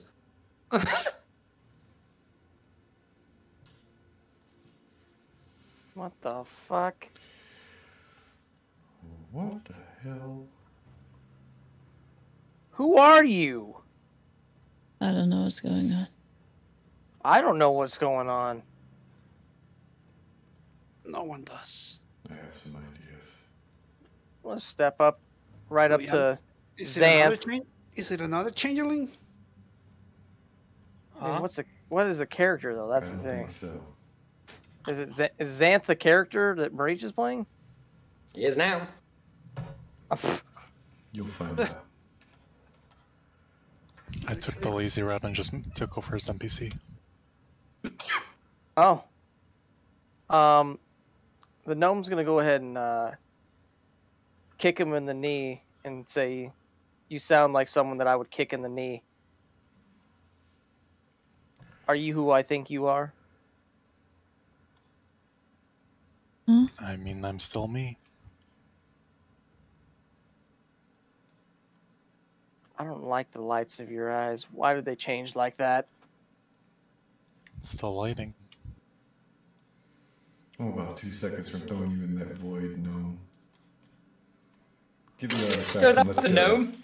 He goes after the gnome. What? That's not drawn Of course. attention to his Let's eyes. get the artifact and get our money and get out of here. Poor Cumper fell down a fucking pit and got washed down the river Styx, and now he's the one getting thrown over the edge. He's easy. I kick Comper in the knee in his retaliation for Xander. You missed and hit me in the nutsack because my knees are so close to the ground. Asshole. That's it. Nope, I'm getting the full money now, you son of a bitch. I don't want the money. Wait for something else. Alright.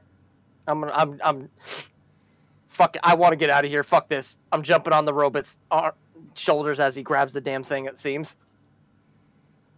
Is that what you do? Yep. Yes. Okay. Time stands still. Dun, dun, dun. In a fraction of a fraction of a fraction of a second of you placing your hand on the orb,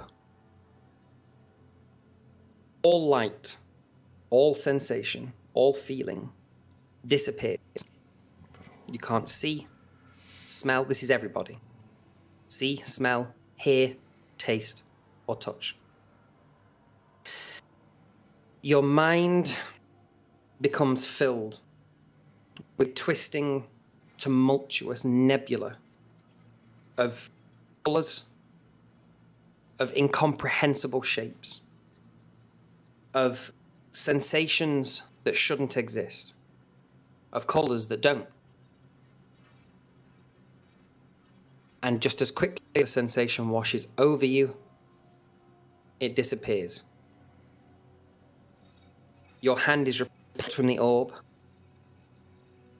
and two of the statues, this one and this one, burst to life violently. The stone shatters as two creatures, faceless, featureless, but for a giant gnashing maw on their stomachs, erupt from the stone. Jesus. There you go. There is a slab under electric D&D. What? What? The Roll20 is not the same one that we were using. No, it's a different one. It's the most recent end one. What the fuck is that voice changer, dude? That's terrifying. Yeah, that sounds like way more robotic than I remember it being. That's fucking jokes. Poor Marie. Yo, that looks like the picture of like never mind. Looks like the womb tapper. Wasn't that your college nickname? Thank you. Thank you.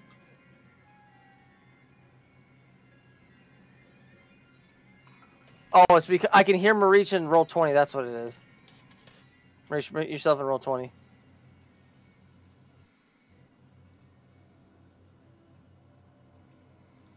Did you kill Roll20 on your stream then, Meta?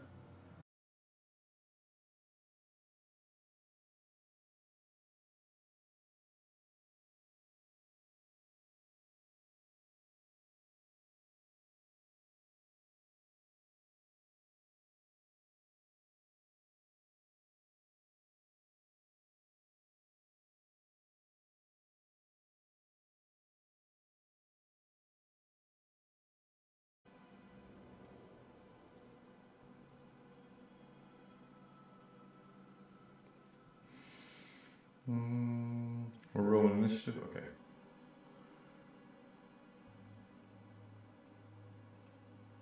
Let me just fucking roll on the... Where is the goddamn card sheet on this BS? There it is. 1, 2. 9 and 2. Oh, you're so lucky that these guys are going later. Yeah, shit! Alright. Oh, did you roll a fucking crit? Bro rolled a crit.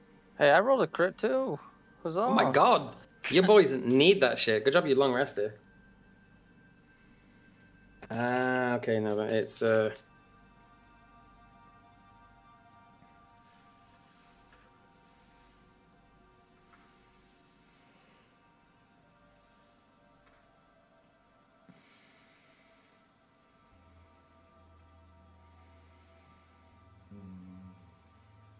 Has everybody got themselves? Oh no, fucking of course, Maricini too as well.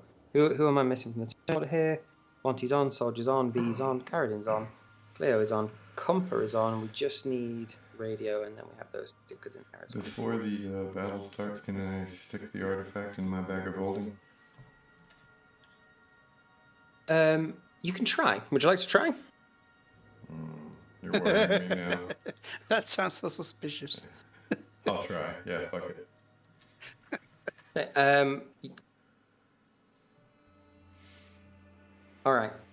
Roll first Constitution saving throw.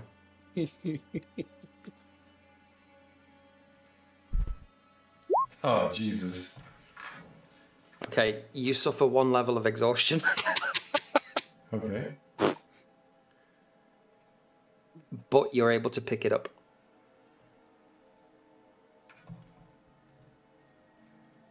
Okay. Did I add him to the turn order for you, Marich? No, I haven't yet, have I? There you go, Bink, and... 20. Man rolls a fucking crit as well. Let's go. Alright, order. Descend him. Let's have some vile battle music on, shall we? Try to aim at one first, I would say.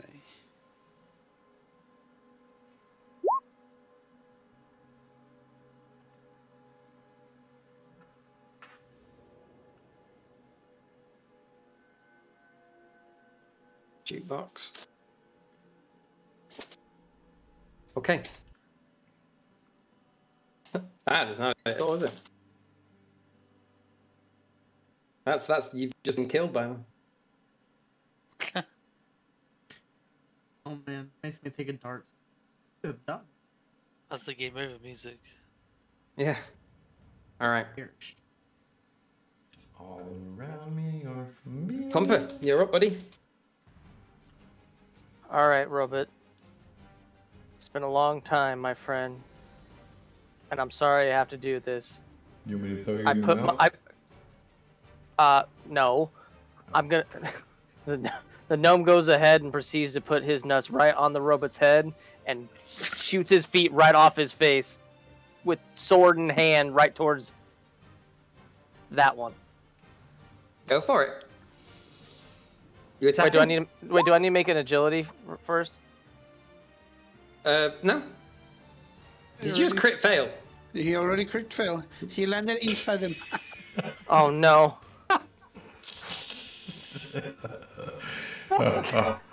If you would have just let me throw you without putting your nuts on my head, that wouldn't happen. That's a karma roll. So, Comfort, you launch yourself at this creature, and yeah, no, you do. You land straight in its maw, and it takes a chomp down on you before spitting you back out, landing at its feet. So it's gonna attempt to hit you. And it's 17. Does that hit you? I have 17 armor. Okay, so it does, yeah. So as Compa fucking rubs his nuts on Soldier's head, he launches himself forward directly into the gaping maw of the beast, which goes, okay, takes a fucking bite, and you take 26 points of damage. Oh, that hurt. Ow! Before dropping in a soggy, slobbery, spittly mess at his feet. Oh shit. And then it's V. Fuck! Alright, since I notice Compass in a bit of a bad situation right now, I'm gonna move in closer and just use my scimitar to swing and try and cut one of the legs to slow it down. So which one are you going for? This guy? Yeah. Alright, step on in. You gotta get within 5 feet of it. So it's from the... So because it's a large creature, you gotta get... It's like 5 feet within the center, so you're brushed up right against it, basically. Both of you. Look at Compa being fucking up there by its leg. Yeah, go ahead, and you're flanking, so roll with that flank advantage and add your sneak attack. Roll again, because you got advantage. Oh, he fucking crits! Roll your damage, sneak attack added. Orale! We're gonna double everything. Motherfucker hits this shit for 46 damage right back in its face. I'm trying to cut one of his legs off. Not yet. It's more resilient than that. Oh, fuck.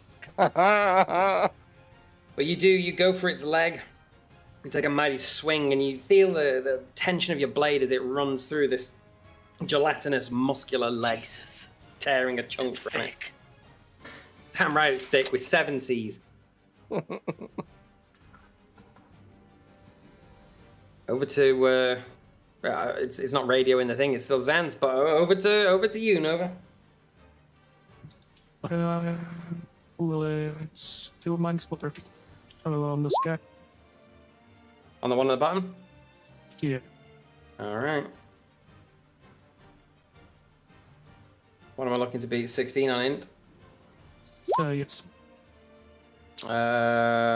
Fails. Guys will take 3 points a second damage on. Alright.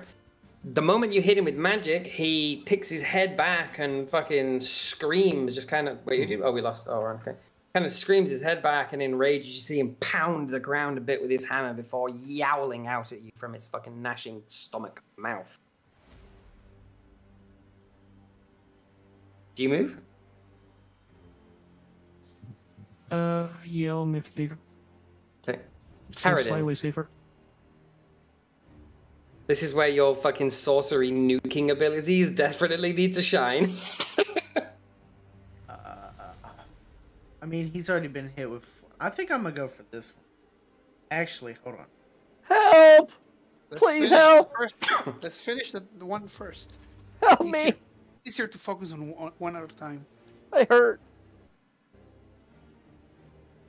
Alright.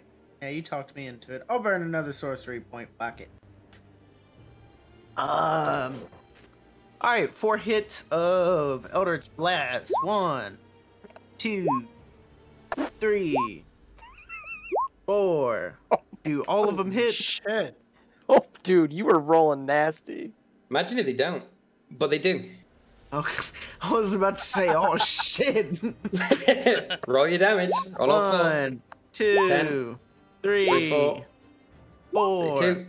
All right, so we're going to go to calculator. 41, I think.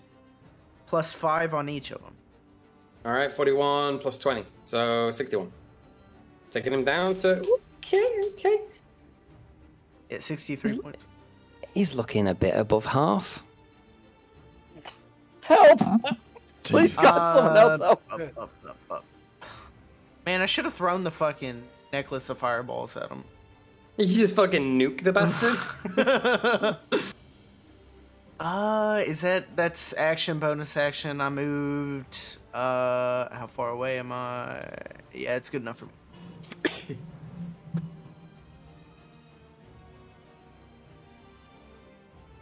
All right, Monty. All right, I'll do Sacred Flame to this one. Hopefully we'll hit. Oh, dexterity saving throw. Sorry. He's making a dex save, the one on the top. Yeah. Rolls an 8, fails. That's 13 radiant. Yep. 7, okay. No, move here. Soldier, you are up. Alright, I guess I'm gonna shoot this dude up here. Help. Compass just damp. Yeah, solid hit. Kill it.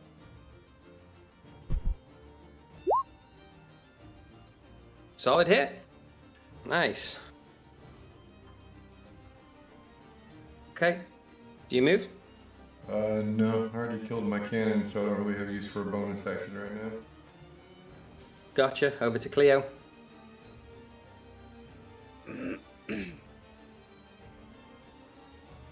Cleo measuring the distance between the two of them got me scared for a moment there that she was about to pop off.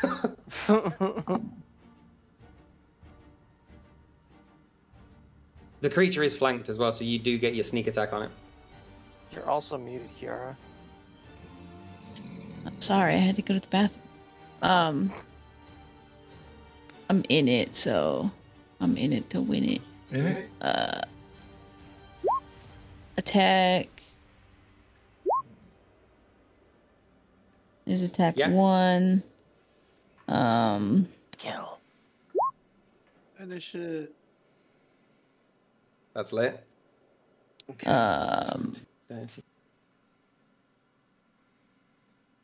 And then attack 2. I need to double check with you. Is that from the Ice Witch's knife? Is that cold damage? Yeah. All right. The attack hits, but it seems to have no effect. Well, okay. It does not say. It does not say it's cold damage. I just assume it is. Yeah, that's the one that the blade forms of ice, right? Yeah.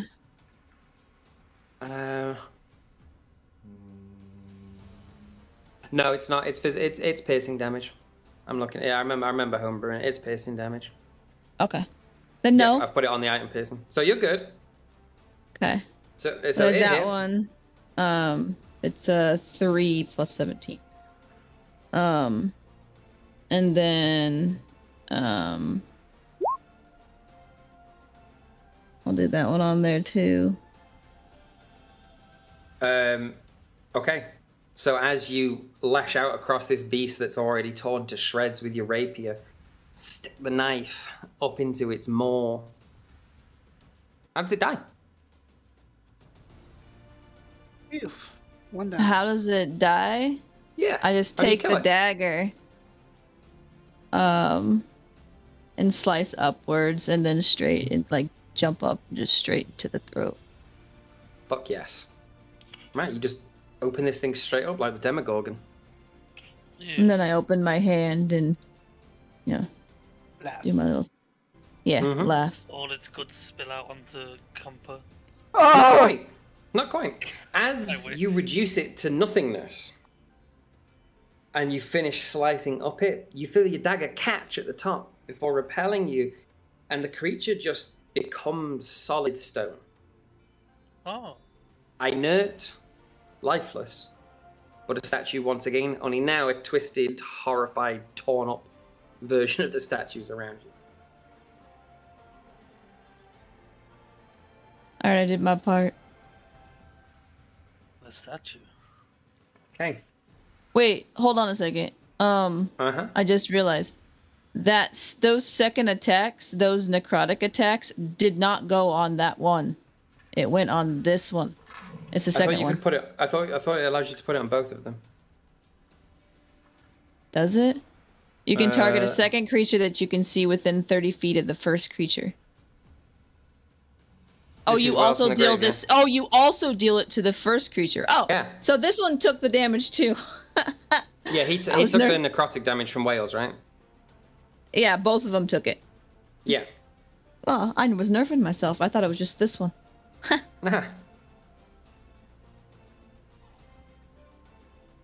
Cool, I'm done then. All right. Tomb Tapper's gonna move. So I just wanted to read it. Oh, no worries. The Womb Tapper. Let me just double check that I'm doing this correctly.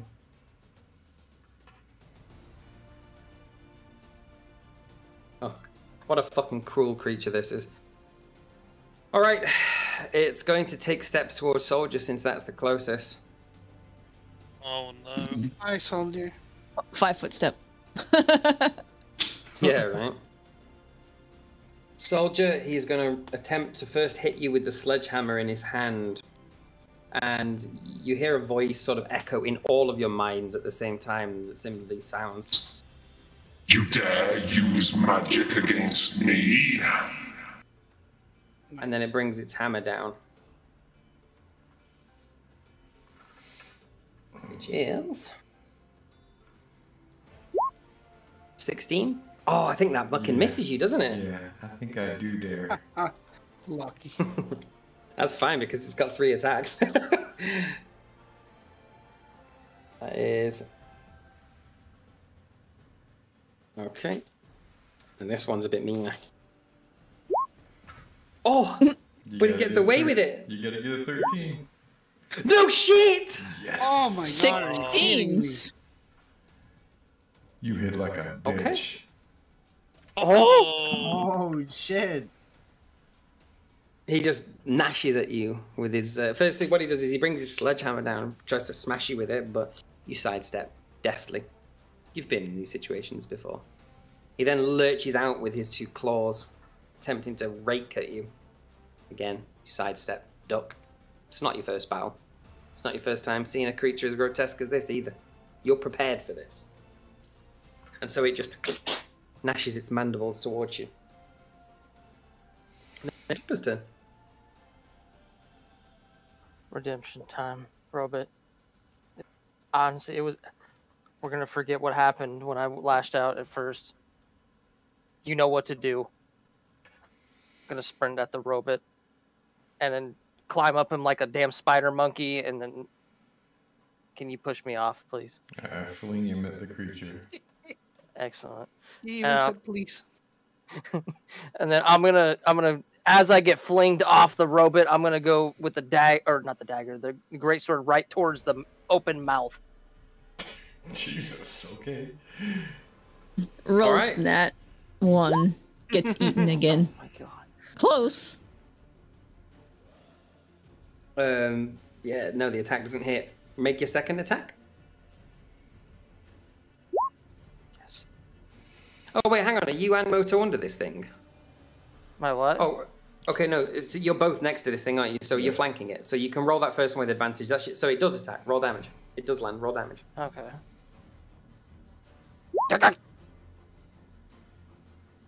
Nice. Do I roll again?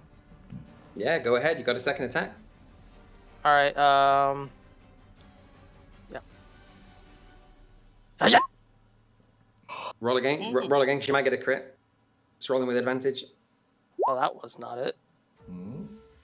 All right. Well, you still hit, so roll damage. by 1,000 cuts. We take those. Now remember, you do have your action stage if you want to attack again. Let's do it. Kick it. And roll again for advantage. Oh shit! Hold on. No, didn't do anything. All right, now roll. Okay. Or if you just want to take the first damage. No, fuck it. Roll again. Why not? I'll be lenient. It's the same. All right, no, you scuff him up pretty good. Huzzah! Over to V. Ooh.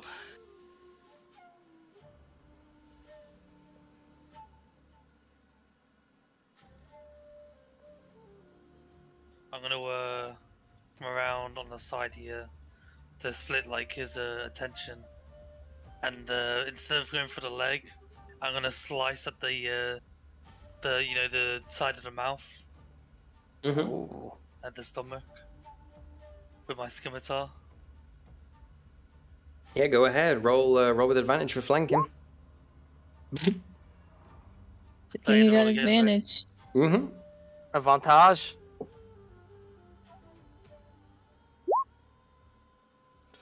Unfortunately, does not hit. Ouch.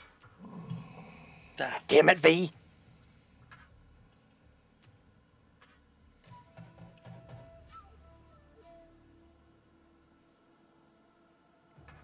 V must stand for very bad at this.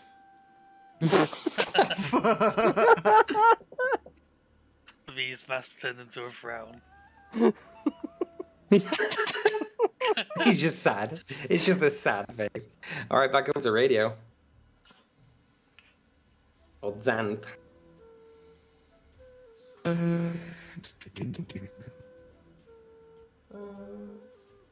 Is that radio from the 1910s?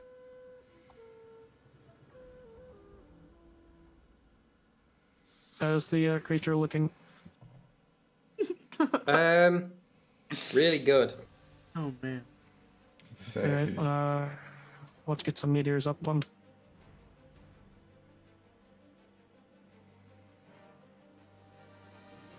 I respect it. I gotta make a what, a deck save? Yes, DC 16. All right. Oh man. Fails. Alright, he'll take 8 damage, and as my bonus action, I'm gonna send another one. Yep.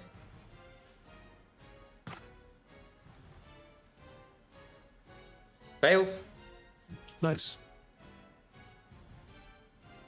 And there will end my turn. Alrighty.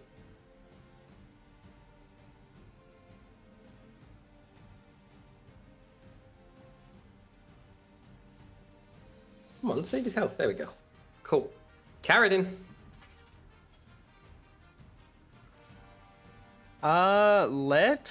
Let's do something different.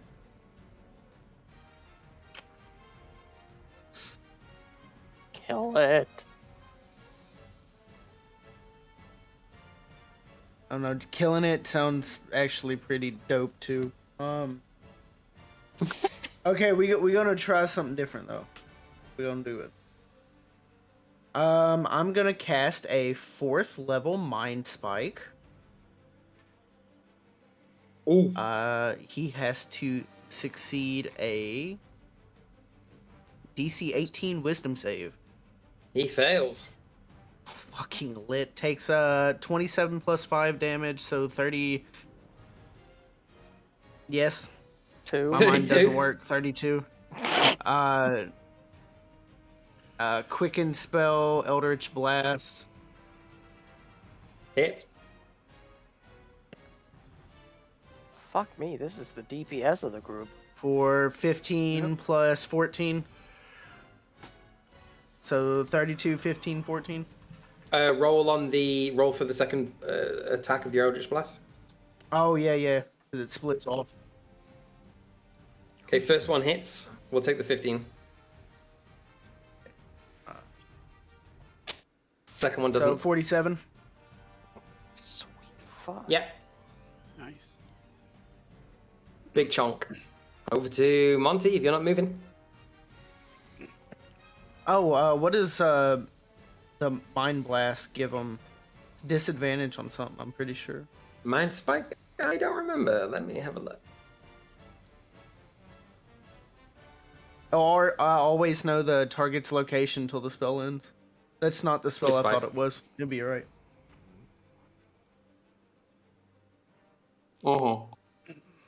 Okay, gotcha. It's Monty. Alright, I'll move here.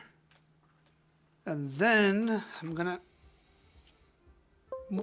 put my hand forward and touch the gnome's soft spot on the head. And cast Cure Wounds. Hey, Compa, you get 15 points of healing back. Yes. South Queen. It feels so good.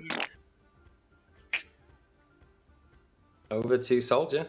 Unless you have a bonus And action, with you that, Monty. I have to disconnect for a while. I need to head home. All right, no problem. But I'll connect through the phone on Discord at least, so I can hear. Sure thing. Okay. It's nearly over. All right. See you guys. Soldier, you are up. See you. See you in a bit, buddy. All right. I'm gonna shoot this guy again.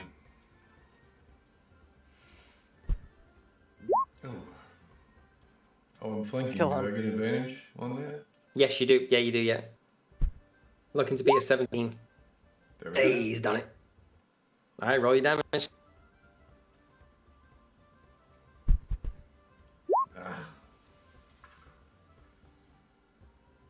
You shoot like you fuck, Robot.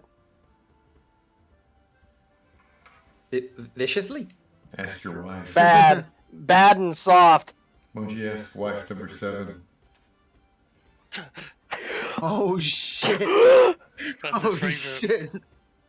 Oh yeah, no, that's true. I forgot about that. Like, a soldier has also banged a bunch of his goblin hoes.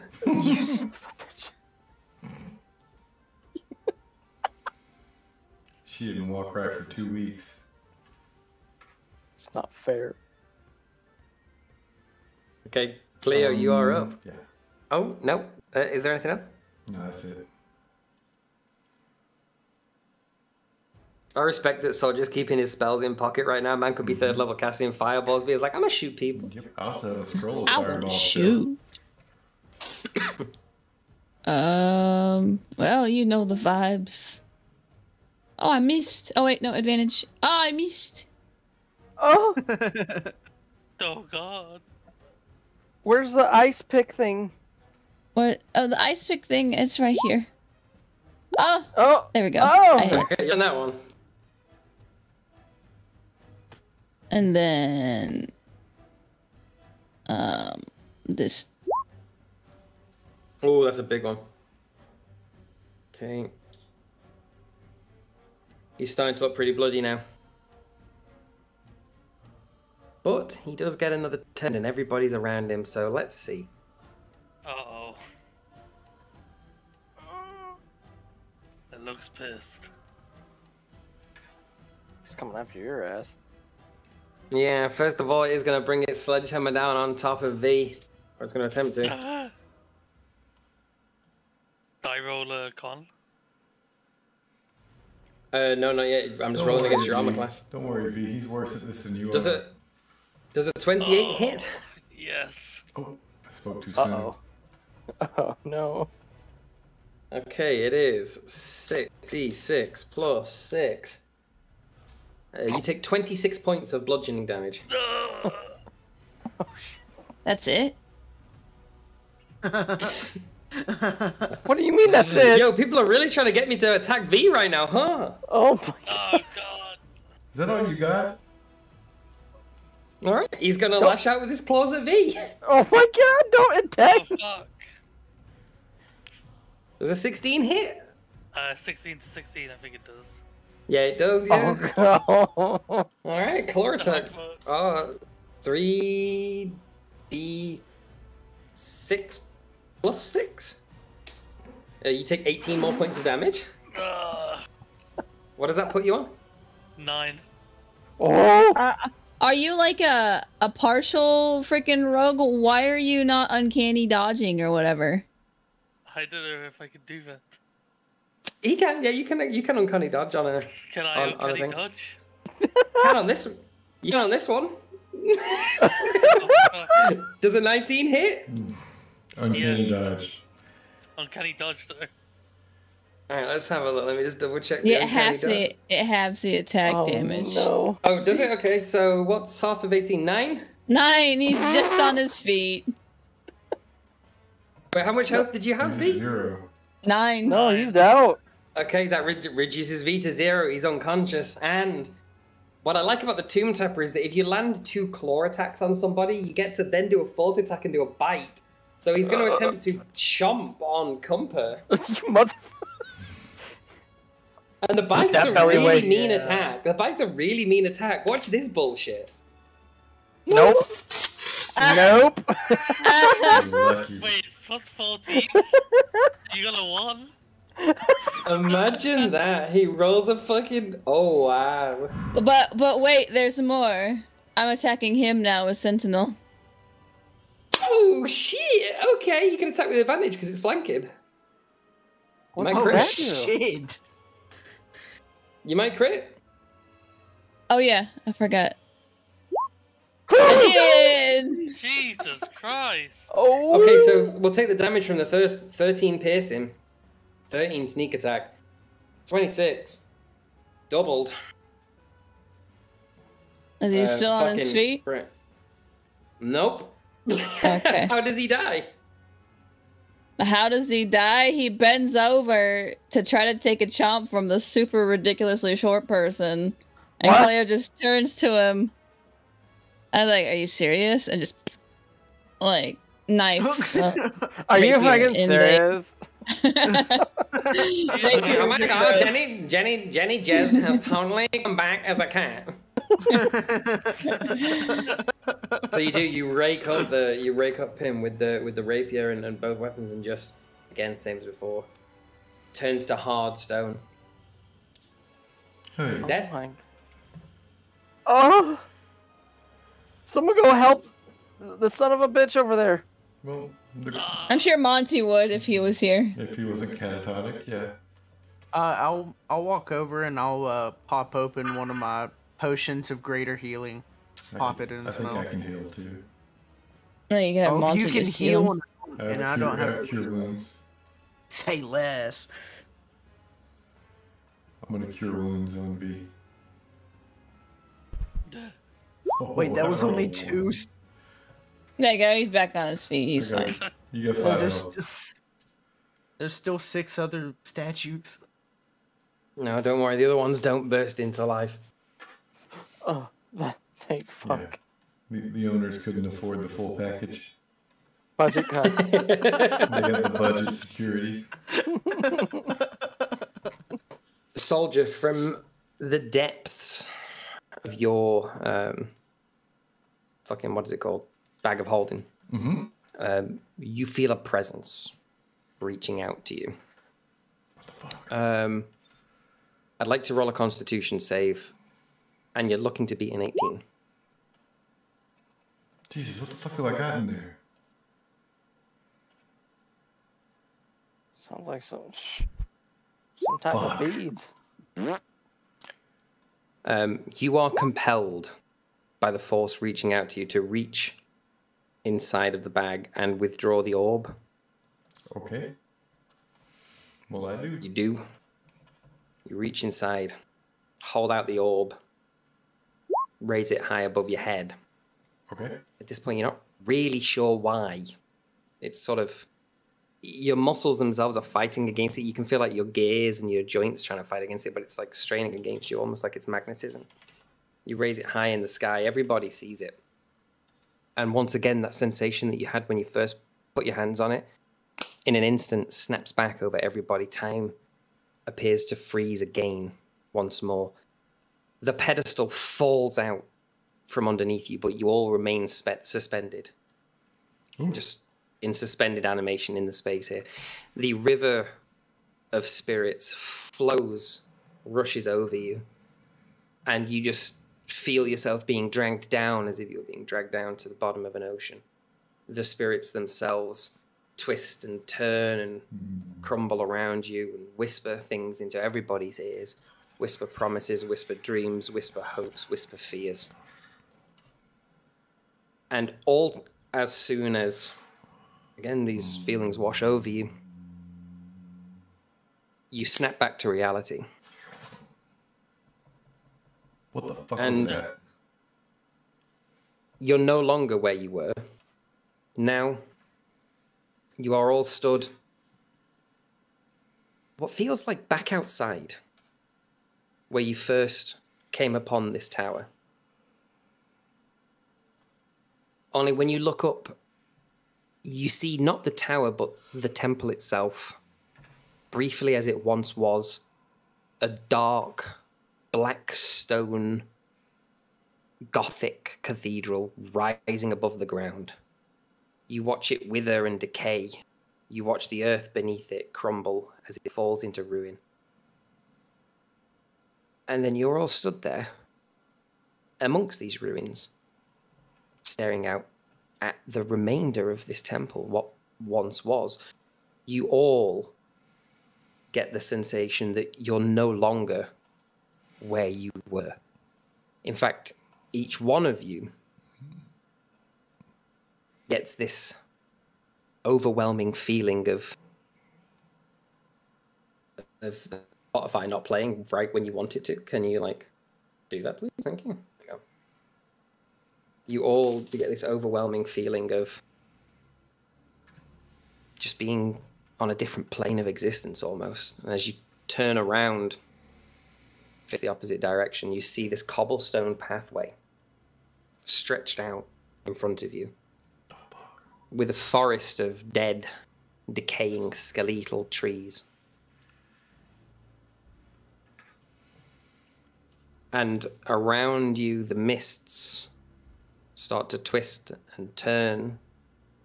You feel them almost enter like your souls deeply inside. And a voice echoes out.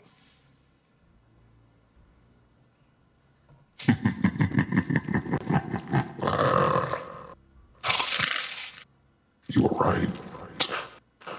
They are impressive. Welcome to my domain. Welcome to Saracopia. The gnome passes out. Cooper, don't pass out.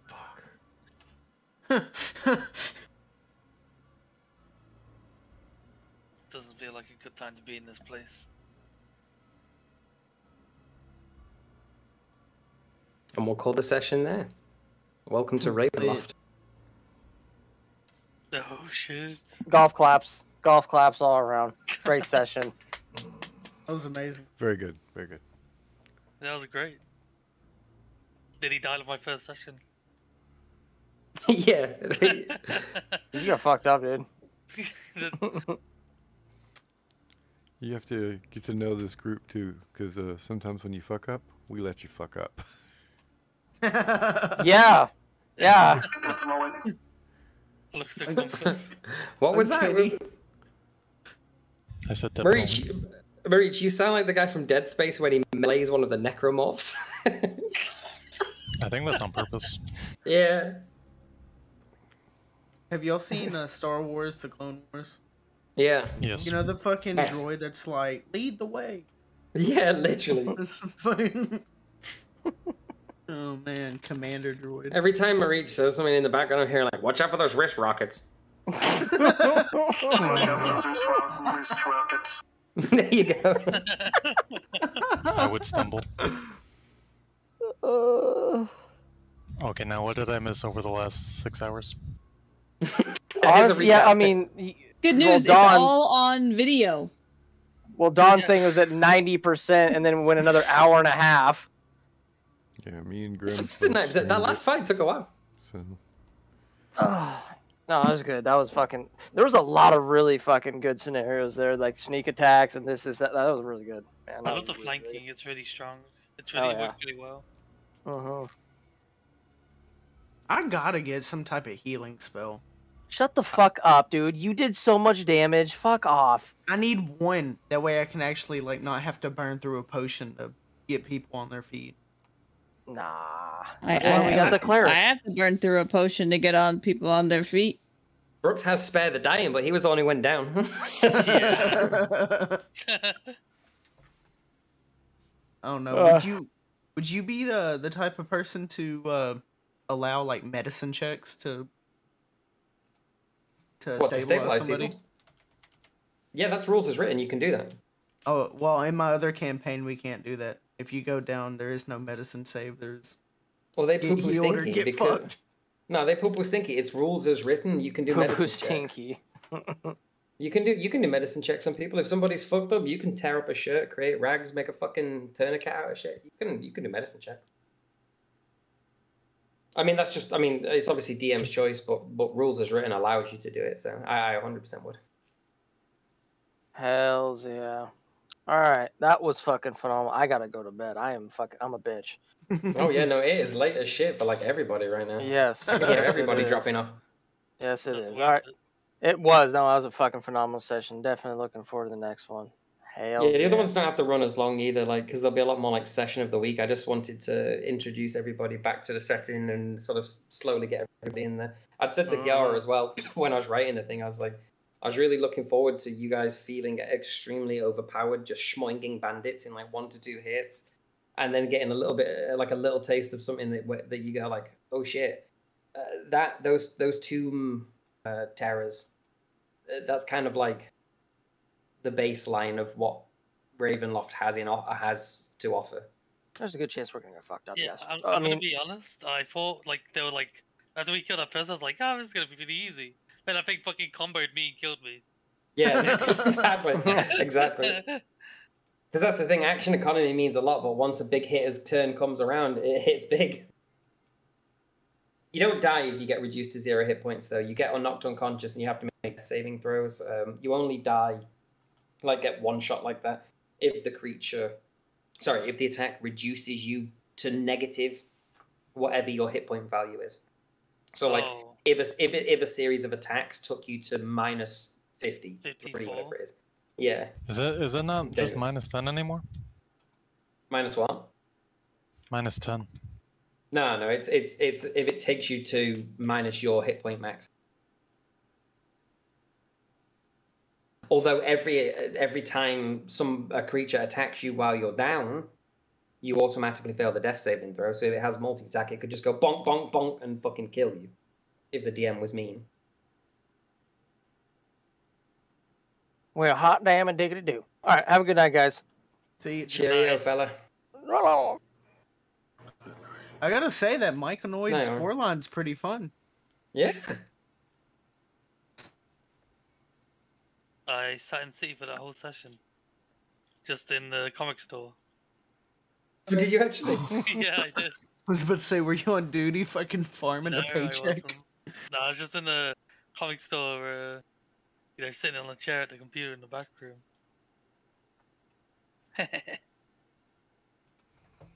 Well, I hope everybody had fun. I hope the people watching the stream got to enjoy the story. It's good fun.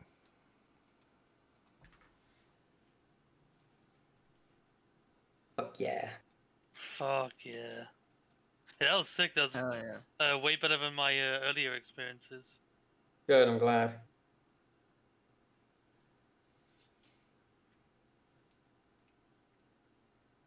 Yeah, and I can see why we changed that friend or foe thing, cause wow, that damage fucking stacks. Yeah. Yeah, if that was an extra 1d10 for every single hit, that'd be crazy. Yeah, no, you'd be murking stuff, and then like I'd have to ramp the damage up, and everyone else would just die. Yeah. I did 81 points of damage in one fucking round. Oh man, that could have easily been over 100. That'd be fucked. That damage mage.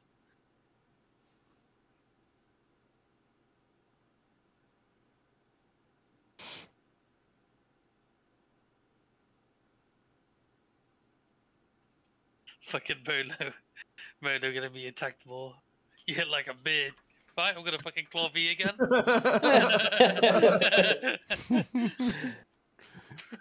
I got 19 armor class though, so I can talk that shit.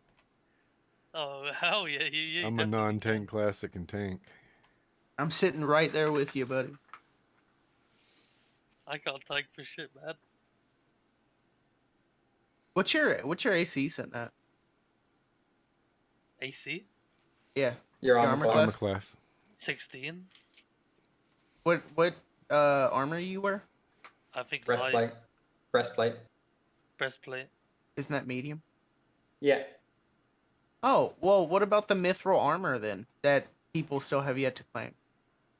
You can get a suit of mithril did I give chain you a armor. mithril fucking armor? Yeah. I'm wild. Why did I give you that?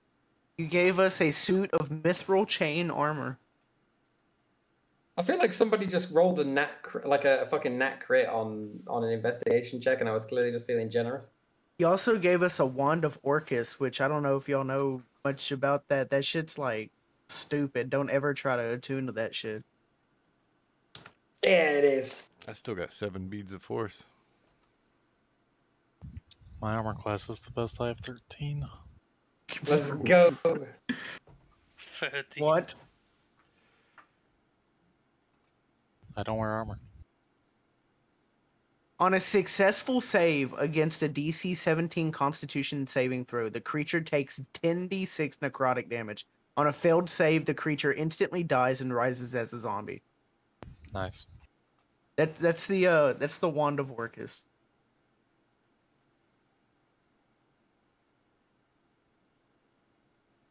Why would I not attune to that? All right, go ahead. That's if you attempt to attune. You gotta pass a 17. Was it? Oh, you have to pass it.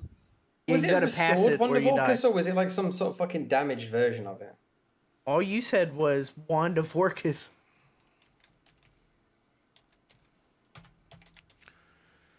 You know, the stupid thing is, I've got a funny feeling the Wand of Orcus was straight up just in the book for Rhyme. Did Cleo take the quiver of that special quiver? Oh, that's so funny, dude. I'm rereading the supplement here. Hang on. She didn't. Pirate ship's treasure trove buried in this. Oh, that's so heck.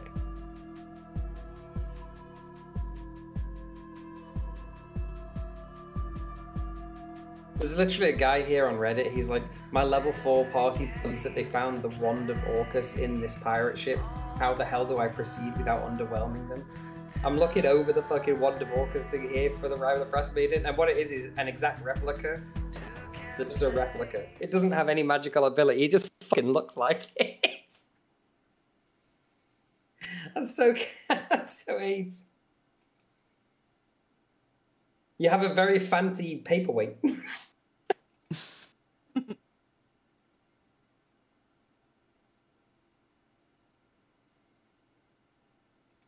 Oh dear.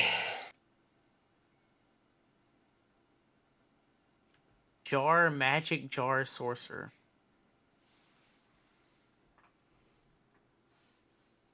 What?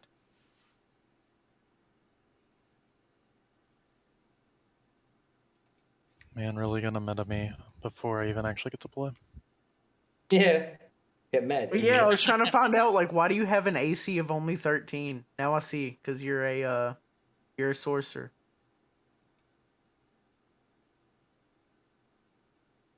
Yeah, the sorcerer part's why. Yeah, it's got nothing to do with the fact that he's a fucking pot. Well, I clicked on your name and it says I will jar, have you know I'm a magic jar Nicholas. sorcerer. Yeah. Pothead. Oh man. Makes me think of, what is it, Alexander in fucking Elden Ring. Oh yeah. Man's brittle. Well, the fun part is my AC is 13, but it doesn't really matter because I can't really die unless you break the necklace. To rest. Meta? Don't forget to attune to your Bloodwell file. Oh yeah, I'm already attuned.